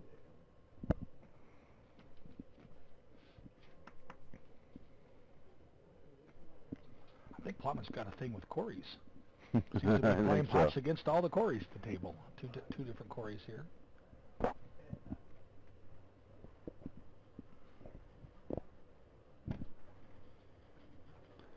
Just got a tweet from Sean. Says, James, would you ask Robert what event it was he won his World Series of Poker bracelet in? What event was that? 2002 $2,500 buy-in PLO. PLO, your game of choice. I tend to like a little PLO here and there. Half hold'em is, or double hold'em is. Double hold'em, yeah. Say. We say hold'em's just half Omaha. Great camera movements and work by our men and women out there working for the HPT. These guys do a great job each and every week. Yeah, big crowd in the audience today. We see that a lot. Columbus Day. I love it. We see that in Florida a lot. We always get, there's sometimes we've done events where I remember doing an event in New York. I was a sideline reporter. And the first hour of the show, we didn't have anybody in there. I put the microphone down. I didn't have to say anything. There was nobody there. I think there was a snowstorm that day. We were up in Syracuse, the Turning Stone Casino. Oh, I love Turning. Yeah, yeah, it's a nice property. Final table, the first ever on Fox. live event. Yeah. On Fox. Got a check here. Phil Ivey won that. Phil Ivey winning. Imagine that. I know. Losing to Phil Ivey. Again. Yeah, again. Multiple times in my career. A second, a third, a fourth, plenty of times. I don't think he's tanking for another big decision here. And I think, Robert, he has been up against some decisions, but it's really taken him time to make those decisions. Right. You know, nobody ever wants to call a clock at a final table either, a nationally televised final table. You don't want to be that guy. Right. Yeah, it doesn't feel right, but at the same time, it comes to that versus letting a guy take forever to make decisions. Yeah, it's very deliberate. And someone's going to bet. Makes a wager there. That's a significant wager, too. You've had a pretty big bet, especially considering the fact that... 260,000 is the bet. 260,000, Robert. Yeah. Back to Corey in the one seat. Considering the fact that Corey has less than $1 million in chips here. All in. Corey's announced all in. And now it's an all-in. Wow, a check raise. Action's now back for Plowman in the 5 seat. Now, set your watches because we're going to be here for a while. Yeah, that's a major decision. It's probably a decision for most of his chips. Or all. Could be for all his chips. Real close there. Stack side is... And he calls! Makes the call, ladies and gentlemen. Wow, somebody is... Who's got the ace, Robert? Which one of them has the ace? Corey shows queen, deuce, and Plowman shows king, jack for aces and jacks. Good hand. Queen, deuce. He was on a complete stone King, cold bluff. He misread weakness, and that's what happens. Corey misread weakness. Wow. Wow is right. Plowman relieved. He's going to win this pot, double up, keep his tournament hopes alive here in Daytona Beach, Florida, with his king jack of diamonds. It's going to get around 900,000 paid off here. It's going to take most of Corey's chips, if not all of them. Yeah, Corey, boy, that's a hard way to exit a tournament. He still has chips, but a big bluff like that, boy, you just feel bad, don't you, Robert? You think about that driving home, don't you? You know, I kind of like to live by the sword, die by the sword. Sure. If you're not willing to die, you can never live. That's my viewpoint of tournament play. So I like the bold play there. He read that Plumman didn't have an ace and thought he could get him to lay it down, but unfortunately for Corey, it doesn't look like it worked out too well for him. Now it's just a matter of will he have any chips left when he pays off this last check raise bet. Oh, he's got a peanut. He's still got life. Still got life, my friend. Well, big hand there. Big hand for Plowman. Yeah, well, full double up. Somewhere around $2.5 million. Yeah, it was a big pot. Kind of unnecessary, though. All right, the action continues. James Larson, Robert Williamson III, broadcasting right here from the Daytona Beach Kennel Club and Poker Room. Have you bet on the dogs yet? Have you made any wagers? Have you made any money, I should say? Even worse, I went out to make a wager, just a small wager on the dogs the other night. I walk out, I got my dog picked out, changed my mind right as I didn't realize they were already in the chute, and it came out right when I was fixing to go up, and I was tossing around doing exacta box or just betting them out straight out to win. Don't worry, the one that I originally liked, the 30-to-1 shot, won. Come on. Wire to wire. Come on. 30-to-1. Wow. Ay-ya! What kind of weight? You going to make a $20 bet on this? $30 maybe? Probably a little more than that. No kidding. Yeah. Would have lowered it down to maybe 12-to-1 if you would have put 100 on it, though, don't you think? Oh, probably. You know, that's the only thing. 20-to-1 Yeah, they would have lowered it. But still, though, it's kind of a bad beat in itself. Matt Folks, action continues. You love this? Yeah. 5 players remain. Short stack over there, Stevie. And Corey T. Yeah, we got. He's Corey Thompson, if I remember correct. He introduced himself to me. He's continues to whittle at the table's chip stacks. Yeah, that's what he's doing. That's exactly what he's doing. Yeah, at least Jack 6 suited. Mhm. Sure. Okay, cool. Sure, thanks, man. Hey, Mike. I can give it to you in 10 minutes. I got to get some juice on my own. I'm just getting. Is it for you? Okay, half hour. Just come in a half hour. All right, folks.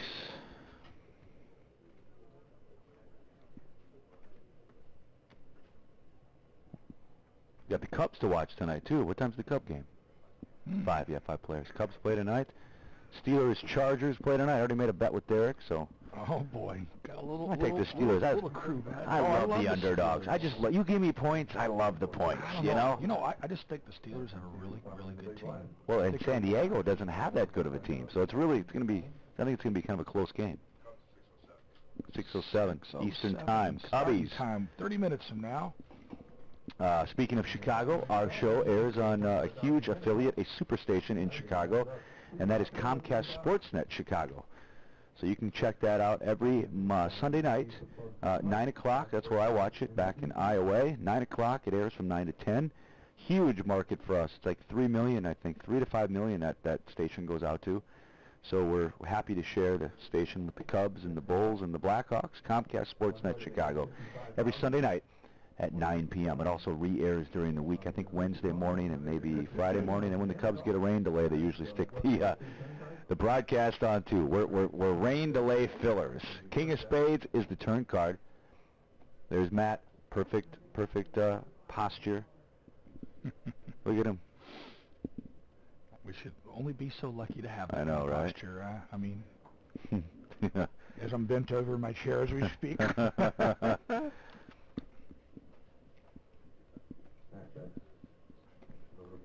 Check over to Plowman. Matt's kind of played slow as well. Again, I don't want the viewers to think that I'm picking on these guys. Just I've noticed that it's been a slow afternoon, and the decisions have taken a while. Maybe it's because I'm thinking about 50-cent tap beers that I'm going to get when I leave here. I don't know.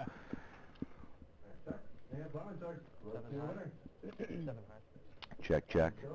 we often see this right before the dinner break where players get a little tired, or they may be looking at the clock a little bit, and I don't know if we have another level before dinner, but I think we're close to that. I think guys are just kind of getting into autopilot a little bit. A lot of times also right before a break.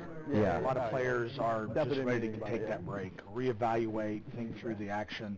That's when I like to try to play a few hands. Yeah. You know, I know everybody else doesn't want to. That's when I'm looking to play. I mean, I remember back when I was a cigarette smoker, I never wanted to play a hand with a minute to go in the level.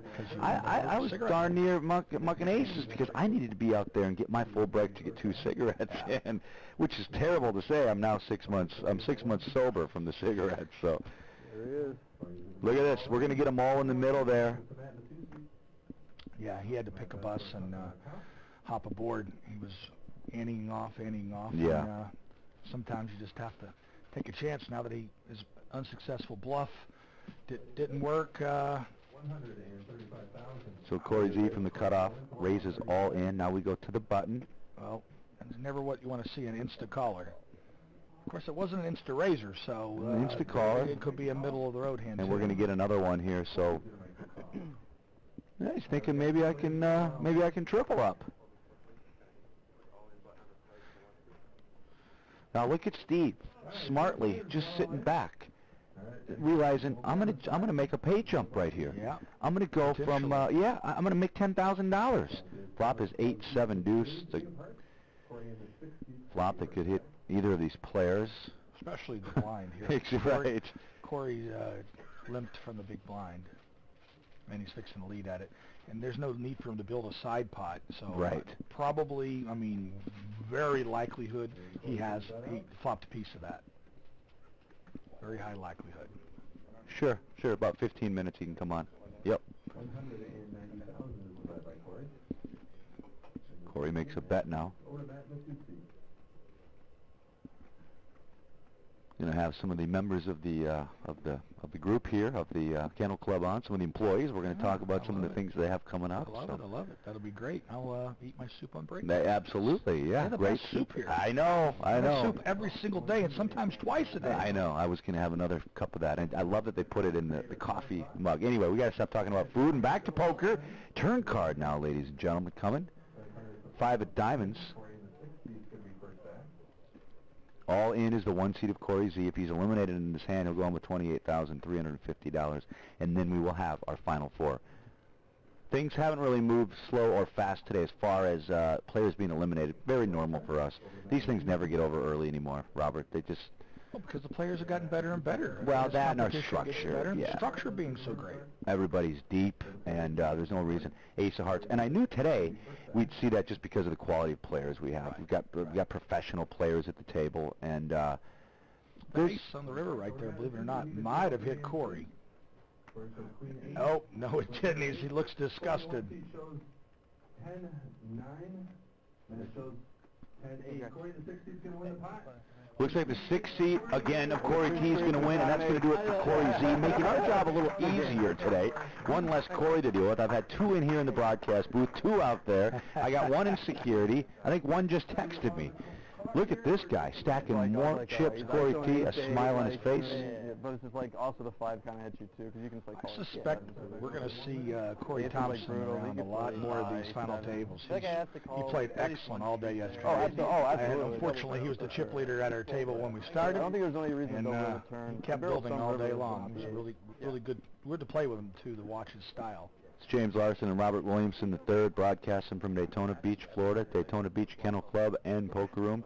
Our producer is Zach Howard. Our director is Kevin Bove. Always got to give props to our crew. They do such a good job out here on the road. And, you know, you and I haven't had to go to all of these events. We've been up in the studio doing some work, but these guys are smack dab in the middle of the fall gauntlet. 8 out of 10 weeks they're on the road. I used to do this, okay? I paid my dues. And I had to do this, and I tell you what, you fly out on Thursday, you fly home Tuesday night. Wednesday you sleep.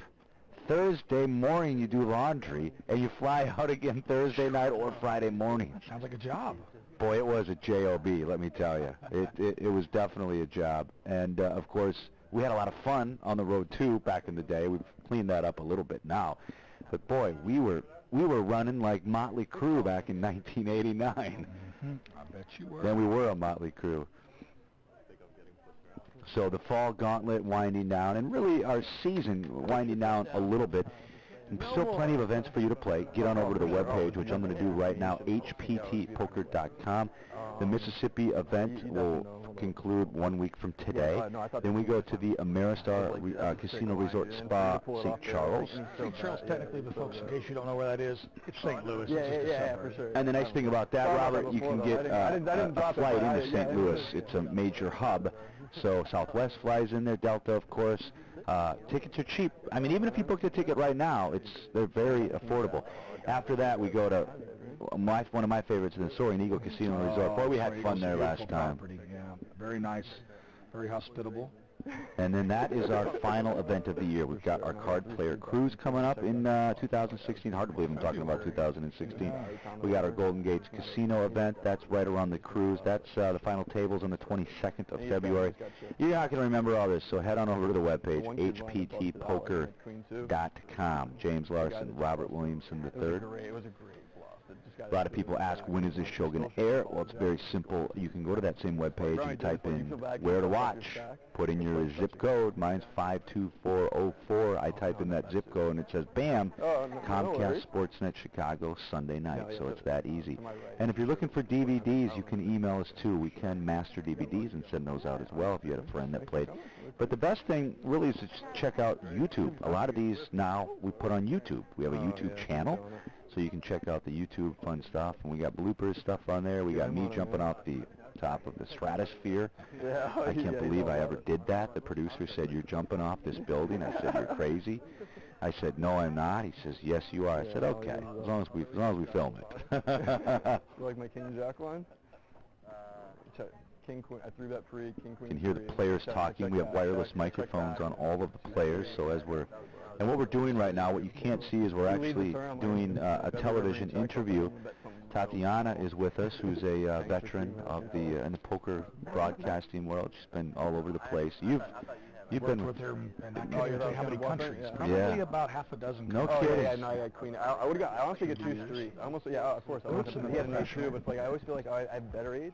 But then it's just like the 5. He also has like 6-7 stuff like that where I just like just check, and the ace is bad. 37. 37. We want 131, bro, for sure. We got a good stack and good pressure on. I have 70%. I have 15%. Marty has 15%. Mark has 15. Yeah, so yeah, I'm still solid. Wouldn't be a better. Nick wanted, yeah, exactly. Sure. Nick wanted some too, but I just never sold it. I was gonna sell 50 eventually. Not today.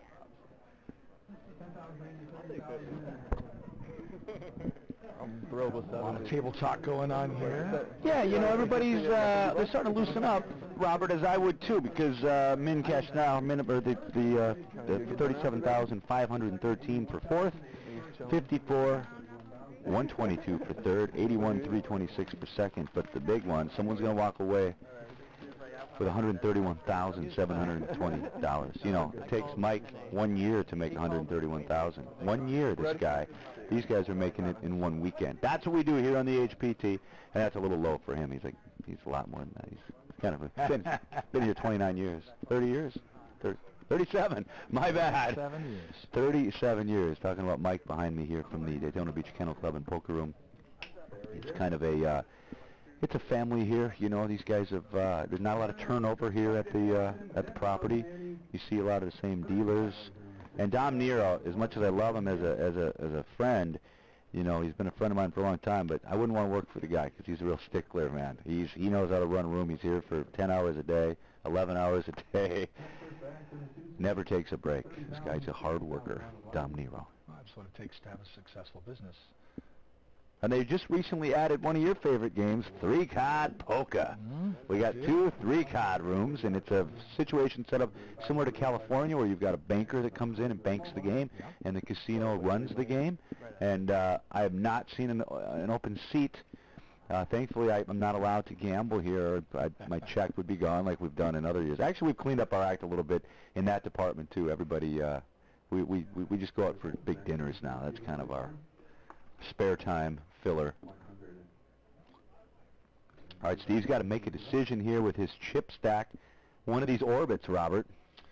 Yeah, it looks like he's sitting on a little under $1 million. Luckily, he may not have but one stack left, but they're all society chips. They're all reds. What do we have total chips in play here? 389 times 30? So a little over 10 million. Yeah. 11,670. 11,670. There you go. All right, now Steve thinking, is this the time? Not the time. Now remember, Steve sat back and hit a couple of pay jumps here. Maybe he's thinking one of these guys will get squirrely, or maybe somebody will wake up with aces, somebody wakes up with kings, and you know, right now 37,000. Right, there's 4 players left. But I mean, the next pay jump is 54. It's up to 54,000 after that. 17K jump. That's huge. Yeah. Almost a 50% increase. It's the only rub in poker, but it's also the great thing when you're up top, taking home that payday.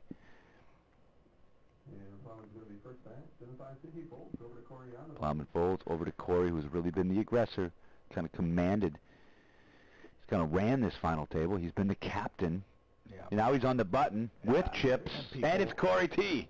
People folded around to him. This is an auto raise. Yeah, let's. Oh, come on in. Come on in now. Fine. Yeah. I'll step out and have my soup. Yeah, bring Mike in. Because soup's getting cold anyway.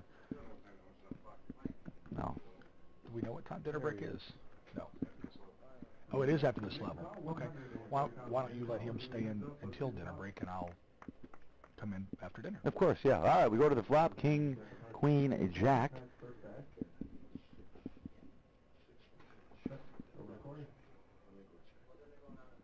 Wide action over to Corey T. He's played great poker, but he has played great poker. He's also ran well. He's gotten some good cards here. Well, playing good and running good. That's a deadly combination. Just everything's just kind of working out for him. I think he just woke up on the right side of the bed today, and everything working out just great. So Robert's going to exit us for a little break, and we're going to bring in one of the members of the property here, and we're going to learn more about the Daytona Beach Kennel Club and Poker Room. I've been coming here for now 7 years, 6 years, 7 years. It's been a while now. We're going to bring Mike in, part of the staff. He's going to sit down and call some poker with us. Enjoy that soup there, Mr. Roberts. All right, action on Corey T. Now over to Steve on the button with the shortest stack at the table. And he's going to fold. Mike, welcome, my friend. Did it again. Yeah, if you can find any chip counts, Robert, don't worry about it, but if you see somebody. All right. All right, Mike, introduce yourself. Where are you from? Who are you, and what do you do? All right, thank you, James. Mike Bozeman. Been working here for about 4 years. Played a little bit, actually, for a living before that, and then Black Friday kind of limited my options there, so I went to dealer school and became a dealer here, and then moved my way up. Now I'm a full-time floor person. Black Friday, I still remember where I was. I was driving to Gary, Indiana. I was right in Iowa City, Iowa, and my boss said, look at your phone, go to PokerStars, and I had the old BlackBerry, and he says, it's shut down. I says, no, it's not. I got to hang up the phone. Hung up the phone, I clicked on it, and sure enough, FBI. Couldn't believe it. You probably, being a professional player at the time, probably had a lot of money locked up in there. Well, fortunately, I was with PokerStars and not Full Tilt, because the Full Tilt players had a long time to get their money back. But PokerStars was it was only a month maybe. Sure. So it was nice that I played there mostly. Yeah, but I still remember driving to our event in Gary, Indiana, going, wow. And we were sponsored at the time by UB, believe it or not. I played there a little bit. Yeah, that was our sponsor. I don't know if you got your money back from UB. I think I got out of there before things fell through. Well, that's good. Yeah. But you know, we were sponsored. They had bought in a sponsorship, and you know, it was the last time we had heard from them. Obviously, after that, we never heard from them after that. But boy, it was just a bad time in poker history. You know. Absolutely. It is definitely a dark, those were dark days in poker. And hopefully we can get something back soon. I know states are doing it one by one, but I'm not sure what the outlook is for Florida, but hopefully we'll at least have the option soon to where we have the choice to play if we want to. King 9 deuce is the flop, couple of spades. So talk about your poker room a little bit. How many tables we got here, and what do you spread? Okay, we got 55 table poker room. We run daily tournaments, usually 2 tournaments a day, afternoon and night tournaments. Some days we run 3 or 4 tournaments on Wednesdays or Sundays. We usually run at least one 10K guarantee tournament a month on a Sunday. And we mostly spread Hold'em, but we do run a 5-5 PLO game every day, and then a 4-8 Limit Omaha high-low game goes pretty regularly too. Now, what I'm really impressed with at this room, and I like rooms that do this, your bad beats, you really spread those out over high hand bonuses and whatnot. Yeah, a few years ago we did the bad beats, but the players, we actually did a poll and we did some research, and the players really preferred the high hand money over the bad beats. Without a doubt, without a doubt. Deuce of spades now on the river. It just makes more sense, you know. Why do you want to have one winner? Instead, you can have, I mean, your royal flush may pay $500, whatever. Right. 2 pair, kings and deuces. The ace plays. Yeah. That was a river card. They brought 2 pair and a flush. Yeah. I guess the ace high was good. So the play slowed down a little bit here, Mike. I think the guys are ready for a long break. You know, we've been playing now for what is it on the East Coast? It's 5:54. We started around 1:15, so they have a dinner break coming up here on the next I break? believe after this level, yeah. And I think for you at home, folks, I believe we got about 12 minutes left of this level, I want to say. Yeah. But yeah, the prize pool, $575,720. That's turnout. Phenomenal. Yep. It's great. I've said this before, and I'll say it again. I really think that this could be possibly the next Colorado down here. You know, poker is so hot in the Florida area. Oh, we got chip counts right here. Oh, sure. I assume these are seat 2, seat 5, seat 6. Okay. Yeah. There's your chip counts there. Seat 2 with 2.89, 2.9. So, boy. So Corey's leading. Has he been pretty much leading since the beginning? Corey T came in as the chip leader. The other fella here, Matt, I'm sorry, who's right behind him in the 2 seat with 2.8. Yeah, he's right behind him. These two have pretty much dominated. Plowman and Corey T have been battling back and forth, and so far Corey T has been the winner of that fight. Yeah. Steve with just 750, under 1 million chips basically. Yeah. So. What are the blinds at right now? I think we're at, I'm not sure, 25. I'm not sure. Looks like 30 maybe in the small blind. Yeah, 30-60. Okay. So he's looking about 12, 13 blinds there. 345,000 is the re-raise by Corey. Tyson goes around 2 pound and he folds as well. What did he show here, Deuce? Yeah, he's been doing that a lot, you know, and he got away with some early bluffs, and he'd show his card. Show one card, never showed both, but just a little cat and mouse back and forth. But I talked about this earlier, Mike. I interviewed all these guys, and just a great group of people at this final table. Do you know any of these guys? Any of these guys regulars of the club? No, but I had 2 of my friends were at the final. Andrew Dykeman and David Jackson. But I guess I didn't see what place they busted out. I know Andrew was 9th, I think, but I didn't see where David finished. But I play with them regularly when I travel around and play tournaments. I see them all the time. Yeah, very good players. So I suppose you guys are kind of relieved and happy when it's all over, you know, because you work so hard with the qualifiers and the satellites. Yeah. It's a busy couple of weeks for you guys. It's definitely been a busy 2 weeks, and then even the last month or so, we've been started the qualifiers about 6-7 weeks ago. So, but the last 2 weeks they've been a lot. But you know what? It's definitely good. It definitely brings attention to our room, and hopefully we get a lot of good feedback from this one. We got a good turnout, nice prize pool. So hopefully we could keep coming back every year and getting the fields to keep increasing. It's only stop in Florida. I mean, and like I said, Florida, poker's big in Florida right now. So with this being the only stop for the HPT, hopefully it'll keep the numbers will keep increasing.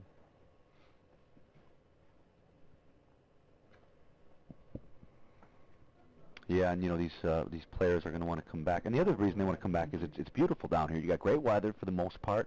There's a beach, there's the ocean, and you know, plenty of stuff to do when you're not playing poker. Absolutely, yeah. We got, I think, bike week's going on right now. Yeah, that's coming up. Yeah, we leave and the bikes I think start rolling in this week. Yeah. Okay. The weather, I mean, it's mid-80s. It's beautiful weather. We got rid of the rain we were having every day for the summer. Yeah. We only saw it rain once. It was the other night I saw it rain, and you know it's in Florida, so if it rains, it usually stops. It doesn't usually rain too long. But I've been down here, you know, I've probably 10 times, and I've seen some some pretty bad storms where power went out, and you know, you guys don't get the snow like we do up north, but you get the rain and the wind, that's for sure. Mm-hmm. And you're right down the road from the Daytona Speedway. You could pretty much, like, whenever you got the race on, you could hear the cars when you walk. Oh, really? You hear them buzzing around the track. Yeah. So you see celebrities in here that week then, and who have you seen? Jimmy Johnson comes in, Tony Stewart comes in, and he usually gets a private table in the corner and brings in some of his pit crew, and then he'll usually have 3 or 4 of players from out the room just go fill the table, and he has a good time. Oh, wow. Jimmy Johnson comes and usually has dinner with the group and talks, does autographs. I think those are the only 2 NASCAR that I've seen here. But the room's got to be hopping that week. I mean, it's just got to be hopping. Definitely. All right, so we go check here as we continue the action from Daytona Beach Kennel Club, Daytona Beach, Florida. Jack of clubs there on the turn. So the chip count's really close with the 2 players in this hand. Yeah. Matt B. and Corey T. Mm-hmm. Our dinner break will be just under an hour, I'm told. So you definitely want to set your phone to come back and join us after we go away for that break.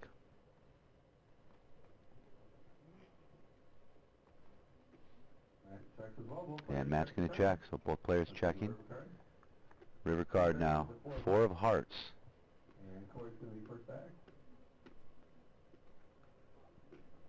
Matt had a pretty solid day, too. He was near the top of the chip counts for most of the day, too. I remember seeing him up there. Ace high. Yep, ace high is good. Yeah. It's going to be good. Corey wins the pot. So talk about this promotion you guys did today. We had 10-cent 10-cent hot dogs, 50-cent beers. How many people came through? And I heard a number on how many hot dogs we went through, but tell everybody about this. I didn't hear that. We usually, whenever we have holidays, like Memorial Day, Labor Day, Columbus Day, whatever, we'll have a 50-cent day. Today it was the anniversary, 100-year anniversary of Delaware North. They're celebrating the 100 years, so we did a 10-cent hot dog and 50-cent beer. I think it was 10-cent sodas too. Yeah, There's a good turnout. There's a lot of people out there watching the races, live racing, beautiful day, and we got up to 25 games in the poker room going. So. And we're raising some money for the Greyhound Fund as well. I saw you were in the green machine. In the green machine, yeah. That was pretty almost a couple $100 there. Yeah, I did all right. Yeah, it's 100%. Good job. All right, what do we got going on here? Some type of... I think we're trying to figure out where the button's supposed to be. We may reshuffle the cards. Yeah, okay. Now, I got to say, Mike, this happens a lot on the we do see this. And, you know, it's just, that's why we have erasers on our pencils. People make mistakes, but we've seen it happen. And, you know, you're playing for 10 hours. But he's saying that he got dealt first. Players don't want to listen to him. Yes, we're saying the cards are in the wrong order. We just need to redo the cards. You moved the button too far and then started the deal here. Yeah, we just need to redo the cards, Okay. So explain what's happening here, Mike. You're a floor guy. It seems like, I caught the end of it, it seems like the player may have pushed the button and then the dealer probably pushed the button, so the hand was dealt out incorrectly, so it looks like they're going to have a misdeal, and since there wasn't substantial action to keep the hand going, they're going to go ahead and redo the hand over, since it was spotted in time. Now, if there had been any action, right, then the hand's got to go. It's got to play. Yeah, if there is substantial action, you definitely don't want to penalize the players who have acted on their hand, so the hand will have to continue once you reach a certain point of 2 or more actions or 3 or more checks or folds, so the hand would have had to continue, and then somebody would have probably had to pay a blind, maybe an extra time, but that would be the only option there. Have you guys had to make a lot of floor calls on this particular event? It looks like he's going to put him all in here. Yeah, this will be Steve's tournament life if he makes this call. I don't think he's going to do it. Not really, no. We had an issue with the first card off the deck rule since we haven't implemented the new TDA rules yet. Right. You guys next week will implement those, Yeah, we're going to implement those next week because we had to run them through the state to get them approved, and then we wanted to make sure all the dealers and everybody was trained on all the changes that were made. But the first card off the deck rule was the major change that everybody was talking about. So and what do you think of that rule? I think it's definitely a more player-friendly rule, and it was definitely a needed change because it was just, it just didn't seem like it was right for nowadays poker. I mean, there's not as much chance where a player is going to be trying to sneak a peek at somebody's whole cards. Sure. Is where, so I definitely think that was a much-needed rule change. All right, action on Plowman. Do you know this guy at all? No. I don't even remember seeing him yesterday. Must have software engineer. I definitely remember seeing Corey and then Matt. Yeah, this guy I don't know, I didn't really see him much yesterday. And the guy who's this guy in the hoodie? That's Steve. That's Steve, who's now in the small blind. Yeah, I know he's gonna have to do something soon. I don't know if he's gonna try to hold on through the dinner break, but I'm sure that the other players are gonna be putting pressure on when he's in the blinds every time, just to put him to the test. And you know, fourth place if he goes out now, 37,513. But if he can just hang on, and maybe some of these other guys get involved, he's going to go from 37.5 to 54,000. You know, I mean.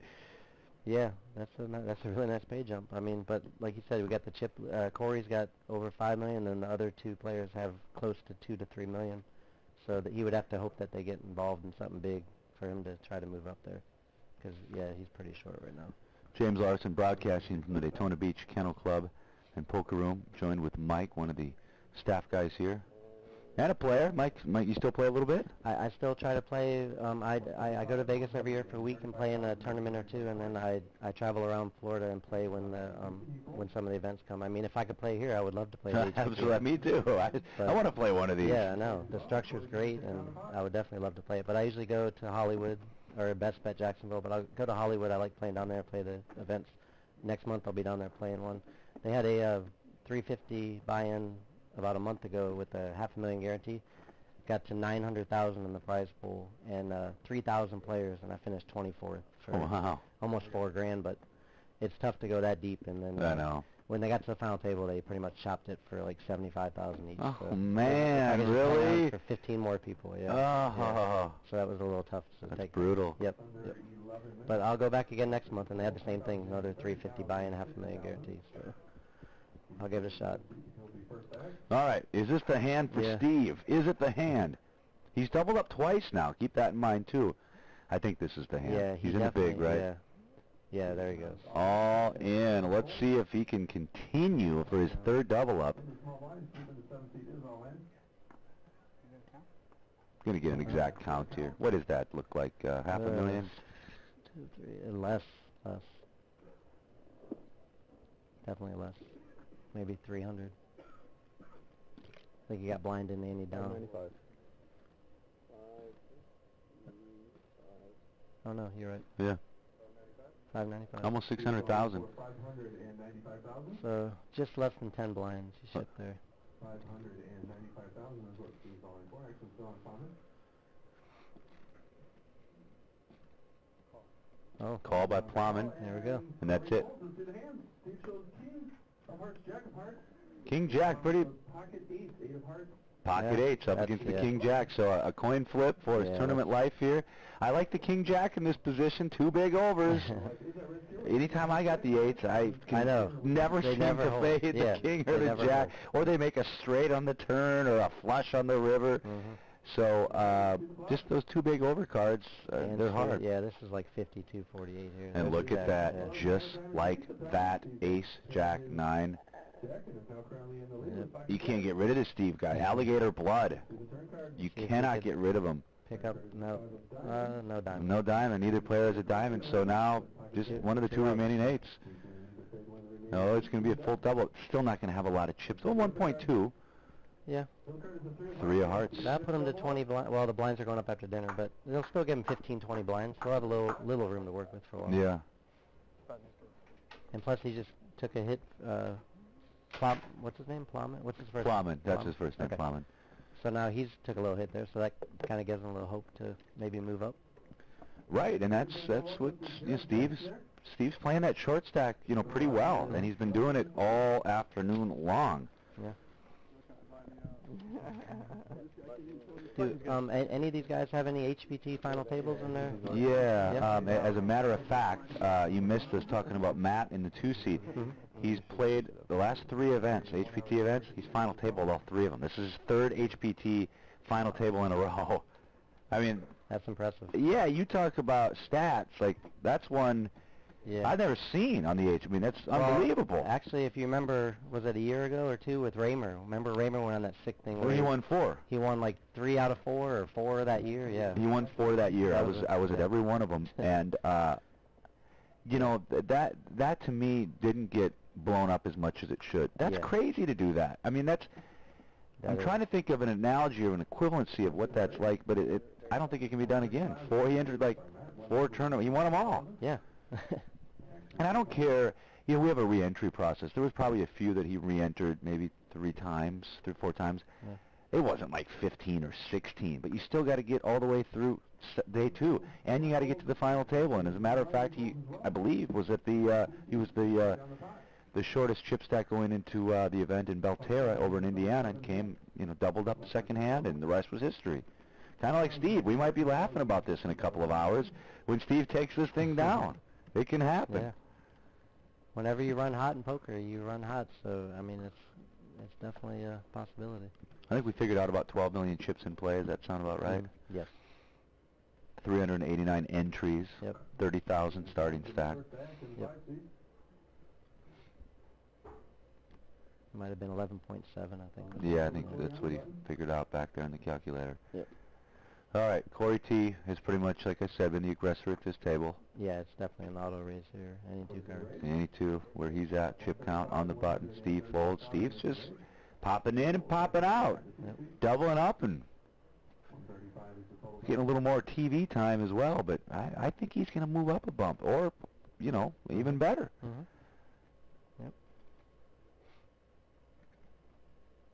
And Matt's going to make the call. Matt makes the call. I think we're heads up, right? Yep. Give me heads up to the flop here. Let's see the flop.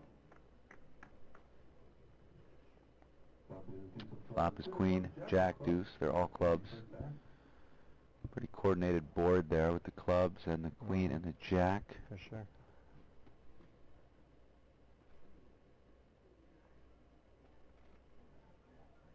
Matt takes his time too. Does he has all day long. A lot of money on the line, though. Yeah, I'm not going to blame these guys.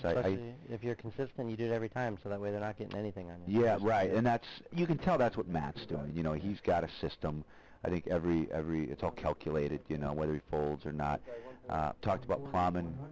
He had some times where he really went deep into the tank. Mm-hmm. But again, it's I'm not playing for $131,720. That's a lot of dough up top. I think he just led right into him here with the bet. This could be a... Yep. Make the call? Corey makes the call. This board does have potential for a big pot. It sure does. Yeah. Sure does, especially four-handed. Turn card now, another club. Yeah. 4 clubs. So now this could really get crazy. Yeah.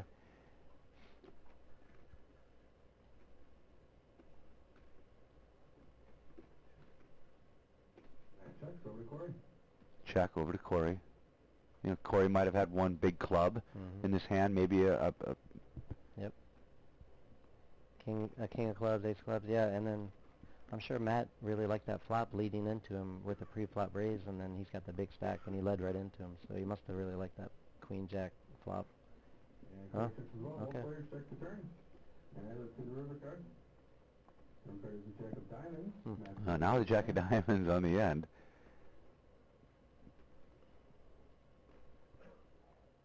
Who's got the best hand, Mike? I think Matt. I do too. Matt's got the best hand. Yeah, I don't think Corey's...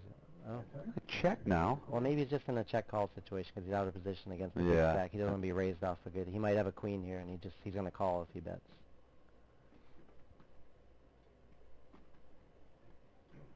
Corey's trying to figure this out. Check. He's just going to check. He has like a queen 10 or something. He's queen for queens and jacks. 10 of clubs for the flush here by Corey. 10 of clubs he had. So and he had ace queen. Yeah. Yep. So it was a great flop for him, but then the 4th club just killed it. Could Corey have gotten some value at the end there, you think? Maybe small little bet? I think so. With his check on the turn, I think he could have. I think if I'm mad, I'm going to call a bet there on the river. I just make it just small enough. Yeah. Yeah. All right, the broadcast continues. We're almost to the dinner break, and just an FYI, we'll be leaving the show for an hour when we go to our dinner break. These guys have been playing now for a good 5-6 hours, so we got to give them a chance to stretch their legs, get some food. Corey's going to be first back? Yeah, Corey's pretty much entering every pot now. Yeah, it looks like his chip stack is to where he's pretty much gonna be opening almost every hand. And he's running well. He's playing well. So everything's working out for him. You know, he just wants to. He probably doesn't want to go on dinner break. He probably wants to just keep gliding right through to heads up. And he understands with the short stack out there that if he's going to get involved, if he's going to be in every hand, he's going to make the other two that have decent stacks, he's going to put them to the test knowing that, you know, with the pay jump, he said $17,000 pay jump. So he's going to just get in there and just put pressure on him, which is exactly what he should be doing. So it's going to be tough for the other three players until they pick up something good against him. And Steve's going to be first back in the 7th seat. All right, under the gun is the short stack, Steve. Steve's going to fold.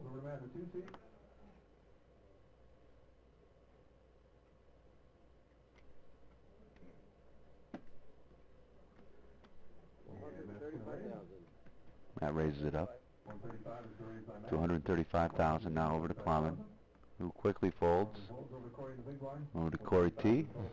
He's going to make the call. He's definitely going to defend.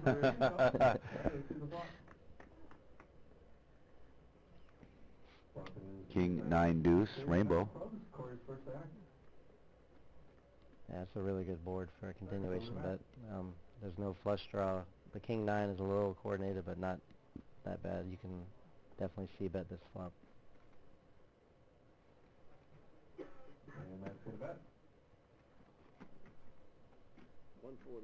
140 is the bet by Matt. Yeah. He's folding. Yeah. Yeah, he doesn't like folding. He just has like a 7-6 there or something.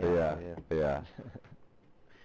Just under 1 minute left at the total. 1 minute to go. So, Mike, I want to say thanks before we exit after this hand. And anything else you want to talk about the property? Anything we need to know if what's going on down here at Daytona Beach? Yeah.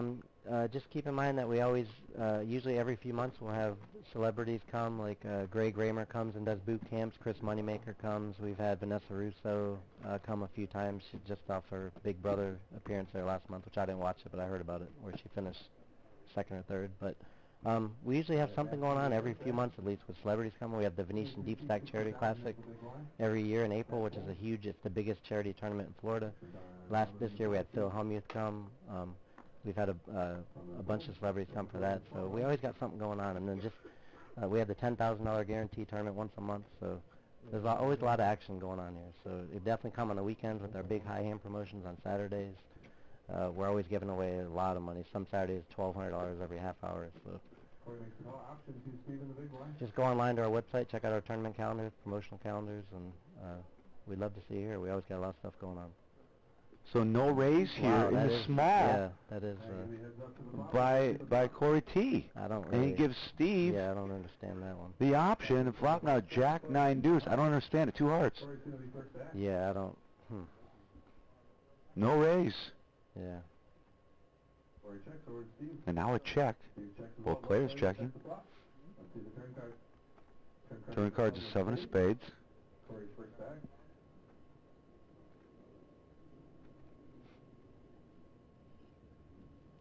Corey's going to bet 65,000. 65,000 chip bet. Yeah, he's just looking at him like, I don't really understand how he's playing this. Yeah. And Steve's going to fold. Kind of an odd hand to wrap up our final hand before we go to dinner break. And thanks again, Mike, for stopping by. And thank you, James. Yeah, come by and see Mike and the gang here at the Daytona Beach Kennel Club and Poker Room. And like I said, 1 hour from now, we will be back. I can't give you the time because we're actually on a 20-minute delay, but set your phones from right now, 60 minutes. We'll be right back here to conclude this HPT broadcast. Good job, man. Thank you.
Down to 4 players. We're at 10. Buttons in a 60. New blinds are 10,000 ante, 40,000, 80,000 on the blinds. Down to our final 4 players. Chip counts. Matt in the 2 seat has 2,475,000. Bauman has 2,020,000. Corey has 6,080,000. And Steve has 1,095,000. 10,000 ante, 40,000, 80,000. Go ahead and deal.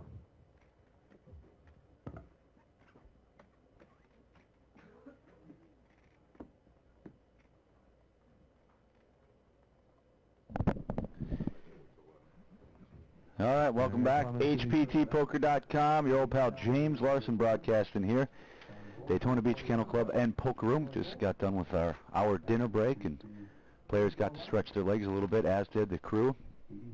Been going for like 6 hours now with this final table, roughly. Matt folds. Matt wins, I'm sorry. Matt wins. Looks like a walk for Matty. So 4 players remain. 37,513 is the bare minimum right now. 54 and change for third. 81,326 for second. But what we're all playing for, $131,720 up top, plus the $3,000 winners package. Joining me on the show here momentarily will be Dominic Nero. He's stopping in to do some talking. Corey's going to be first to act in the 60. Corey hold. Over to Steve.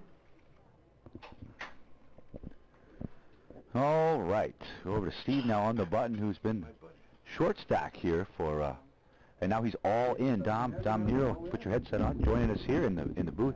Matt's going to fold. Now over to Plowman.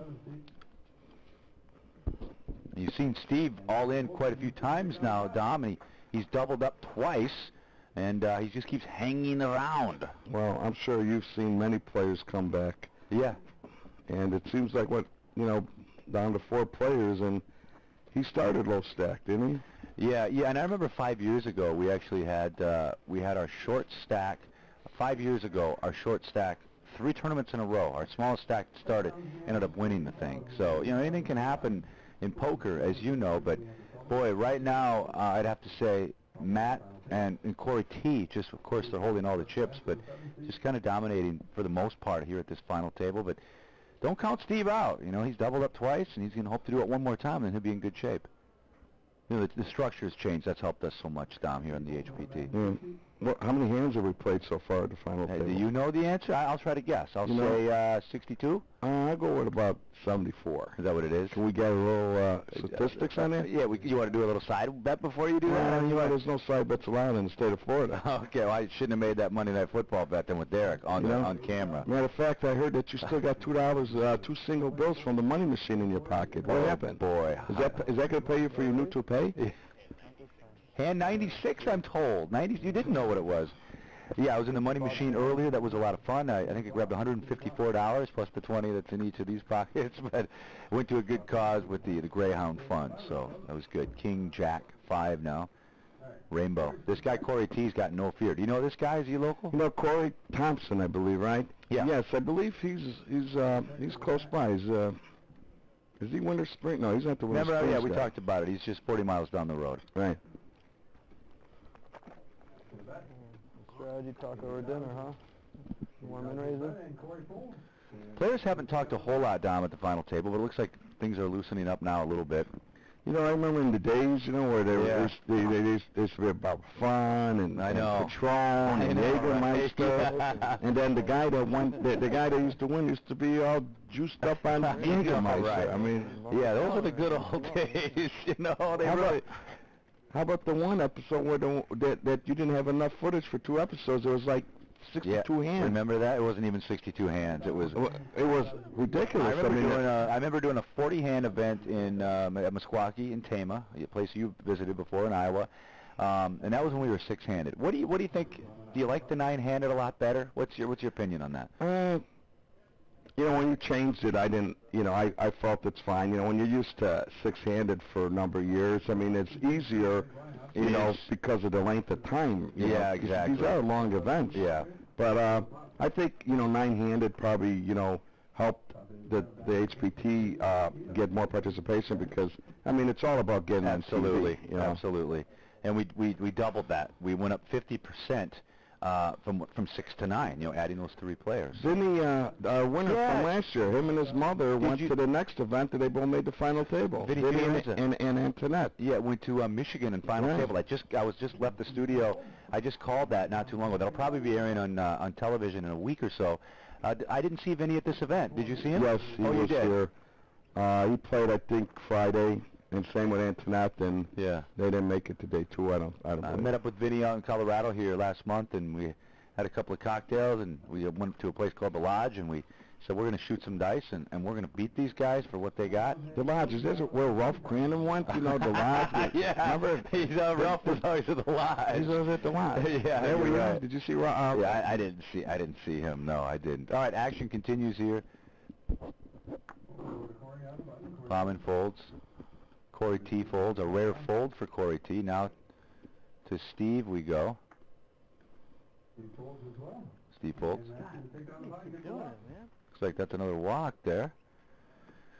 So after dinner, players, you know, the food's still digesting, Dom, so usually a little slow right after the dinner break. Well, yeah, you know, I'm sure these guys are pretty primed. I mean, years ago you just played, drank, and nowadays with all the boot camps and all the tutorials they get, you know, your diet is very important.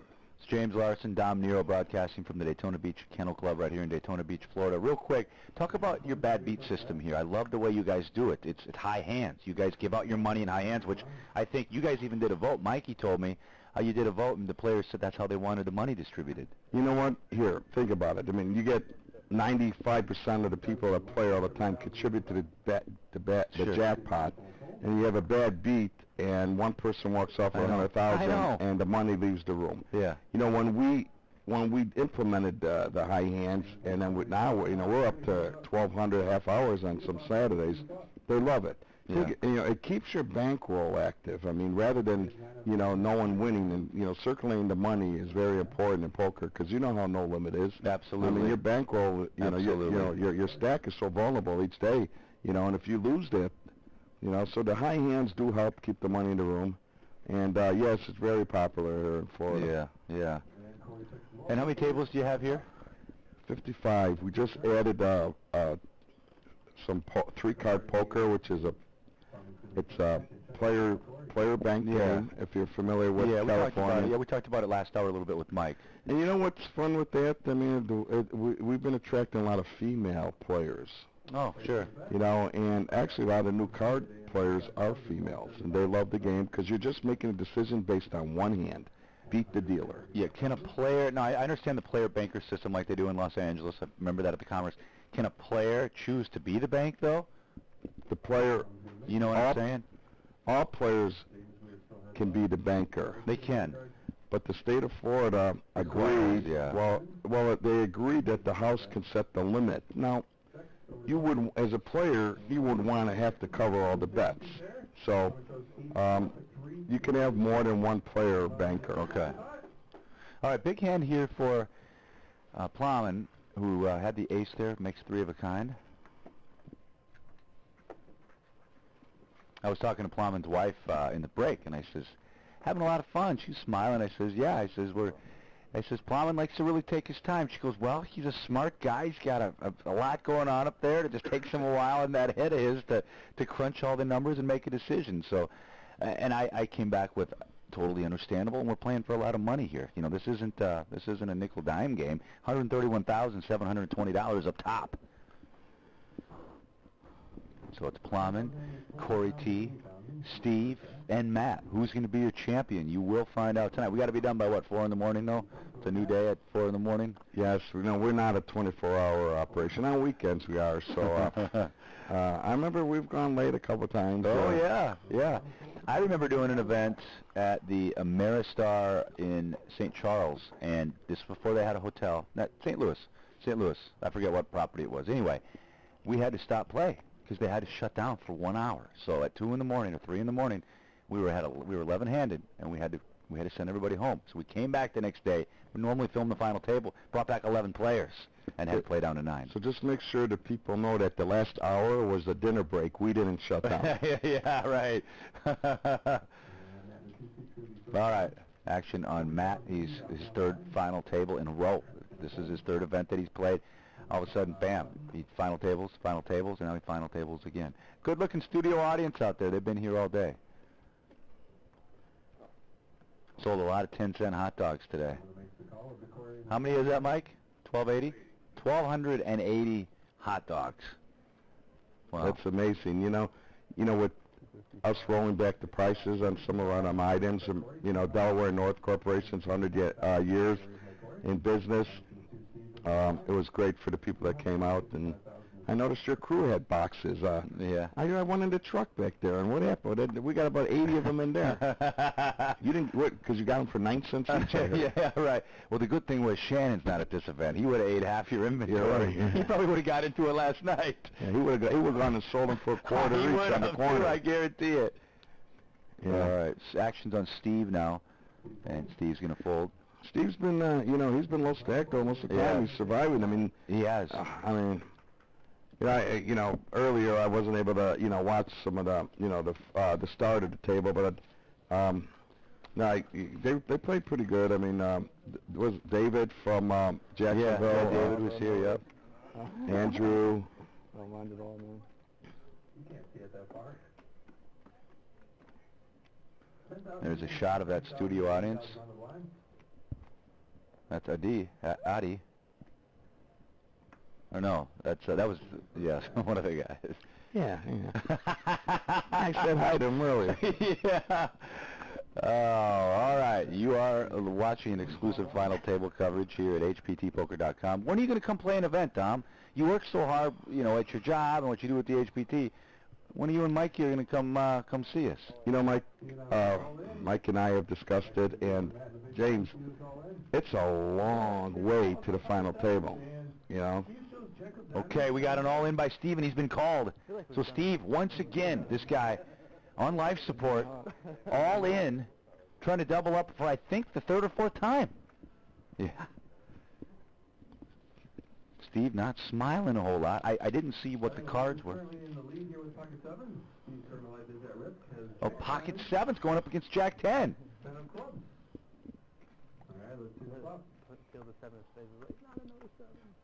So we go to the flop here. Look at this. Ace 10 6. All hearts. Who's got the 7s? He's got the 7s. No, Steve's got the Ace 10. Or the Jack 10. 5 of diamonds now in the turn. Steve's in the lead. Yeah, Steve's in the lead. He's got to fade one of the 7s. Otherwise, he's going to double up again. It's the 8. He does it again. Outflops him. This is a story developing here. Well, you know what I know. I mean, those medium pairs. I mean, they're good. But a ton Jack over cards. Come on, do the math. I mean, for real.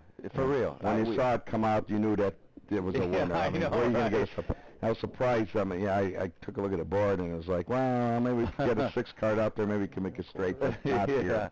But so Steve doubles up. He doesn't smile after the victory though. 400. Was this the guy that gave you a little bit of hassle earlier, Dom? Well, you know what, he didn't give me a hassle. You know, these guys come here, you know, and I know they got a lot of tired and a lot of, you know, time, and sometimes, you know, they don't agree with some of the rules, but hey, you know, Was it a cell phone rule? Yeah, you know, the cell phone rule in Florida. Yeah, tell us, what is the rule? Well, you know what, it's the communication devices, you know, and I'm sure at some point down the road, you know, and the state's been very good with working with all the card rooms and implementing new and better regulations, but unfortunately today, we have the strict cell policy that, you know, phones aren't allowed. And you're not allowed to look at your phone during a hand, right? You know, in the past, there's people that will start communicating, you know, and people start, you know, sending out information and it's just the integrity of the game, and, you know, the state, you know, understands that, but once they have a rule that, you know, with electronic devices, they stick with it. Well, I'm licensed here in the state, and I've worked with Brian, the guy here from the state, for every year I've been here. I've noticed one thing about Florida. It's very thorough here. I mean, they're really on top of it. Oh, yeah. And that's good. You know, that's great. Did you notice I got rid of the plaques? Oh, yeah, we talked about that. Why'd you get rid of the plaques? I needed tiles for my bathroom. The plaques were a good idea, but they were too bulky. You know what? And I liked that we sold advertisement on the back, though. 1-800-CALL-A-LAWYER, whatever it was. Yeah. And, you know, when the room opened, this is now, you got to understand, before poker exploded here, I mean, they had small tournaments, small buy-ins. Yeah. And, yeah, they had a local law office get sponsored, and it was good, you know, it was nice. But, you know, it became, you know, it's too bulky, you know, handle them and for inventory and storage, and I decided to get a new set of chips, you know. Jeremy told me, he goes, Don, where's the $100,000 chips? So I go, well, I may need them when we get to 600 next year because there'll be more chips in play. And you guys have a 50K chip? I have a 50K chip. All right, now we have an all-in by Matt. Like 1.8. I think he's going to get a call here. 6, 8, I believe. Well. All right, so Matt all in. Steve saying, this is my chance to really knock a player out and really add to my chip stack here. And I'm sure he folded. He's folding. I'm sure the last hand he was hoping Steve would have lost. I mean, you know, what's the difference? It's a big difference. I'm glad you brought that up. And, you know, Steve is going to backdoor himself into like $17,000 more. Fourth place is 37.5. Third place is 54.1. You know, you could throw away pocket kings at that point. Absolutely, yeah, absolutely. So right there, we had a player all in. Steve, who's been on life support the whole tournament, could have just picked up an extra 17,000. Right. Or whatever that difference is, 37, 47. I mean, that's, and you know, James, that's what you gotta play that way. You really do. Yeah. You got to be looking at this sheet. This is important. You guys are paying for fall money. in love with the cards that they get dealt, and you know, it's just you know, look at the money. Let the other players, you know, make their move. All right, action over to Steve. Boy, how can you put a read on this guy? You know what? You're right. I mean, for real, Dom. Well, I think he plays for PPC. Yeah, I think he might. Yeah. You know, we actually had that tour just in August. They're based out of down in. You like to call it a tour. I call it a tour. You call it a tour. Yeah. 3 times. 3 times. Hey, you know, in Boston, you wear khakis, and to start your car, you use khakis. All right. The winner of that hand is Steve. He's actually got enough chips now where he can play a little bit. Great camera work by our crew, by the way. Our director tonight is Chris Ragus. Our producer is Zach Howard. Yeah, I never knew Chris's last name. Yeah. I wondered, why'd you call him Goose? Chris Ragus. Until I looked at the, you know, the paperwork. Yeah. Oh, his last name was Ragus. Yeah. Oh, okay. Dom, you, of course, set up all the hotel rooms and all that. I'm just glad. It's been years, and you still haven't embarrassed me about the time I overflowed my toilet at Gary, and the water dripped down into the basement of the... I had kind of a rough week, and the toilet got plugged up. Yeah, I mean, at the time, you know, it was brought to my attention, and you know, I had a good, you know, relationship, you know, because you saw how Majestic Star and Gary took control of the poker market before the horseshoe opened. And they kind of came up to me and told me, you know, your guys overflowed the toilet. And I was like, okay, yeah, I know. There was water everywhere. Oh, boy. You know, maybe you were the one flushing the counterfeit chips. Oh, no, that wasn't me. Oh, that wasn't Bergata. No, that wasn't me. Flop is 10-9-7. We got to move on here. Couple of hearts. After this hand, I want to talk about our legendary trip we took to Las Vegas with the personal jet for the HPT. We'll talk about that. Okay, check here. So, you know, Steve's actually, do you know what his stack is? Can you count that? What the blues are? You got 50,000, you got 25, and you got, is it the 10K? What's he got, a couple million there? Yeah, he's got close to $1 million, yeah. He's got more than $1 million. Well, you got 50,000 at 20 is $1 million, right? And then you got half of that with red chips, which are 25s. He's 1.75 maybe. All right, we go to the river card now. It's the deuce of diamonds. That helped me once in the tournament. I had 7 deuce. And I won on the river. Oh, did you really? That's why I work and don't play poker. All right, so the winner, it's going to be jacks. They're going to be good. Had a jack in his hand, so Steve wins the hand. So anyway, Steve's going to make a comeback. That last I know, man, but it's his 3rd time, bro. It wasn't just that last time. It's the 3rd time.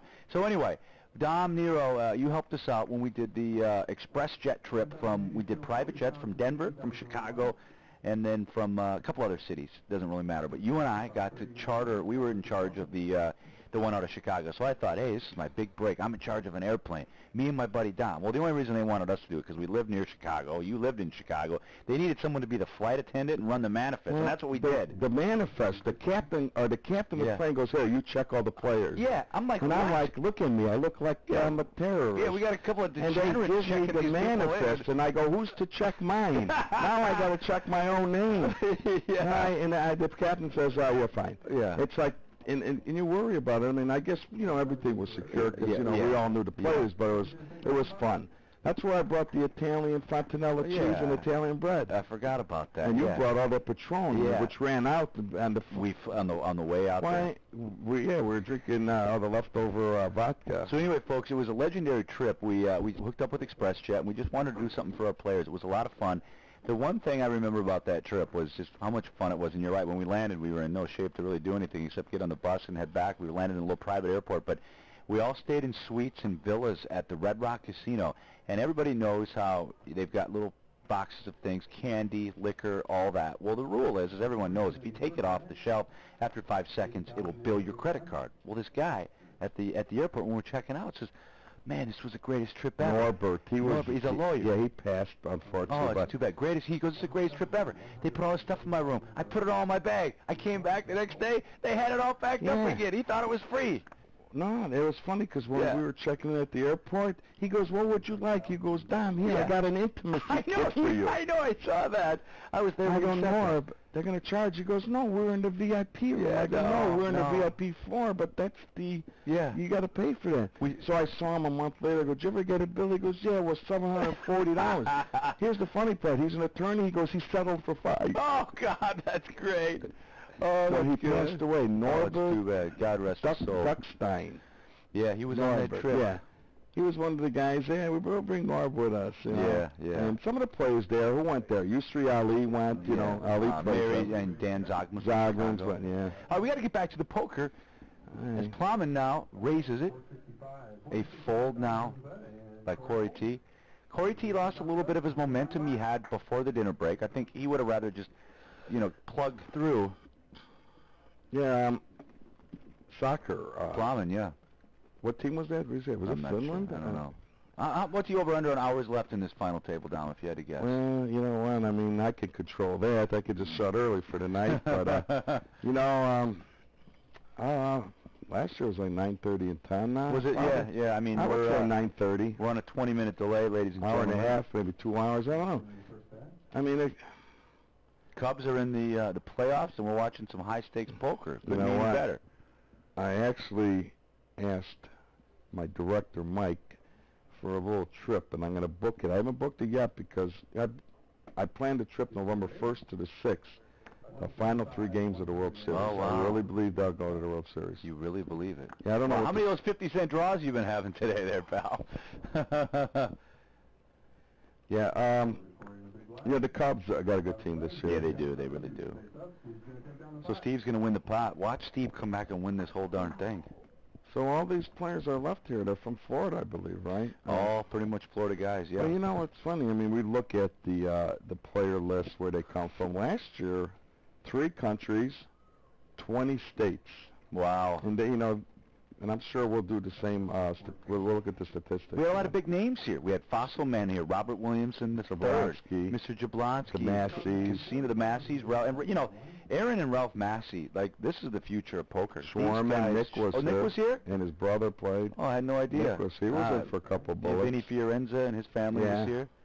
Oh, I like Vincent. Did you get to know Vincent? Rod Rodriguez. We talk, Good guy. Yeah. Not a guy you'd really want to cross, You want to stay on Vinny's good side. He's my cousin. Oh, of course. He's Vinny. Forget about it. My cousin Vinny. It looks like Steve, yeah. You know, it only really takes one turnaround, and, you know. True story. You know. I think he even had a triple up in there, I think that 10 Jack just saved his game. Well, it saved him because he would have been eliminated had it not, but... well, you know a turning point. There's always a turning point. He played his short stack real well, where he didn't just jam it in there. So many people just want to jam that short stack in there. Me too, with me including. You know, you get down on chips, you want to get back to where you started. You want to get back to that comfort level. You got to be patient. Phil Hellmuth, he plays the short stack very well, and he's been down here at your club a few times. Phil was down here in April. We had a big charity event, the Howard Frank Memorial. We had over 650 players. He does such a great job out there. John Harmon, Kara Scott, Norman Chad, Linda Johnson. How was Norman Chad? You know what? Was he cool? Yeah, I got his autographed PBR can. You know, he goes around autographed blue ribbon. Yeah, he just brings them with? Right, he brings them with, and he autographs them for everybody. He's fun, nice guy. It was a great weekend, you know, and we had charity groups that we donated money to, and it's actually our 6th year we've done it. Very cool. Yeah. Why don't you have me down? Can you have me down this year? Sure. Would you like to come down and help us out? I believe they set the date for the week before Memorial Day weekend, which was May. For a good charity, and I know you guys support a lot of great charities. All right, back to the poker. 9-8 deuce. Rainbow. Jeremy out there calling the action. You hired him back in the day, didn't you? You know, Jeremy and I met back in '98, and I think he sold a pizza joint to become a dealer. Really? Yeah, I was flooring at, believe it or not, it's the Ameristar East Chicago property. Wow. It was Showboat at the time. Yeah. Then Harrah's, then Resorts, and the Ameristar. Jeremy came on to go to Trump with me as a supervisor. I was a shift manager. At Majestic, he was a shift manager. I was a manager. And then he moved on to the Horseshoe. Yeah. Who would have thought when you were working for Trump, at Trump, that you would be working for the next president of the United States of America? Well, you know what I told him? I got his bobblehead doll. I think that's got to be worth something. I keep it right next to my Three Stooges bobblehead doll. I mean, I'm not making fun of him or anything. It sounded like you were. Actually, I worked down in Atlantic City for him when they did the U.S. Poker Open. Oh, sure. I was in the trailer. I like that. I was in the trailer for the production company and monitoring hands, and it was very... I thank the Red Bulls. I mean, it was all right. Yeah, long days. Oh, the thing is, in Atlantic City, if you want a Red Bull or even a beer, they crack a few. So I asked the girl, give me 6 Red Bulls. Oh, God. So next thing she's got 6 open Red Bulls. She thought I was going to take it to my hotel. So I'm drinking Red Bulls. That's probably why you have your heart palpitation. I haven't had an energy drink in 2 years. Yeah, I haven't had a soda since June. All right. Well, enough about us. Let's start talking about us. Back to the poker here. And I think Matt needed that for a little confidence booster there. Matt's 3rd final table in a row, hoping to take this thing down. $131,720 up top. If you want to tweet a question, I will answer it on the air for you at @HPTJAYMZ. And I got one from Lucy, and Lucy is from Montana, and she says, James, where did Dom grow up in the Chicagoland area? She wants to know where you grew up in the Chicagoland area. Who's this girl? Lucy. Do I owe her money? No, Lucy's just a Twitter follower. She wants to know where you grew up. Taylor Street. Taylor Street, okay. And that's by the UIC Pavilion, and the northwest side of Chicago. All right. Action over to Plowman. Plowman folds. And Steve's going to take down another pot. This guy is making a comeback. I think I'm his mentor. You could be. I don't know. You're anybody's mentor. So it's James Larson joined by Dominic Nero. He is the poker room. I guess we'd call you the manager here. The poker room soup. What is your title? I am the poker room operational manager. Operational manager. Okay. You got a business card yet? You know what? Yes, I do. Got the old phone number on it. So.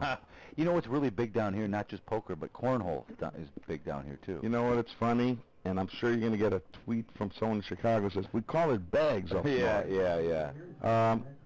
It's just, actually, it's a very popular pastime. I don't know if they want to try to make it a sport, Believe it or not, ESPN aired a cornhole tournament. I heard that. Back in July. So there's a lot of competition. Snap that sideways.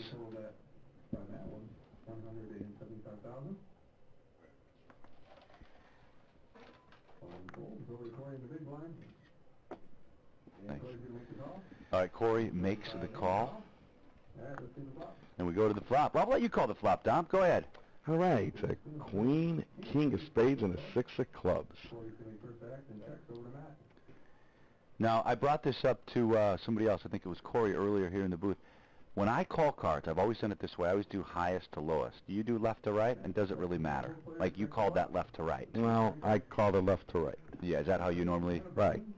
There's a 10 of spades, 10 of diamonds. 10 of diamonds, yeah. After hours in the studio, I start calling the wrong cards. I'll say Jack of Hearts, and the producer says, that's the king of diamonds. You know, I was working in Chicago with Robert Williamson's sister. Yeah, yeah. And she used to work for the HPT. She worked for HPT, but she also worked for the Junior League Society. So the day before the Junior League, she puts me on NBC. She says, you got to be at the studio at 5 in the morning. So I go, can you text me? I didn't get to bed till 3. That's fine. One of the days I woke up, drank a energy drink. I went over there. I'm on live TV in the morning, and I miscall a hand as I'm demonstrating it. And Karen, Robert's sister, is kicking me. Oh, it's a chop pot. And well, I caught it when I went back to work. They said, you know what, you run out of room, you can't even call out the right hand. But you know, things happen. Sometimes you can. You know, I've seen a lot of celebrities that come out and do some, you know, final table commentary, and they'll miscall hands. You know, sometimes. Hey, we all make mistakes. Right. Yeah, but you know, when you play, you can't miscall a hand. Yeah. All right. You can't misplay a hand. Action to Matt. He folds. Plowman now. Plowman's got his wife directly behind him, rooting him on. Folds in the button. Out of the small blind we go. Corey T. Look at these two. Steve's staring him down.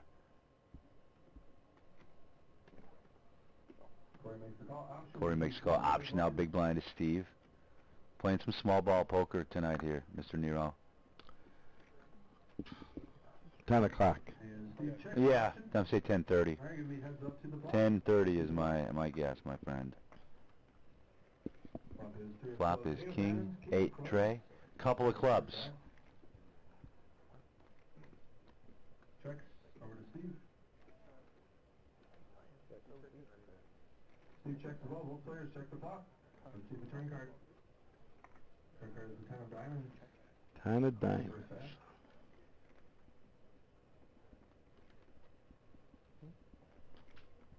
Hey, bud. Yeah, 10 minutes. 10 minutes. Corey's going to bet. All right, Corey makes a bet. 90,000. 90,000 chips. For some reason, I think Steve's holding maybe the top pair. I think you might be right. Or wrong. Or wrong. That's why you work in poker. And yeah. Well, he looked. I mean, when you were staring him down right before the flop, you know, he was trying to get a read, I think, and I don't think he even knew what he had. I just, you know, being the big blind, he probably just felt he didn't have anything, you know. So nice little prize pool. You guys did over 575,000, almost 576,000. Are there ever any plans to maybe build a hotel over here? Is there room for a hotel? I'm sure it's been brought up. Maybe I shouldn't be bringing it up now. Well, remember we got the airport there, so we can't go high. Oh yeah, you're right. You could put almost a trailers there. Yeah, you could. Yeah. Tent. Yeah, a bunch of tents. Yeah. The weather's nice. You gotta be secured. That wind gets fierce. I know. You know what? There's always a lot of plans. You know, for us, we have some plans. You know, open up a new room. And Delaware North is a huge company. We actually have a couple more casinos. You got a Jumer's over in Illinois. I drive by it all the time. Right off I-74. Close to Ira, you're Cedar Rapids. Cedar Rapids, yeah. Yep, Cedar Rapids. Then you got Wheeling, West Virginia. Wheeling. Darvin Moon's home casino. Absolutely. They got dogs there. They have dogs over there. And we have also Southland. It's a casino, but they have electronic poker. Yeah. So that's about it in poker, but we have a couple more other gaming Great units. company, though. Great Delaware North, great company, doing very well and celebrating 100 years. Yeah. We had a queen, king, diamonds, 8 of clubs. I believe the flop was as I looked away for a moment, and Yeah, you were close. Yeah. And now we've got Sean Connery here to call the turn card. It's the ace of spades. It's either Sean Connery or Tom Brokaw, or maybe the two had a baby, and that was the offspring. All right, I've talked about this all day. Look at the posture. It looks like he's getting a little tired, though. These guys played till how late last night, 12:30? It was about, yeah, I believe it was. By the time you get a couple of beers in and you go to bed, it's 2:30. You're up here for hair and makeup by 10:15. It was a pretty quick turnaround. Yeah, yes, I mean, and for your staff also, it's been a late night. And our staff, our tournament director, Amy's been Amy working hard. You know, the only thing that I worry about, being down here in Florida, I've always got my back, I'm always looking around my back because there's alligators that run loose around here. Yes, but we're fortunate enough they don't get close to us. I mean, but yeah, well, but I mean, I they heard can. A story, yeah. Well, there's stories, yes, but you know what? You know, they're still looking for the Loch Ness monster. You know, actually, yeah, they do when you have the rains. I mean, alligators will come. You know, I don't know. I'm trying to, figure out. And I was told there's really nothing to worry about. Alligators usually they don't just go attacking people or anything. Right. They you know what's big? No, the bears. Yeah. Not the Chicago bears. Yeah, no, the bears are terrible. There's many wild bears around here. No, you know what I always say, though? If you're approached by an alligator, what you want to do is you want to poke him in the eye. And if that doesn't work, then you poke him with your stick, your stub. Yeah. All right, Corey's he's gonna show his hand. Shows 4 tray for 4 high. You know what? He's been doing a little bit of this. He's been bluffing. He had the chips and he had the momentum. Why not? That's a good strategy because you know what? Now he's got to play premium hands in order, because these people are going to put him on weak hands all the time, and sometimes you got to show your hand,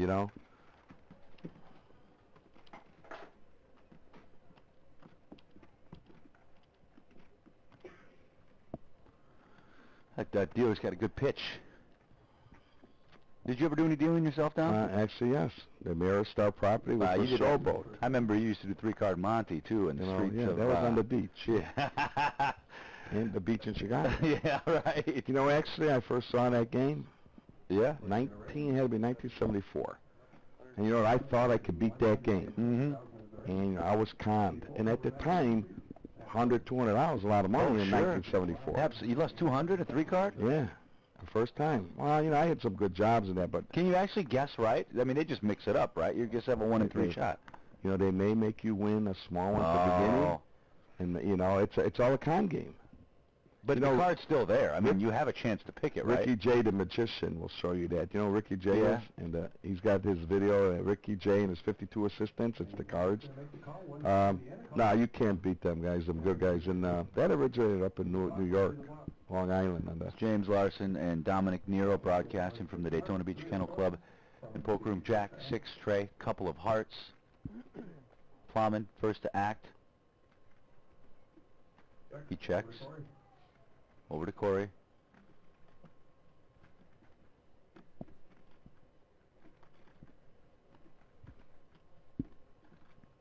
You watch poker, it looks like the guys are just almost falling asleep. They always got their hands on their head.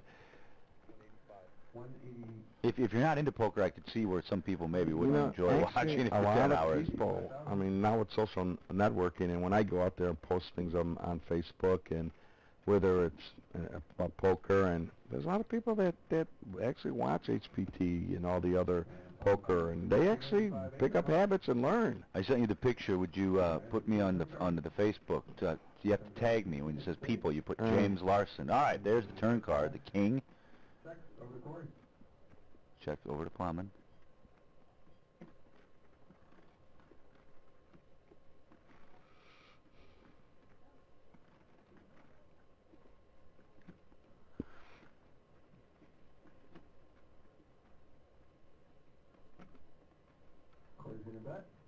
It's a big bet by Corey.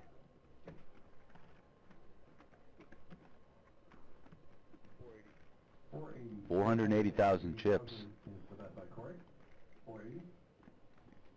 Huh.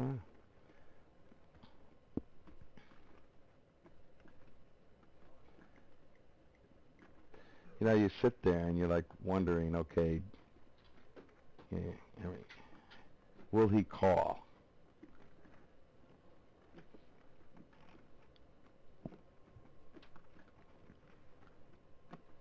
At this time, if I'm Corey, I'm like, he's going to fold.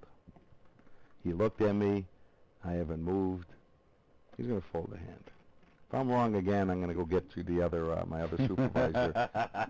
Who's a better read on players. Unless he decides to come over the top, but I think he's folding in.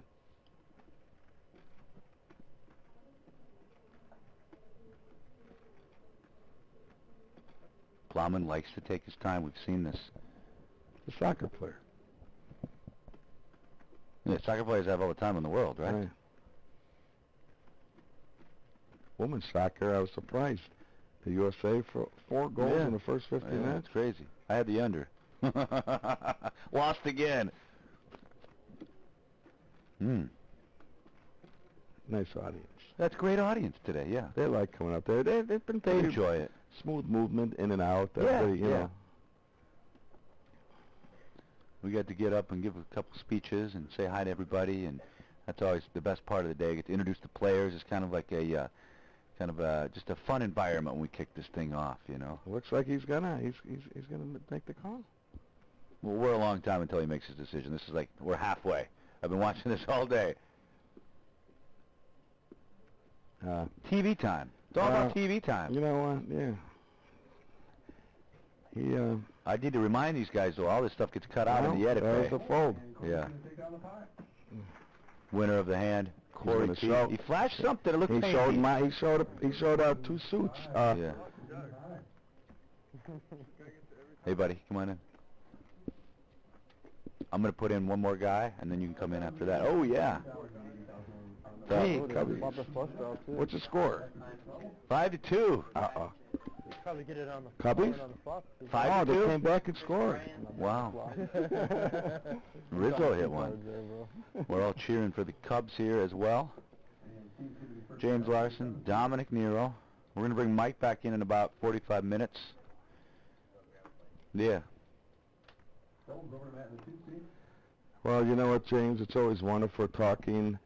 You know, I know you got a couple of guys that'll be popping in here shortly. You know, Mike, our supervisor. You know, he came up to me a couple of years ago. He was playing poker. He goes, "Hey, you know, I'm going to dealer school. Can I audition?" And I gave him a shot. He's become one of my, key floor people now, foreman. So I think he was just here. He's going to go eat. I got another Corey coming in, Corey Whalen, and then we'll get Mike back in, and then Robert Williamson III's got to come back too. So I don't fly out till 11 o'clock tomorrow. So did Dan Francotti step in? No, is he still here? No, he's gone. We were doing interviews with him. You know, he's retiring December 31st. Yeah, good guy. I like. Been with Delaware North companies for a number of years. So who's going to run the place then? This guy back here? Yeah, we hope so. Mike's a great guy to work for. Yeah. Hey, Mike, how's my race coming along? Yeah. He's a great guy to work for.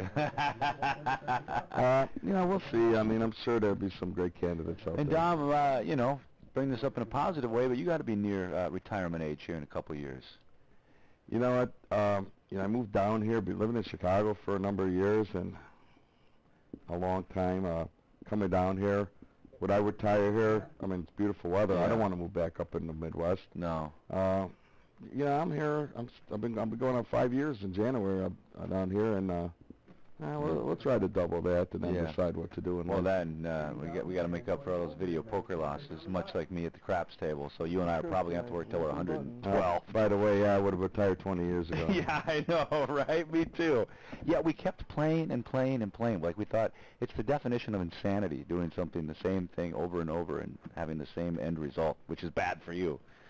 But it's all right. One day I'll hit the jackpot. You want to go to Tampa tomorrow? Speaking of that, the Buccaneers, I think, won on Sunday, right?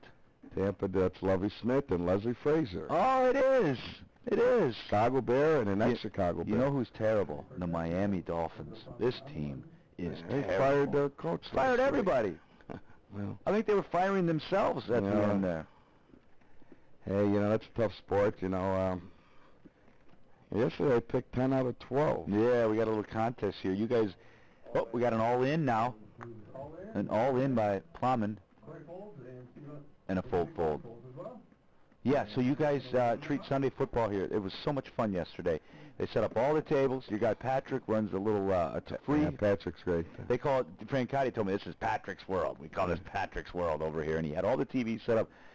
I sat in front of 8 TVs. It was better than being in a sports book. I had all 8 games on for the 1 o'clock Did you pay game. your service fee? Yeah, all of a sudden I had a $50 service fee. I said, come on, man, who do I know over here? Yeah, it was funny. You know, you know what I did? I went up to our waitress, Joni. I said, Joni, do me a favor. Write a guest check and put it on that table over there. It's a $50 service fee per table.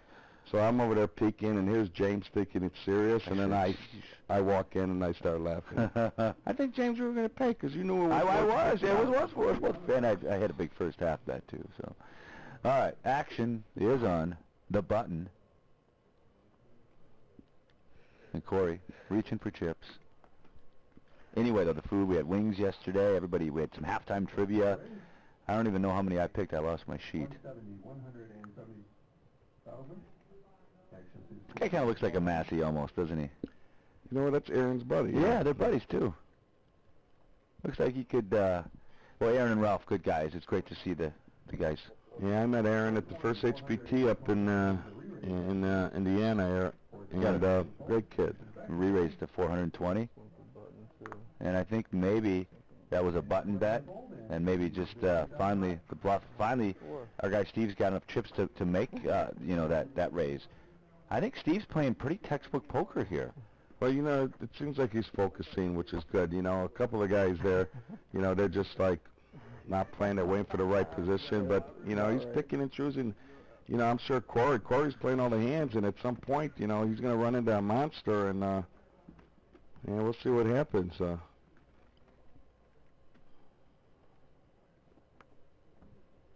lot of hours you guys logged this week. You take tomorrow off then, I hope? Yeah, you know, I'm here. You know, we still got things to take care of. I mean, there's time for rest and times for work and time for play. So right now, you know, we work, we rest, and then we plan to play. Sure.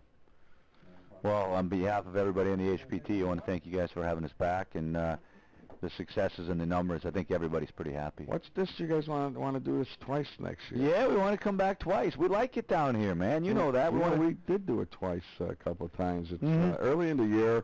You know, we come off of NASCAR, and then you guys come in like 2 weeks afterwards. And you know, a lot of times when we have big weeks and days, we see a decrease in poker. But I think this time slot has worked the best. And you know, but next year, you know, I'm sure we'll work something out. You know, I did request at the same time, you know, October 1st next year. Sure. You know that the bike week starts this week. I know. That's why I want to get out of here. It's too crazy for me. Too many people. You know, you see some good bands. There's a lot of stuff going on. You know, the people are, you know, pretty mellow. It's not like people think. You know, it's not crazy. Gets a little loud. You know, I live right on the beach, so you know. And you got that new bike. I saw it last year. That Honda moped. You still got that with the big flag on the back? The Italian flag. The Italian flag. Yeah, exactly. So you cruise around on bike week with. Okay, back to the poker. We digress. Heads up to the flop. King, 10, tray, 2 diamonds.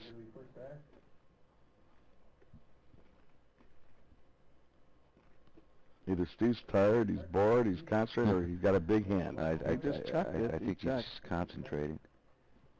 Turn card now, another diamond, this time the 6 of diamonds. You good? After this hand? Yeah.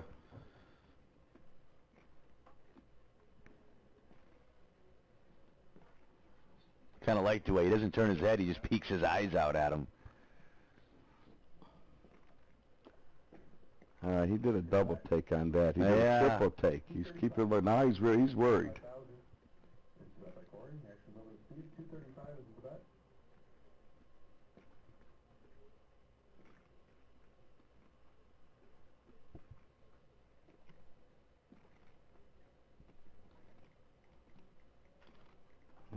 He's got a hand. A friend of mine. Wrap him with the flush.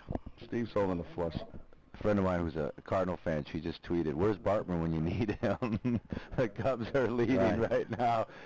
7 of spades on the river. They better not talk about them goats in Chicago. I That know, jinxes right? them. I know.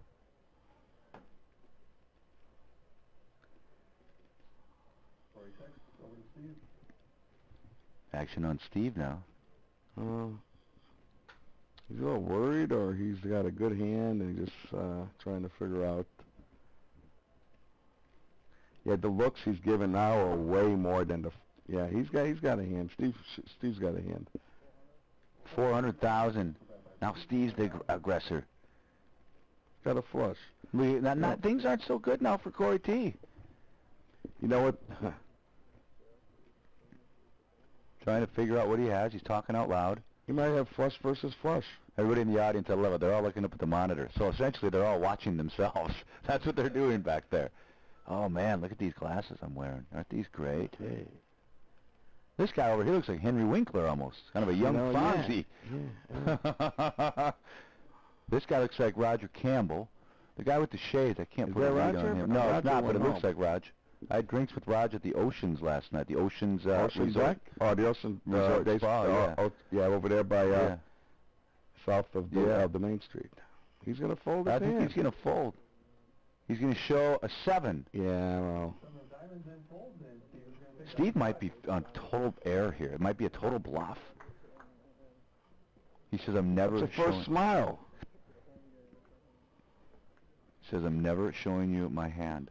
I don't blame him at all. Well, James, it's always a pleasure. Yeah. Maybe if it goes long, I want you to come back though, Dom. You know how much it means to me I'll bring some cappuccino or something. to work with you. All right, brother. Yeah. All right, take care, buddy. Hey, Dom, can you get me a decaf if there is any? See you, Mike. Take care, buddy. Corey, can you get me a decaf, Dom, if there is any? Yeah, we got. I can only do it for like about an hour and 15 minutes. There's another guy. No, you're fine. Yeah. All right, Corey Wallen. I'm back. I'm back in the shadow. What's up, buddy? Well, how you doing? All right, how's it going, man? What have you been doing? I see the temperature hitting here has not changed at all. No, it's the same. No, I just thought, like, on dinner break, I went back and just hung out, and then I actually spilled some on my shirt, so I had to change, and now I feel fresh, though. Yeah, there you go. There you go. Looks like you did your hair up a little bit. No, I went to the pool in the hot tub a little bit. Oh, really? So Where's that at? It makes you feel like you took a shower. Yeah, it's the chlorine. Yeah. But yeah, so now I feel better. So Steve out of nowhere, man. Out of nowhere. Steve's the ninja. I had a feeling. Like he was very patient, just picking his spots, and I believe I was down there watching it a little bit before the dinner break, or probably like 45 minutes before. And I remember he had like 400,000 was all in at the 60 big blind level. And doubled up, and then he doubled up again from 800K, and then look, he's back to 30 big blinds. It's crazy. Yep. That's what's like the thing about that is when a lot of people panic, I feel like, when they get below that like a lot of people when they get below 20. About it, yes. But really 15 big blinds, you still have so much wiggle room, and even 10 big blinds. You see he was just ninjaing it. And there's something to be said for waiting for ladder spots, but then also you're just waiting for the best opportunity since you're not trying to really get any further in the tournament. You're already at the final. Yeah, you're already here. So just stay in it. Here, I'm glad there's only one Corey left now at the table. I know, right? We have one Corey in the booth now and one Corey at the table. I was going a little nuts earlier. 2 Corys, and then the Corey who runs the HPT, and then me is 4 Corey. All right, so Corey is the button. On the button. It's folded to him, right? Yep, folded to Corey. Plowman got out of the way. Forehand is exciting. It is. People can adjust really quickly, and we can see. Oop. Matt does that a lot. He kind of folds, he's been doing that a lot. Looks at his, when he's going to obviously fold, just kind of. Could you see what he just flashed? Was that like that? No. It looks like paint, though, for some reason. I don't know. Like, subconsciously, a lot of times people feel like they need to kind of show, look, I'm not getting anything. I'm not just folding. You're not running over me. I'm going to show you, look, I got a deuce. I got a 3. What it is. It's like a ego kind of thing, but also kind of sending a message without having to really show it. You just flash the card. What read do you get on when they snap the cards? That's usually strength, right? When you look down at your cards and you snap them. Yeah, in my opinion, when they look at it for like a little bit, it's more of a marginal hand, like a queen jack suited, queen 10 suited. Like, I actually seen a video on it. It's called the apex of the card whenever you look at it, and when they hold it at the apex, it's apparently supposed to be more of a marginal hand. And a big hand, it's almost like you see it and you're like, oh, I don't want anybody else to see, and you pick it up real quick, and then it goes down real fast because you tend to look at it and you know when you have aces or you know when you have kings. And I'm sure there's the rare occurrence where someone's like, when they want to look at it for a while and say, oh, it's aces, it looks so good. Or kind of admire it like a fine wine. Exactly. Before you're about to get destroyed with a 2-pair on the flop. That comes down, obviously, to the player and kind of, if you've seen anything like that beforehand, that, that might give you reason to believe that they could do that with the big hand. But I try not to level myself too much with little things like that. Yeah. At the end game, though, you can pick up on stuff like that. Sure, yeah. Absolutely. And it could make or break your tournament. All right. All in. That's Plowman. And then a quick fold. Is that his first name or last name? Plowman is his first name. Nice. Yep. Never met anybody named Plowman. Yeah, me neither. So we had a guy named Koo I called the show with a guy named Koo, and it was, I could say Koo in the cutoff. It was the Koo in the cutoff. That's cool. Before, the Koo in the cutoff.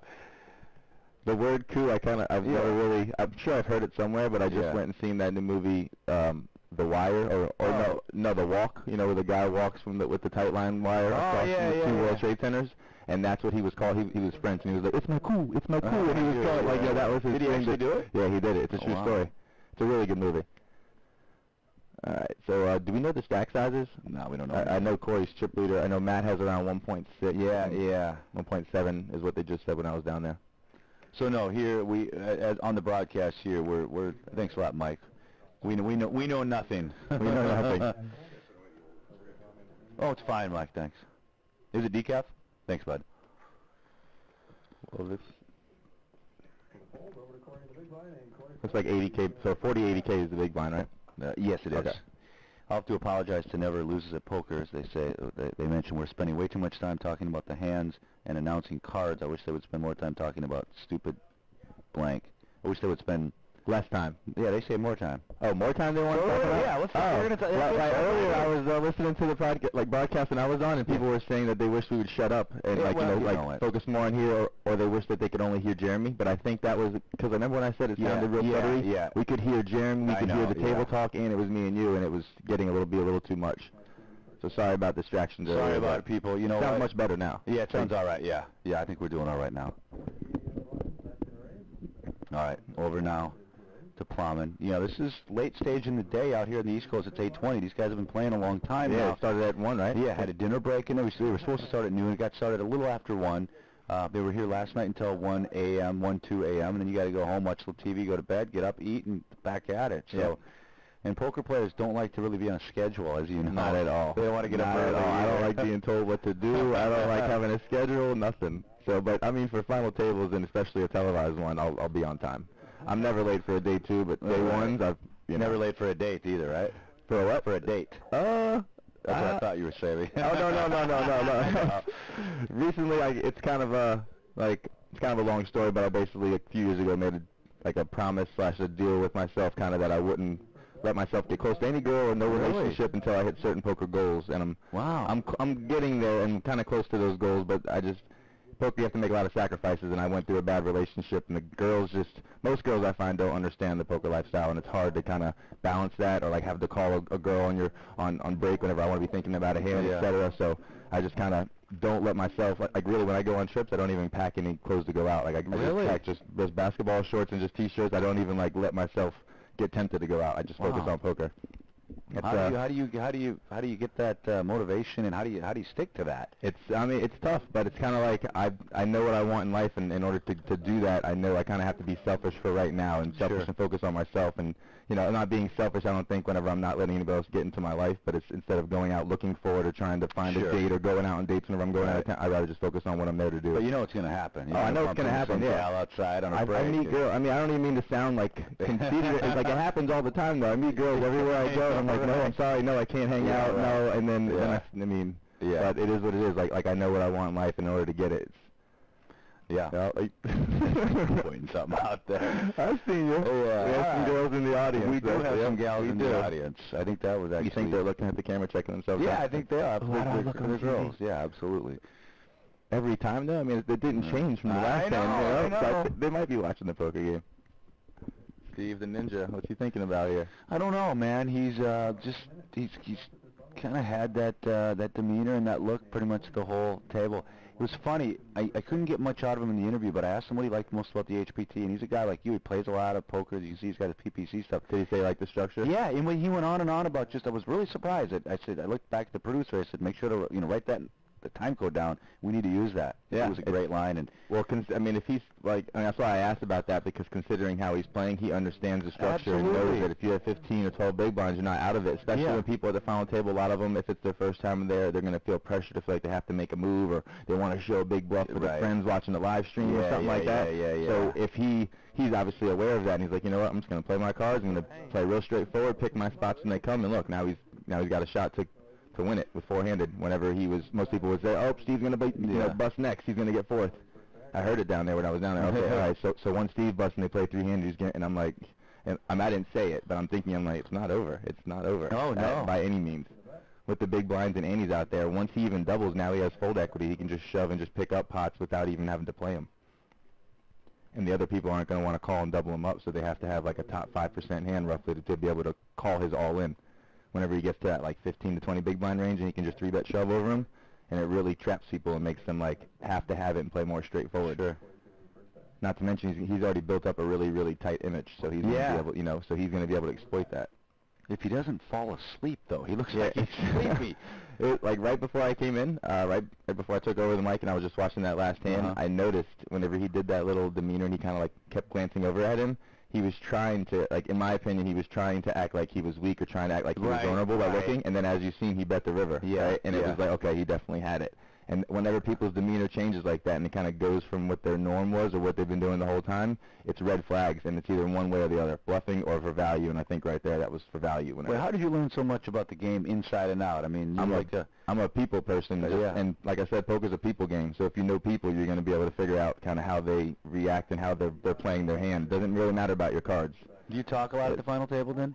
I use a thing, like, whenever I'm at the table, I use what I call mouth magic. I'm constantly talking, not like talking to, like, to be annoying, but I'm just talking because, A, I'm having a great time, and then, like, obviously if some people aren't that conversive or they don't want to, like, they're not really answering me, I'm not going to keep pushing it, and, like, I'm not going to be that guy trying to just get in their head and try to bother them. I'm more talking because I'm having a good time, having fun, and then when you do that, it lightens up the mood and lightens up how they feel, and they're going to either, A, get them to make more mistakes or get them to be able to reveal stuff about their hand that they never would if everybody's in their poker face. Or, like, if, like, for example, if I'm at this table, Matt would never be how he is right here, constantly stoic. I would not let him do that. I would be joking with him. I'd be making, like, just cracking jokes at him. I'd be, like, knocking over his chip stack, like, acting like I'm playing with him, just, not doing anything out of line, but just not letting them kind of get in their flow. Like, whether it be throwing in a huge check raise and making a comment and then showing them a bluff, like, oh man, get them second guessing themselves the whole time.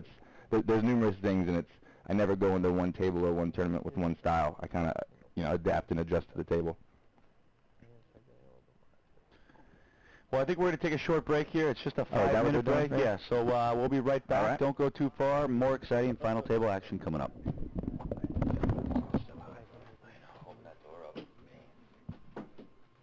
So, where do you live at? I live in Charleston, South Carolina right now. When are you going back? Tomorrow, actually. And then I fly out and do the game. 20? No, it's had. Yeah, okay, then it is.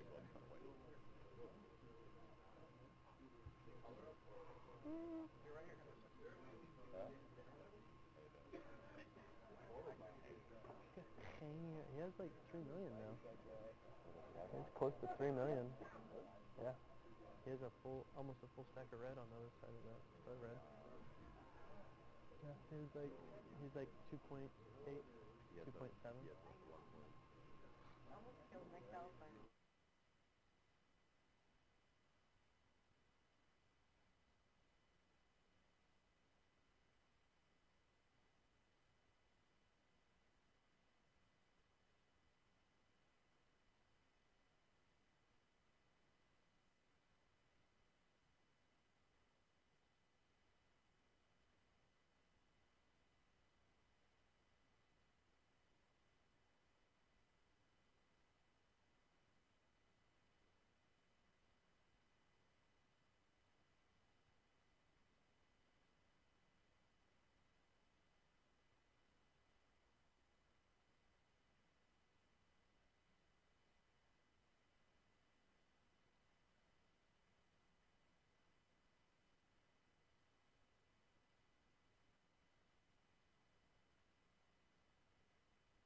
Plowman has 1,370,000.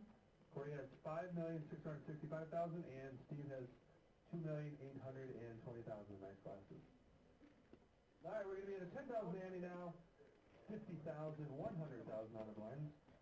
We'll wait until James gets back to his cubicle. All right, 10,000 ante, 50,000, 100,000. Go ahead and deal. That's going to be first bag. 100,000 is our big blind.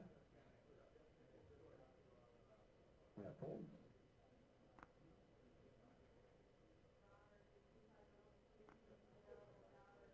Probably folds over to Corey in the small blind.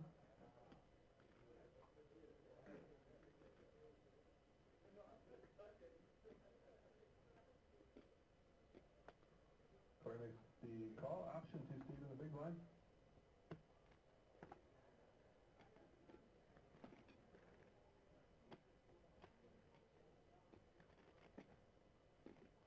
Steve's going to raise to 250,000. Total bet 250, and Corey's going to make the call. 250,000 and a call. All right, giving you heads up to the flop. Let's see the flop. 7 of diamonds, 9 of spades, deuce of spades. Corey's going to be first bet. Checks over to Steve.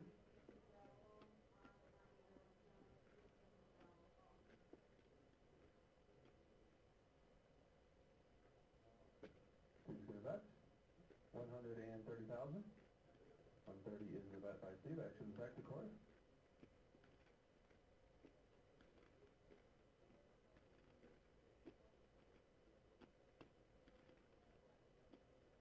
And Corey's going to make the call. 130,000 and a call. All right, let's do the turn card. Turn card is the ace of clubs. Corey's going to be first bet. Checks over to Steve.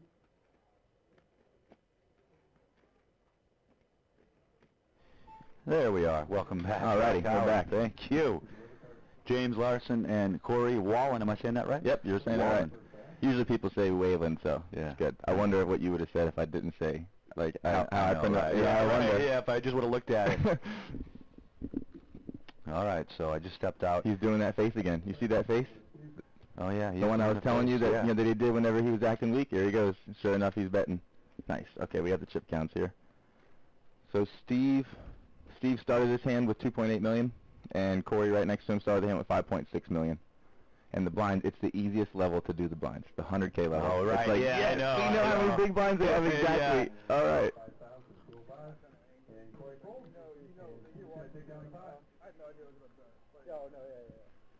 That's how bad the schools are. The 50K chip, we're not going to overcome it. Yeah, 50K chip. Yeah, see that very often? It's so weird. No, like two people, like Matt and Adi, both told me how weird it was. And I guess Matt's used to it now. I guess from being at the final table. But they said it is weird. You don't really use that 50, like, usually it's a 100K chip. And Steve was kind of apologizing there, saying, "Hey, I wasn't trying to angle shoot you. I didn't see exactly what happened, but I think maybe pre-flop he might have called, or like maybe he raised more than, or like he said an amount, but he put in more than what he thought, and he said I wasn't trying to angle you. Maybe something like that." But all right, so the chips went down a little bit. We didn't see the beginning part of that hand, but I guess I don't think we missed a whole lot on that. Corey probably has 5.4 now. Steve with 2.8, and let's see, Matt has 1.9 million, and Plowman is sitting with 1.4. So yeah, we're gonna see some shoving. Like, I guess it's at a final table four-handed. It's kind of ridiculous to, or like, I don't think we're gonna see too many open jams. Like, it's gonna be probably a 3-bet jam, or someone even the short stack here with 14 base could still open and potentially fold. Steve was the shortest stack coming into this final table. It's crazy. Not anymore. Now he's sitting at third. Really though, anybody is a double up. Well, I guess Plowman, if he doubles up, he won't necessarily be chip leader, but yeah, really anybody's double up. I mean, like, really no one's out of it at this point. No one's sitting there critical with less than 5 bigs or something, just at the mercy of the deck. You can still, there's still a little bit of play with 14 bigs. All right, the action continues here from Daytona Beach, Florida, the Daytona Beach Kennel Club and Poker Room. James Larson, Corey Wallen hanging out here. Thanks, buddy. Mm-hmm. And then I got information on the back as well. Oh, sure, yeah. Very cool. So yeah, I wonder if we spotted a little tell-off, Steve, because earlier he wasn't doing much and he was just folding, so there's not any opportunity to pick up anything. But that little triple glance, kind of acting weak, and then just kind of, you see even the way he like casually threw his chips in. So there's little things like that that I would pick up on that maybe most people don't pick up on, and it's subtle things that I'm not gonna like level myself and make a decision purely based on that. But if I have, say I have a marginal hand, like not to name any specific hand, but there's a spot that I'm unsure about, and then maybe there's something that'll kind of sway me in one way or the other depending on how they put in their chips or how they looked at me or something that they said to me in response to a question that I asked them, and all that other stuff that you can get through live poker that I just love. The game's awesome. Yeah. What got you into poker?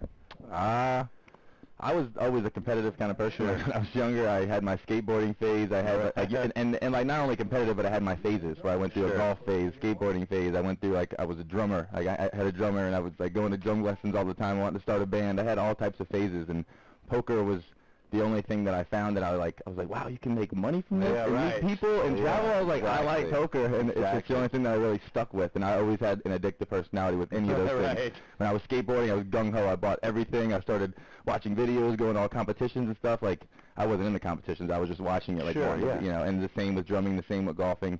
So I found poker, and it was the same. I got obsessed with it. And then just kept playing it through college, never really thinking it was going to turn into anything. And then sure enough, I turned 21, go to Vegas, and do well my first trip out there. And so like anybody who goes to Vegas, once you turn 21 and you go play, and you're like, okay, I think I can do it, I think I can do it, and then you do it. I definitely had like a little ego. I was playing real cocky when I first started, kind of, because I thought I was, you know. Yeah. But I think everybody goes through that phase, and then you realize, oh, variance is a real thing. Yeah, you're not going to win every tournament you play. I went through that. It's funny. It was my HPT job interview years ago, and I won a pretty decent size side event that they had. So were you playing HPT events prior to working for them? Well, that was the first. I was watching the TV show a lot, and the guy, I sent him a demo of the poker show I did, and I ended up going to Minnesota. I took down this bounty event, and it was a pretty decent size. I won the, you know, it was like I won $6 or $7 grand, and I won a free seat into the main event. And I thought I was just going to crush that thing. Yeah. I just took this down. I'm picking out what I'm going to wear for the final thing. You had the momentum and the confidence. I did. Right? I did have it, but I got stopped short, you know, halfway through, and that was the last HPT I played because they hired me after that, so I couldn't play after that. But it was a great experience for me. But I remember I was pretty confident after that, you know. And then I realized you feel real well. You do. Feel good. And like, great. Yeah. So that's kind of it. I think there's something to be said for Matt right here. Like, not to say that, I mean, because obviously he's a great player, but I think the fact of him making a final table, and it gave him confidence to go ahead and make another run. And maybe there were spots where maybe he was almost about to give up. He's like, no, I want to go back-to-back final tables. And there's something in the back of your mind, like keeping you, and then the same thing for the third. It's probably even more so. But can that be bad in a way, though? I mean, I kind of walked into my local poker room after that. My chest was pumped. I had a really good week. It was just I won that. I had the job interview. I actually went deep in that main event, got knocked out. I forget where I got knocked out. I made it to day 2. Anyway, but I walked into my next few tournaments with the chest puffed out. Like, I just won that tournament. I did good in this tournament. I think I got a little too cocky is what happened. It definitely happens. It definitely happens. Played too many hands. Yep, and that's kind of why once and like that happened to me whenever I won a tournament. Like when I first started, I would play bar league tournaments, you know, and I would go in, I would win a bar league. I would come in the next time like, what's up? I just won the last one, you know, the champ is here kind of thing. And sure enough, like you go in and you think, you obviously want to always think you're going to do well and think you're going to succeed and just always think positive, which is kind of the, like, you know, like what Think is about. But really with that said, and Adi actually is the one who brought it up, the one who's at this final table, and he put a tweet up last summer, or this past summer, and when he made the final table of the Monster Stack, and I don't remember exactly how he worded it, but he said something about he's just going into it, just going to play his best and have no expectations, so then that way he can't be let down, you know, like regardless of what happens. And I never really kind of looked at it that way. I always go into every tournament thinking I'm going to win, thinking I'm going to win it, just like thinking I'm going to make a run in it. And but with that said, if I bust out, I do kind of get let down a lot because I was putting so much into. Like I was telling you earlier with the, you know, with the HPT, for 3 months I had it circled on my calendar. I was going to win it. Then I get to a final table and I get 6 left, 5 left, 4 left, 3 left, and then I'm out. Yeah. What? I was supposed to win it, and I guess it's different for everybody. So yeah, I mean, it's just once you kind of go through that, though, now you go and you win a tournament, you go back in, you know that you're not hot stuff. You know, you're going to go and you're going to still play. You kind of learn by that. Yeah. That's what it is. It's like, all right, it happens. I was fortunate to do what I did, and now if I want to do that again, I got to play smart. You know, it's not just going to come to me. Absolutely. You know, and like realize and recognize that you were very fortunate. You probably ran well. You won a lot of your flips. Yeah, you know, I did. I won them all. You won them all. Yeah. All right, here. So we got Matt. Is this a 3-bet? Yeah, and I think so. And we haven't seen much of Matt lately here. No, see, like that's another thing. He goes in, and earlier whenever I was watching him, and he won that big hand with the King Jack versus Ace King. Remember that huge pot? He had 4 million. Who's the chip lead now? Yeah. He literally was sitting at the table with a different presence. He was smiling, looking around. Now you look at him, and he kind of just not necessarily looks defeated, but he just doesn't look as confident. And Agreed. You know, things aren't going his way. He took a couple big hits. Now he's a short stack, right? Yeah. Or second to last in chips. Yeah. Yeah. But yeah. So it's a momentum is a very big thing, and something to be able to recognize at a final table specifically. Well, he's going to take down that pot. There you go. Got that. So stacking a few more chips. But really, you know, sometimes I look at it as like a kind of a blessing in disguise sometimes. Like there's been a couple tournaments that I've won where I maybe had a lot of chips and I was crushing it, and then I lose a big hand. Yeah, sure. And it was like, you know what, maybe I was supposed to lose it because maybe I was just going to like just force things with this stack. And I like kind of trick my mind into believing something else to where then I can just focus on the stack that I have, not the one that I had. And then it just makes it easier. Four-handed poker. Right. We've been four-handed for quite some time now. Yeah, it's like there's not much. I guess there is kind of some ICM going on, considering that Plowman is the small. There he goes. Yes. Yeah. So considering Plowman now has around 12 big blinds, he's going to be shoving a lot. Matt and who was it? Matt and Steve aren't going to be opening too light there. He was in the small blind. You know. I mean, his range doesn't have to be as good for him to reshove, considering his stack right now. Fourth place money, 37,513. 54 for third, 81.3 for second. Up top, $131,720. It's a big score, man. Yeah, that's sweet. That's sweet. You can pay a few bills and really couple bills. Have a nice bankroll on top of it for the rest of your poker playing. Plowman. I got a feeling, you know, we've been four-handed for a while. When we lose one, did he just rip it?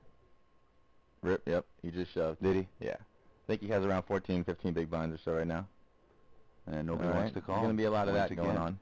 But I think once we lose one, we might lose another right after that, and I think it may go fast until we get the heads up. So what's the jump right now? Like from 5th to 4th, it was a 9K jump, right? Yeah. So now it's 37 to 54. So you're talking like 17, right? Oh yeah. That's. Oh yeah, I misread that for a second. Wow, yeah. So yeah, the jumps right now are much more significant. If people were playing kind of tighter, now would be the time. But in my opinion, when people are playing tighter, this is when I'd be stepping it up. So if I'm Corey right now, apply pressure. Even like this is the hold on, actually, small big blind. Yeah. Now I was going to say whenever Plowman is in the big blind is the best time to raise if you're anybody, because you can confidently raise and fold and you're not committing yourself, but it looks strong because everybody else is not going to get in the way considering you're raising into the short stacks big blind. Does that make sense? You know, short-handed. Sure, yeah. So I would be taking that spot almost every time if I have any face card, any kind of blocker, any king, any ace, doesn't matter if it's a good kicker with it or anything. I'm doing it just all in again. There we go. Plowman. From the cutoff this time. One of these times it's gonna work every time since the last time. I know, exactly. Maybe Matt will look him up here. Wish we had a whole camera. I know. He's got it. No, he has like a queen jack something. He's like, it's a good hand, but I can't call. He's doing some numbers. It could be a close decision, like an ace-10, maybe like a small pair, and he's like, you know what, do I got maybe ace-10? Nah. He's gonna fold. Curious what he would have did with it. I feel like ace-10 he would have called. That's 3 hands in a row now. Yeah, right? his wife there, the blonde gal in the background, was a little nervous. That's his wife? Yeah, that's Wallace's wife. Oh, I'm sorry. She was the one checking herself out on the camera. Yeah, right. Oh, it's great to be nice here. Nice lady though. Very sweet. Whenever we were out there, we gave all the cameramen a round of applause for all the hard work and stuff they do, and she was the one. She clapped the longest. She clapped the longest. She was the longest clapper. So we got to give credit where credit's due, you know.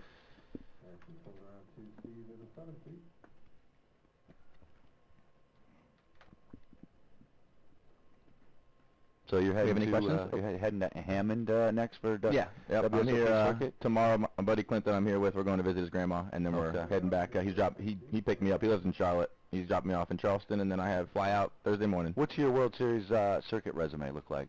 I got 4 rings. 4 rings. 4 rings. I've made I don't know how many final tables, like several final tables. My specialty is 6-max, so kind of like I was excited to do shorthanded here, the commentary, because I love 6-max. I have I do 4 or 5 6-max final tables, 2 rings in 6-max, so that's definitely my specialty and my favorite game to play for sure. Yeah.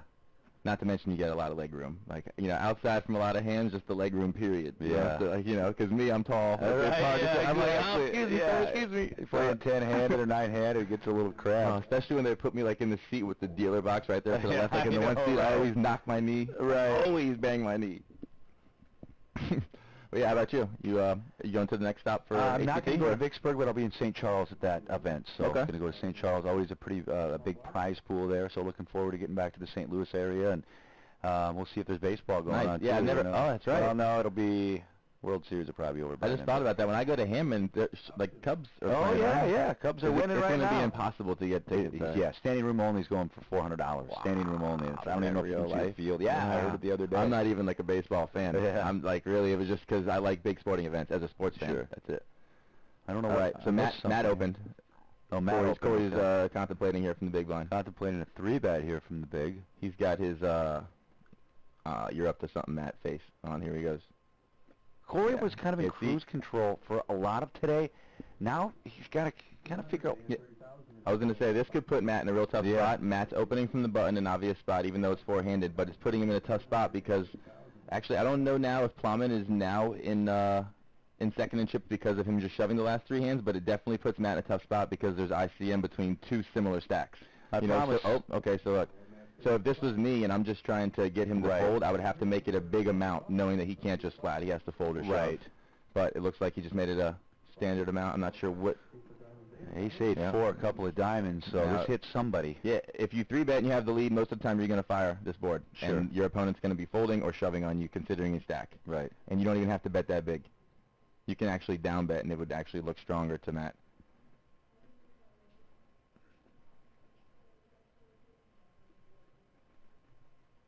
Whenever you're watching this sometimes and you see him thinking, does the Jeopardy theme go in your head? Yeah, sometimes like, yeah. All right, so yeah, he's continuing. Looks like 280. I think Matt likes his hand.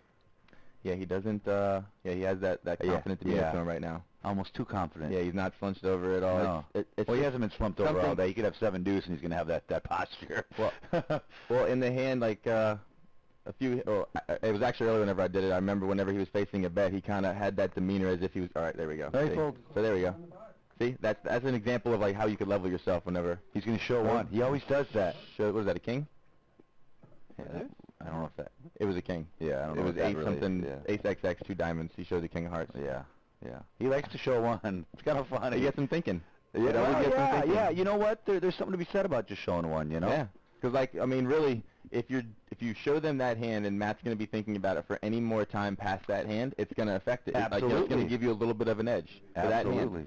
He's like, oh, I'm thinking about, man, why did he hit a king? Really, he had ace king there? Yep. That's the obvious guess is what you want to believe, that your opponent had the best hand, but if you have a marginal hand, you're like, man, he didn't have it. He just bluffed me. Corey definitely seems the most calm. He still seems in control, kind of what you were saying earlier. Though, like earlier he was definitely in control, but now I think he still is. He just has to adjust a little bit. Yeah, he can't be as exactly. aggressive because of the stacks. Okay, couple here from Matt wins that pot. Has anybody been throwing in any limps at all? Has it all been raises, or have you seen any unorthodox kind of tricky stuff at all? Yeah, I saw maybe 1 or 2. 1 or 2? Not much though. Okay. It's not a whole lot. We got a dealer's point of view here. Yeah, nice. Great camera work from the jib operator. Crowd's been here a long time. It's been a long day. They had dedicated 10-cent hot dogs or 50-cent drafts. I think all that's over. We went through 1,280 hot dogs. 12? Really? Yeah, 1,280. I know that line for the beer was going the whole day. I got an all-in. All right. Plowman's all in. Nobody can call this is a good spot for him to be all in because Bond is going to have a huge hand to call off considering he hasn't covered. It's like even if he has like an ace-9 right there, ace-8, he's not going to want to call. Yeah, really. I mean, he can't call without a top 5, or like not to say he can't, but it's going to be highly unlikely considering the dynamic right now and the chip stacks. And it's much easier to shove with a hand like ace-4, ace-5 rather than call off with it. Right. So even if he were to like say, okay, Plowman has king-queen, man, do I want to call with ace-4? Like, even if he's seen it, it's still tough. Because, you have the best hand, but king-queen is great equity versus you, and you're four-handed, and then all that kind of other stuff gets into your mind. Do we have any questions at all from anybody in the live stream? Nothing yet. No, nothing yet. A few people have given us a hard time.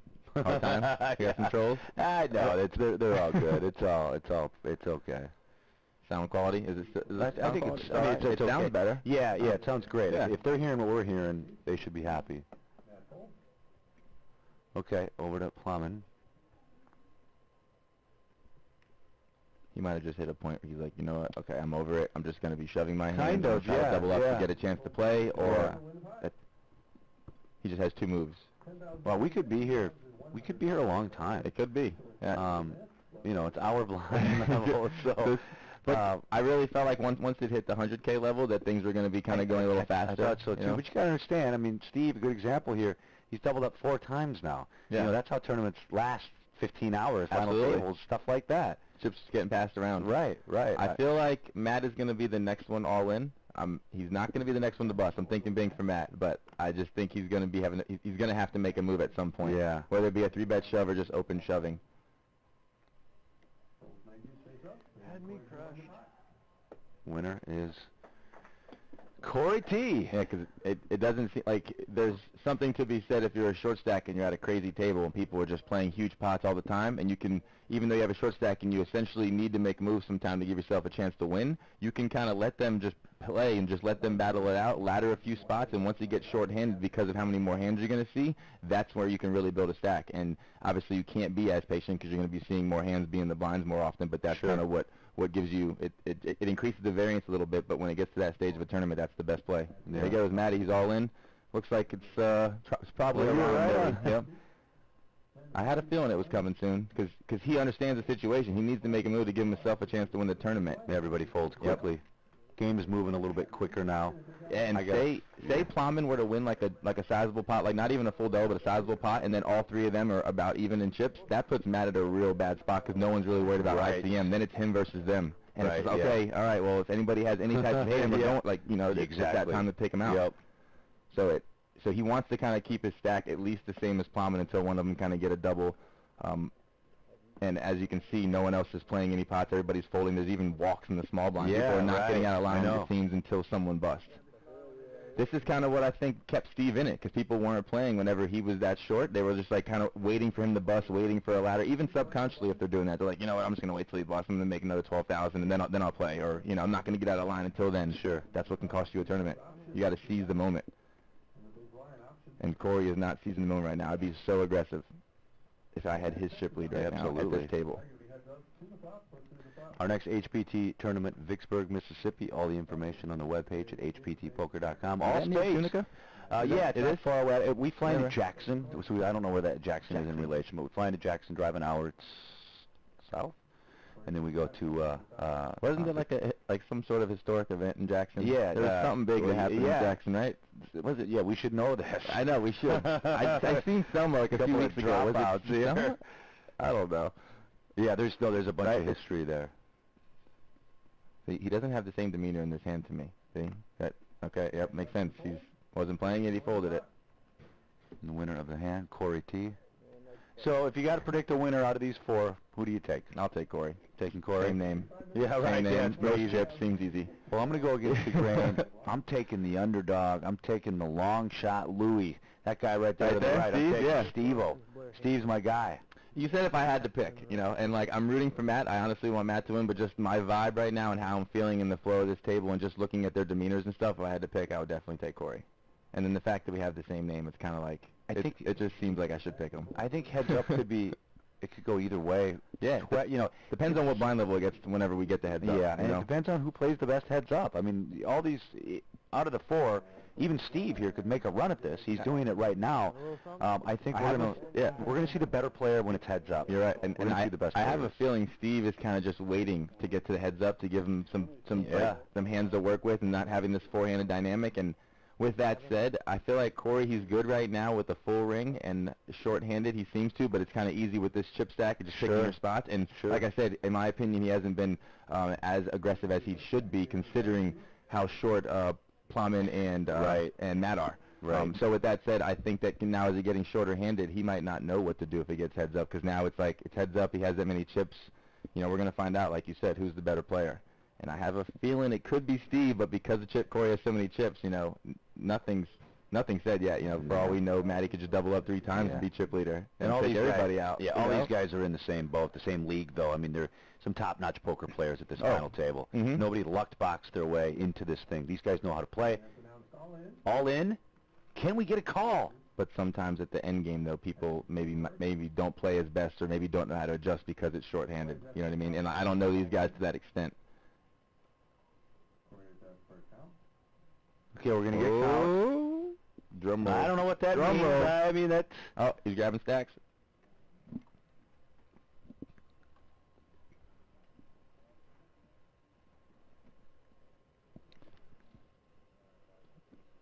Now, Steve opened, though, right? Oh, I think Steve opened? It looks like he opened, or is he big blind? Big? I think that's the big. Because if I'm Corey, like he hasn't even glanced over at Steve. Okay, now he glanced at him. Yeah, because I was gonna say you have to you have to glance at him and see how he's looking. I mean, get a feel for him. You know, figure out exactly. Okay, I like to see that he was doing that. I thought for a second he was gonna make his decision without even looking behind him. Oop. All right. It's an all in. Yep. All right. All Boom, in. boom. All in. Look at that. The Oh, pocket he rockets, baby. Look at that. Plowman ran into Plowman's it. got an ace. He ran his hand directly into the buzzsaw. Pocket aces. That's my signature line. Is that the you? Buzzsaw. Do you do the buzz after? I don't do that. No, Okay, sorry, I didn't mean to take your No, thing. it's all right, man. It's all right. We can work together on it. It looks like ace 8 or... Ace 8, yeah. Is it? Move the camera down a little bit. I can't see. Nope. He's going to need a lot of help. So I think he's ace, suited in diamonds, maybe? Yeah, ace 10 diamonds. Okay, so look at this. Wow. That's queen, 4 tray, all spades. So no flush draw. That's pretty much one of the worst flops you could see. Pretty much, yeah. I mean, doesn't really. Pretty much, unless the board ran out spades. You know, 4 of diamonds, and that's going to do it. That's it. Good game, Plowman. Finally, we are down to 3 players. And going out in 4th is Plowman. All right. $37,513. I got a feeling everything's going to change now. That was Matt's dream scenario right there. The other stack, like I said, kind of going out to where if he is going to be the short stack versus those 2 guys, at least he now made a jump, and it's a different game 3-handed compared to 4-handed with that dynamic of the 2 short stacks. Now let's go back to Steve, who could have easily shoved hours ago with hands he probably shouldn't have shoved with. He just gave himself an extra... That was around 7th place, right? When he was I mean, he just made 17,000 from 4th to 3rd. Well, yeah, 19 to 54, so this 18 guy, to 54. 30, 48. He's 36,000 or so more, right? That's what he's... I mean, Ninja. If he had Ninja, and if he wins the thing... All right, yours is the buzzsaw. Yeah, yours is the Ninja. There we go. Everybody's got one now. Everybody's got one. Well, think Bink's kind of my thing, too. Yeah, well, that was your thing. I have a few things. Whenever I go all in at the table, I always say good luck myself. That's my thing. Just in case no one else wishes you luck. Good luck myself. Good luck myself. I love the shaking the hands before. Good luck, you know, and you shake the hand of your opponent. It's great sportsmanship. Wait, before the all-in? I've seen it before. I don't know if I've seen that Or one. the good luck. They look at each other. All you're thinking is you want your hand to win. Yeah, you don't want to win him. It's like really no one means it. Nobody means but it just comes out of your mouth in such a fake way. Exactly. It's like playing golf. Nice shot. You know, it's just something you say. You could really care less. You're struggling. You're a bogey golfer, and you're playing double bogey. Nice shot there, scratch golfer. It's just, it doesn't make any sense. How many takes it takes there? So 3-handed poker, a lot of money on the line now. At about 270,000, we're about to give out 131. And there's Tatiana helping us out with our sideline duties. Another thing, kind of, instead of like the nice hand or like shaking the hand, what if because I kind of find myself saying it sometimes, and I kind of mean it and being facetious, but say someone beats you or they river you or something, like nice catch. I don't like saying nice hand. Or nice play, nice catch. Exactly. Just let it be known you got lucky on it. So I was ahead every street until nice catch. 4 diamonds came on the river. Are they on a break right now? I don't think they're on a break. I think we're doing a commercial break. 1 take. Wow. I'm glad I took the under. Yeah. You got to get out of here pretty quick? No, I got like half an hour or so.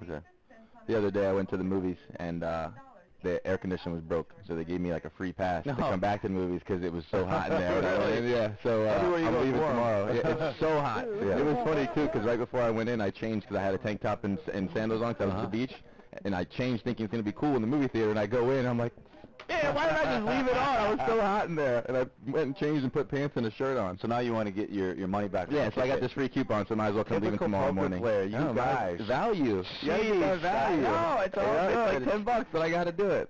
I can't just leave with a free movie pass. My biggest pet peeve, I bank at Wells Fargo, and I waste money every day of my life, but I will not pay that surcharge, and I had to do it today because I used a non-Wells Fargo. I paid $4 to get money out of my own account. I left Wells Fargo for that. I know exactly why I left it. The ATM machine's charging it too. That just bothers me. Ridiculous. So I paid $4 to an ATM, and I think the Wells Fargo non-Wells Fargo fee is another $250. So I took $100 out, and it cost me $650. Which one was for here? Well, I don't want to talk about this place. Oh, It was down the street at the gas station. station. Either way, wherever it was, it was $4. I'm like, $4? Come on. That's crazy. And I needed tipping money. I'm not gambling, or I would have had money. And I last night I went out with one of the crew guys, and I had a fistful of cash, and I woke up and had zero money. I felt like I was robbed. I don't think I was robbed. No, I think I just had a really good time. The Uber I know I didn't have to pay for because that was Did you have a headache? credit card. Because it could lead you to believe it. Wasn't too bad. I got up and had a morning jog today, so it couldn't have been that bad. Was there anybody next to you? No, there wasn't. Okay, so then we know we didn't go there. No, it's just me. It's just me. All right, on that note, we're going to step aside for a 4-minute break. We'll be right back. You're watching the HPT. See you in a bit. What movie? The Martian. Oh, yeah. Yeah, I went and seen the walk the other day. I told you, and that's when I got to that. I keep so tight on this big blind.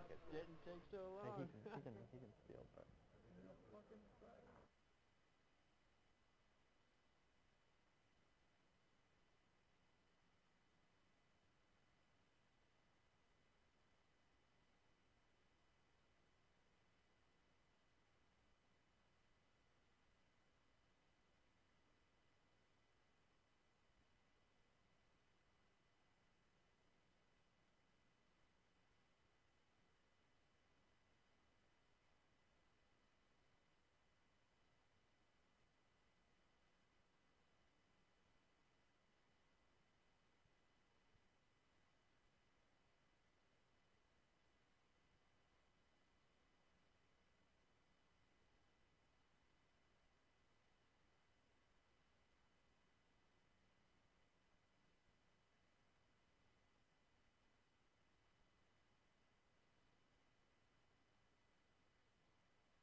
Thank you, Zach Howard. James Larson back with you here, Daytona Beach, Florida, the Daytona Beach Kennel Club Poker Room. Three-handed. We were four-handed for a very long time. Finally lost somebody. Corey Wallen's coming back to join me in the booth. He's done a great job so far. All of our guests have. We've had a lot of people in here today. And folks, I'll apologize one last time. We're having audio issues, and I do apologize. I'm sorry. If there was something I could do to fix it, I would.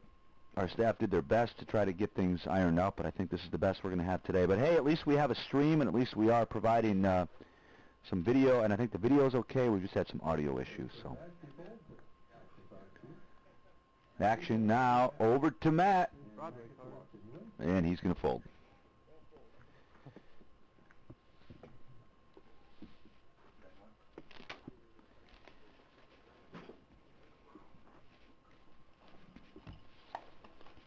Once again, we're going to be crisscrossing the country for the rest of the year, and come on out and join us. Webpage info at www.hptpoker.com. Next event, Vicksburg, Mississippi. Then after that, we go to St. Charles, Missouri. And if you've never heard of St. Charles is right by St. Louis. Is that a Snapchat? That's a Snapchat. You got the Snapchat going.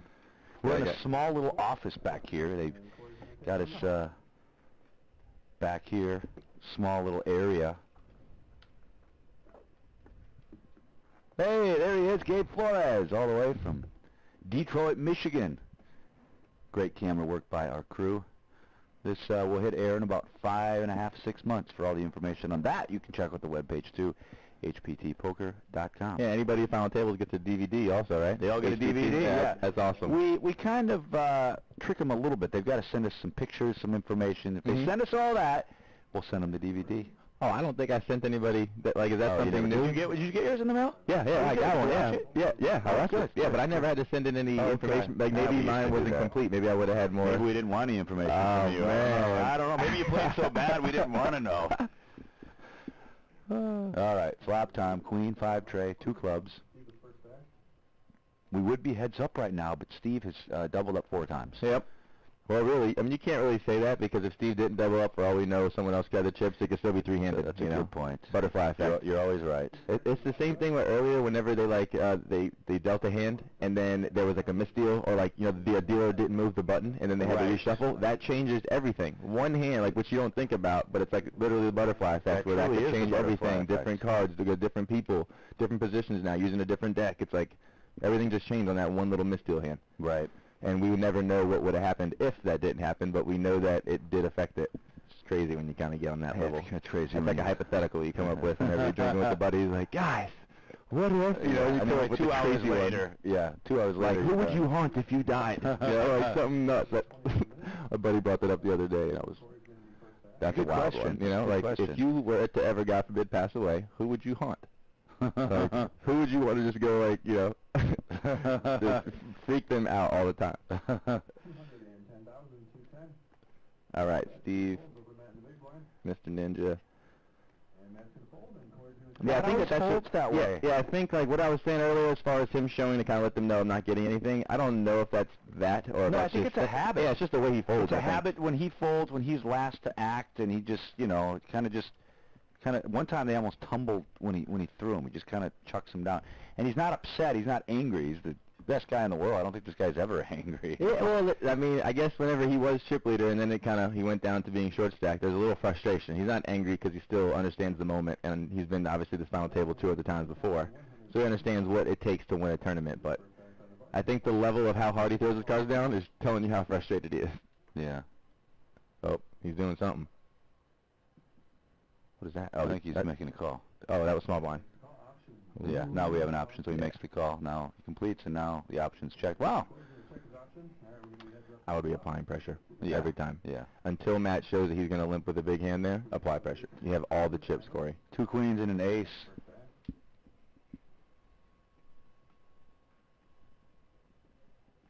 I thought he was passing out there for a second. Oh, okay. A quick bet and a quick fold. Matty wins the hand. Like I said, I think we're going to be here till midnight. That's my guess. Earlier, I seen Matt defend a raise and then lead out on the ace-queen X board, and he had ace-10, I believe. So that's kind of, it's interesting to see that he'll peel with that kind of hand and then lead out with top pair rather than giving the aggressor. Well, I mean, here obviously Corey didn't raise, but still he's in position. He's often going to steal or often going to stab whenever you check to him. So if Matt had anything there on a queen-queen ace board, I'd be checking all the time.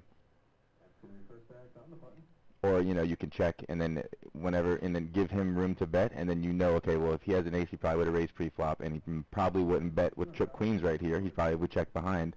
So that means he has absolutely nothing on this flop, so you check raise, and you represent the hand. You know, and there's little things like that you can pick up on short-handed, and there's going to be so many more of those spots, and if you're able to pick those up. Oh, Steve's all in. Steve trying to steal here? Is Steve got a hand? Steve is not trying to steal. Steve's got a hand. My read is, yeah, he is not trying to steal. I think Steve might be trying to steal. We're going to find out if Matt makes the call. Wow, what's that body language? He's trying to bend the cards. I think he's trying to get a new deck in there. I think he is. He wants the black deck. Yeah, he wants a new deck. Matt, just ask. You don't got to break stuff. Yeah, man. Come on. Jeez. Don't be a troublemaker. He's going to fold. 70,000 is what Steve was all in for, and Matt's going to fold. Steve's going to take on the pot. I don't know what Steve had. Yeah. Maybe one day we'll get RFID chips. RFID, yeah, we're working on it. We're working on it. I think for 2016. So we'll get to see, get to see everything.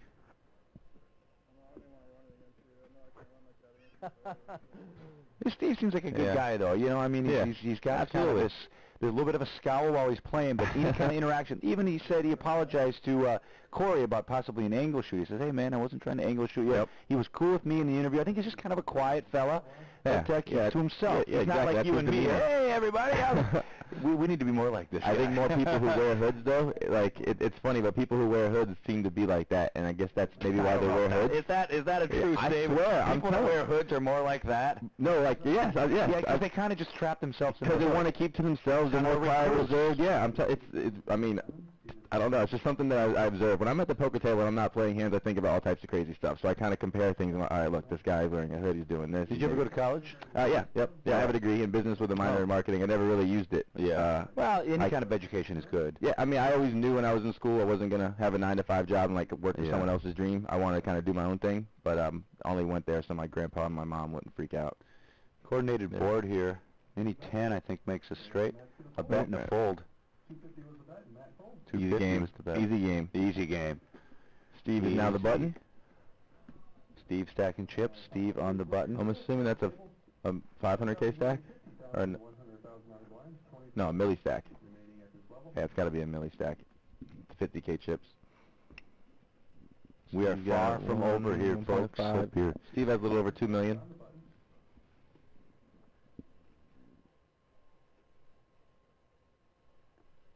On the button. Dun, dun, dun. Steve's played actually relatively quick, so this is, it's kind of a lot for him to just open shove here, so I think he's going to, there we go. 210,000 is the open. Quickly folds. You know, this is really where the experience level, it really pays off. When you're three-handed, I don't care how many chips you have, but if you've got the most experience and you've been down this path, you have such an advantage over the other players. It's like little things, kind of like the hand we just discussed with the Matt thing. Little stuff like that adds up to you being able to win hands without actually having to have the hands. No, you're exactly right. Like, I feel like Corey called way too quickly in the big blind there. Like, so that tells me he's calling with a marginal speculative hand, or he's actually trying to trap with a really big hand, acting like it's nothing. It's going to be one or the other. Just by how the way he called, and that's just something I don't level myself or put my decision solely based on that, but it's something that I kind of add into my decision making. I think he bets 200. Looks like it. 175, 200. Look at this. Now he's on the button here, Steve. He could be on a bluff here. He could fold this really quick, or maybe outplay him and come back and raise him back. Well, if he can't just flat. He has to shove or fold. I think that's why he made it. Yeah, because he made it 1 million total. Yeah, he did. So he can't just call. What was the board again? Do a camera shot. I think there was a couple paint cards out there. Oh, he's doing. You see that? He's looking at him. This time he turned his head when he looked. Before he was just kind of looking out. Yeah, it was a little glance. This is a different situation because it's pretty much tournament. This is tournament. He's made it so far. He's made all the right decisions, choices, got lucky. I think he's going to fold it. That's going to do it. That's a fold. Corey wins. Show one. Shows the 4. 4 clubs. Did we remember what the flop was? I thought there might have been 2 clubs out there. Might have been. The way that he checked shove, or he checked and then raised him right there, it just, obviously he wasn't folding, but it seemed like he's like, okay, I'm committing myself, I'm letting you know that I'm committed, instead of him, say, having like a top pair hand, or maybe he was trapping with a big hand pre. I think he would have just check set all in. But when you do that and you check put in 500K, committing yourself to the stack, it tries to make it look stronger. 21 minutes left in the level. I'm hearing in the background there by Jeremy Smith. Can I go to 120? Yes. I think. You got to get to that movie here pretty quick. Oh, I'm good, yeah. It doesn't start till 10. No date for the movie, because you're no date. You're right. No, I didn't even try to, like, ask Tatiana or anything. I wasn't going to do that. Probably a good idea. All right, option is checked now. Things are slowing down a little bit. Nobody wants to be the next one eliminated because 64-74. Now we have another, you know, $2,300. 27. Almost $27,000. Wow. 27K jump now. Yeah. I'm playing for Hondas here. Yeah. True story. Honda jumps. Yeah. If you win this thing, though, you can drive a Tesla. Mm-hmm. Okay. Probably not be playing too much more poker. Yeah, you got to pay taxes. I figure. Yeah, that's everything right there. He's 5'7", 2 diamonds here. Corey Betts and Steve Flats. David Williams. Mean a lot of things. David Williams, who was in the studio with me, he owns a Tesla, and he loves it. Oh, really? The car. Yeah. Oh, David Williamson? Yeah. Nice. David Williams. Oh, Williams. Yeah. Hey, Mike, come on, sit down. Three-handed poker. You're up next. Before he's got to go. And folks, I apologize for all the off-air banter that you hear on my microphone. A few people are giving me a hard time about that. Really? They're giving you a hard time? Oh, they're saying, hey, he's talking this and that. Hey, stay on subject, It's fine. It's fine. We're broadcasting for 10 hours. There will be lots of mistakes, which is awesome. And he's drinking decaf coffee. Yeah, he's drinking decaf. I got off the cigarettes. I got off the caffeine. Those cigarettes? No, that's April awesome. 1st, baby. Good April job. 1st. And then this caffeine was whacking me out. So I said, all right, I'm going to give up the caffeine, too. So, and someone But you did cigarettes first, right? You couldn't do them both at once. No. No way. The soda was almost harder than anything. Someone said, wow, James, you're doing great. You're working out. The last thing is alcohol. And I said, you're crazy. No way. I'm not dead yet. Come on, man. I'm only 39 years old. So we like to have a good time out on the road. We're not, I just get in the gym in the morning, and I'm fine. Just work it off. It's all good. All right, action continues. Button is on Corey T. This thing, I think, is just going to break. It could be this hand. It could be 10 hands from now. It's going to break. Yeah, he's folding on the button.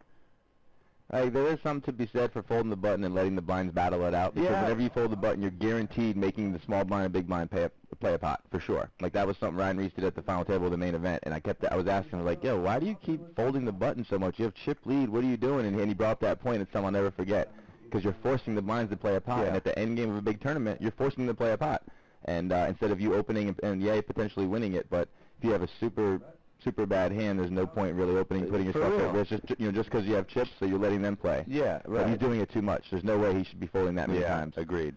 I would like to see him even throw in some button limps, and then just when they check 2 on the flop, bet min and take it down. Like, you have so many chips, there's so many different things you can do instead of leaving it up to the cards. Right. And he's doing some of it, like when he pulled that bluff with the 3s earlier. He is playing, but I don't know. I think he's playing much more aggressively with the stack. Especially with the dynamics that were in place four-hander where there was 2 short stacks, he should have been pounding. But maybe it'll still work out for him. 280. Ooh, he's doing the look. You wear sunglasses at the table? Sometimes. It honestly depends on the lighting, because sometimes lights is like, I'm just like, whoa, it's so bright in here. But then other times too, if there's people who, it's not about what I'm giving off, it's more so about people can't see me looking at them, and they give off stuff like unknowingly because they don't even know you're looking at them. So sometimes I do that, depending on the opponents and if they maybe have glasses on or something like that too. So I like to wear a hat because it's kind of just it's comfortable, and you can just kind of pull it down and kind of hide behind the hat. You kind of put your face forward. Exactly. Yep. Okay, we got a little hand brewing here. The ninja is coming in. The ninja. Hopefully the ninja doesn't run it into the buzzsaw. Oh. I gotta somehow trademark this buzzsaw thing.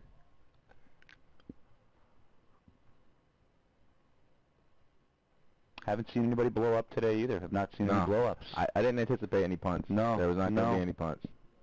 Not at this table. And considering how good the structure was, it's not needed. Yeah. You know, it's shows. He showed 3 of clubs. So. I bet you did. Steve, you guys didn't hear that. Steve said, I knew you had the 3 of clubs. Studio audience not leaving. They're hanging around. There's Tatiana in the back. Yep. Our friends from Hold'em Radio. Clint, yeah, that's the reason you're here.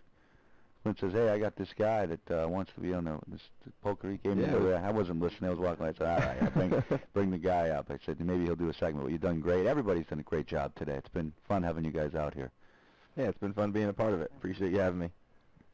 See, he kind of just, you know, he almost wants to show everybody it's weird how he folds. Yeah, I feel like Steve is the only one really thinking about each spot, and like I said earlier, Corey, I felt like he just didn't even think about it before he called. He just called. Didn't even think about raising, like nothing. He just makes a decision, and the same thing with Matt right there. He looks at the hand, and it's like he's already kind of looking for a preset hand rather than being able to play this spot. He's not playing the player, the people, like you like. Yeah, he's playing his two cards. It's like he's playing Ultimate Texas. Like, do I have anything? No. All right, I got to fold the small blind. Yeah. So you're giving away like so much right there. Yeah. You know, and I can understand, like, I'm not saying every time, but really, I just feel like he's folding too much and Corey's not opening enough. I love to stare down. I don't even know what's going on here. They're just, all of a sudden I look up and they're locked. There he goes.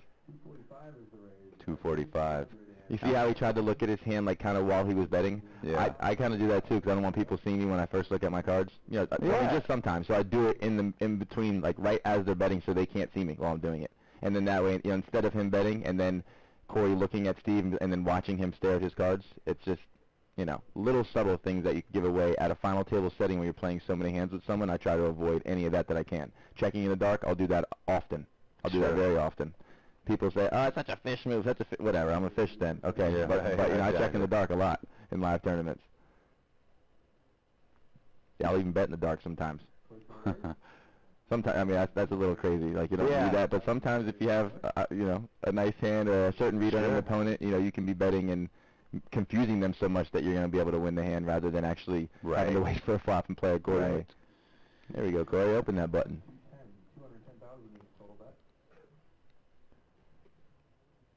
Matt just seems very disciplined.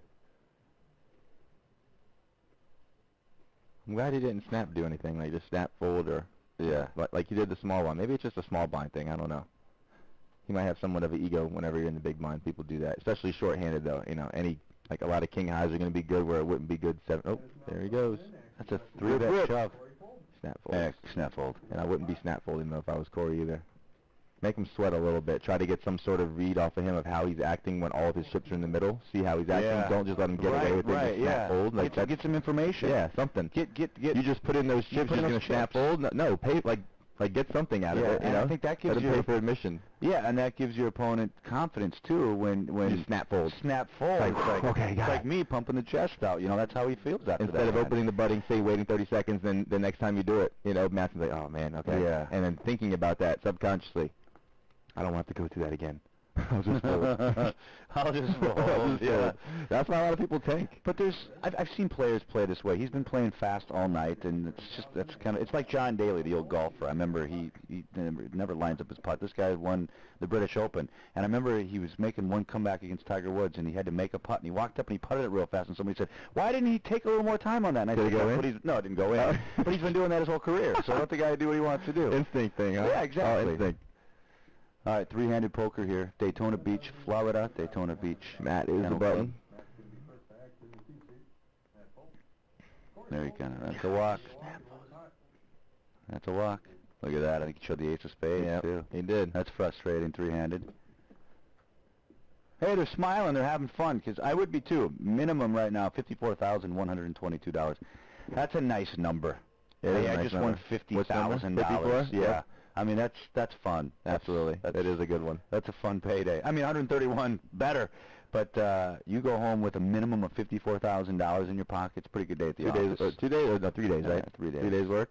And a nice weekend in Florida. And a nice weekend in Florida, yeah. Unless they had to do 2 bullets, and then most of them had a day off in between. Right, you know, you play first bullet, and then you have a day off. Right. You know, with our qualifier process, sometimes we have guys into these things for as cheap as $350. How does that work, the qualifier? Top 20%. So it's $360 to get in. We take our top 20%, get a seat into the main event. Is that something that starts whenever the series is here, or that they have them all the time? Depending on the property, some we start, you know, weeks out where we'll do those, and we even do smaller ones where it's like a 60 gets you into a, you know, 180. Like a 180 steps kind of approach? Exactly. Oh, nice. Yeah. So we've actually had champions, I think, get in for as low as like $60 and parlayed it all the way. And then we do anybody can get in. Anybody, yeah. And we've if got you're out there listening. Yeah. Yeah. Check it out. Check out the webpage, HPTpoker.com. Yeah, great value, awesome value. A lot of people get in for that $360 amount. They get into these, we get a couple hundred people in there, we take 40. That's how we, Yeah, it's a big chunk. It's a big chunk, Nice. yeah. And that's at the beginning of the series? Yeah, beginning of the series. It runs, you know, every property's different, so I always tell people check the webpage.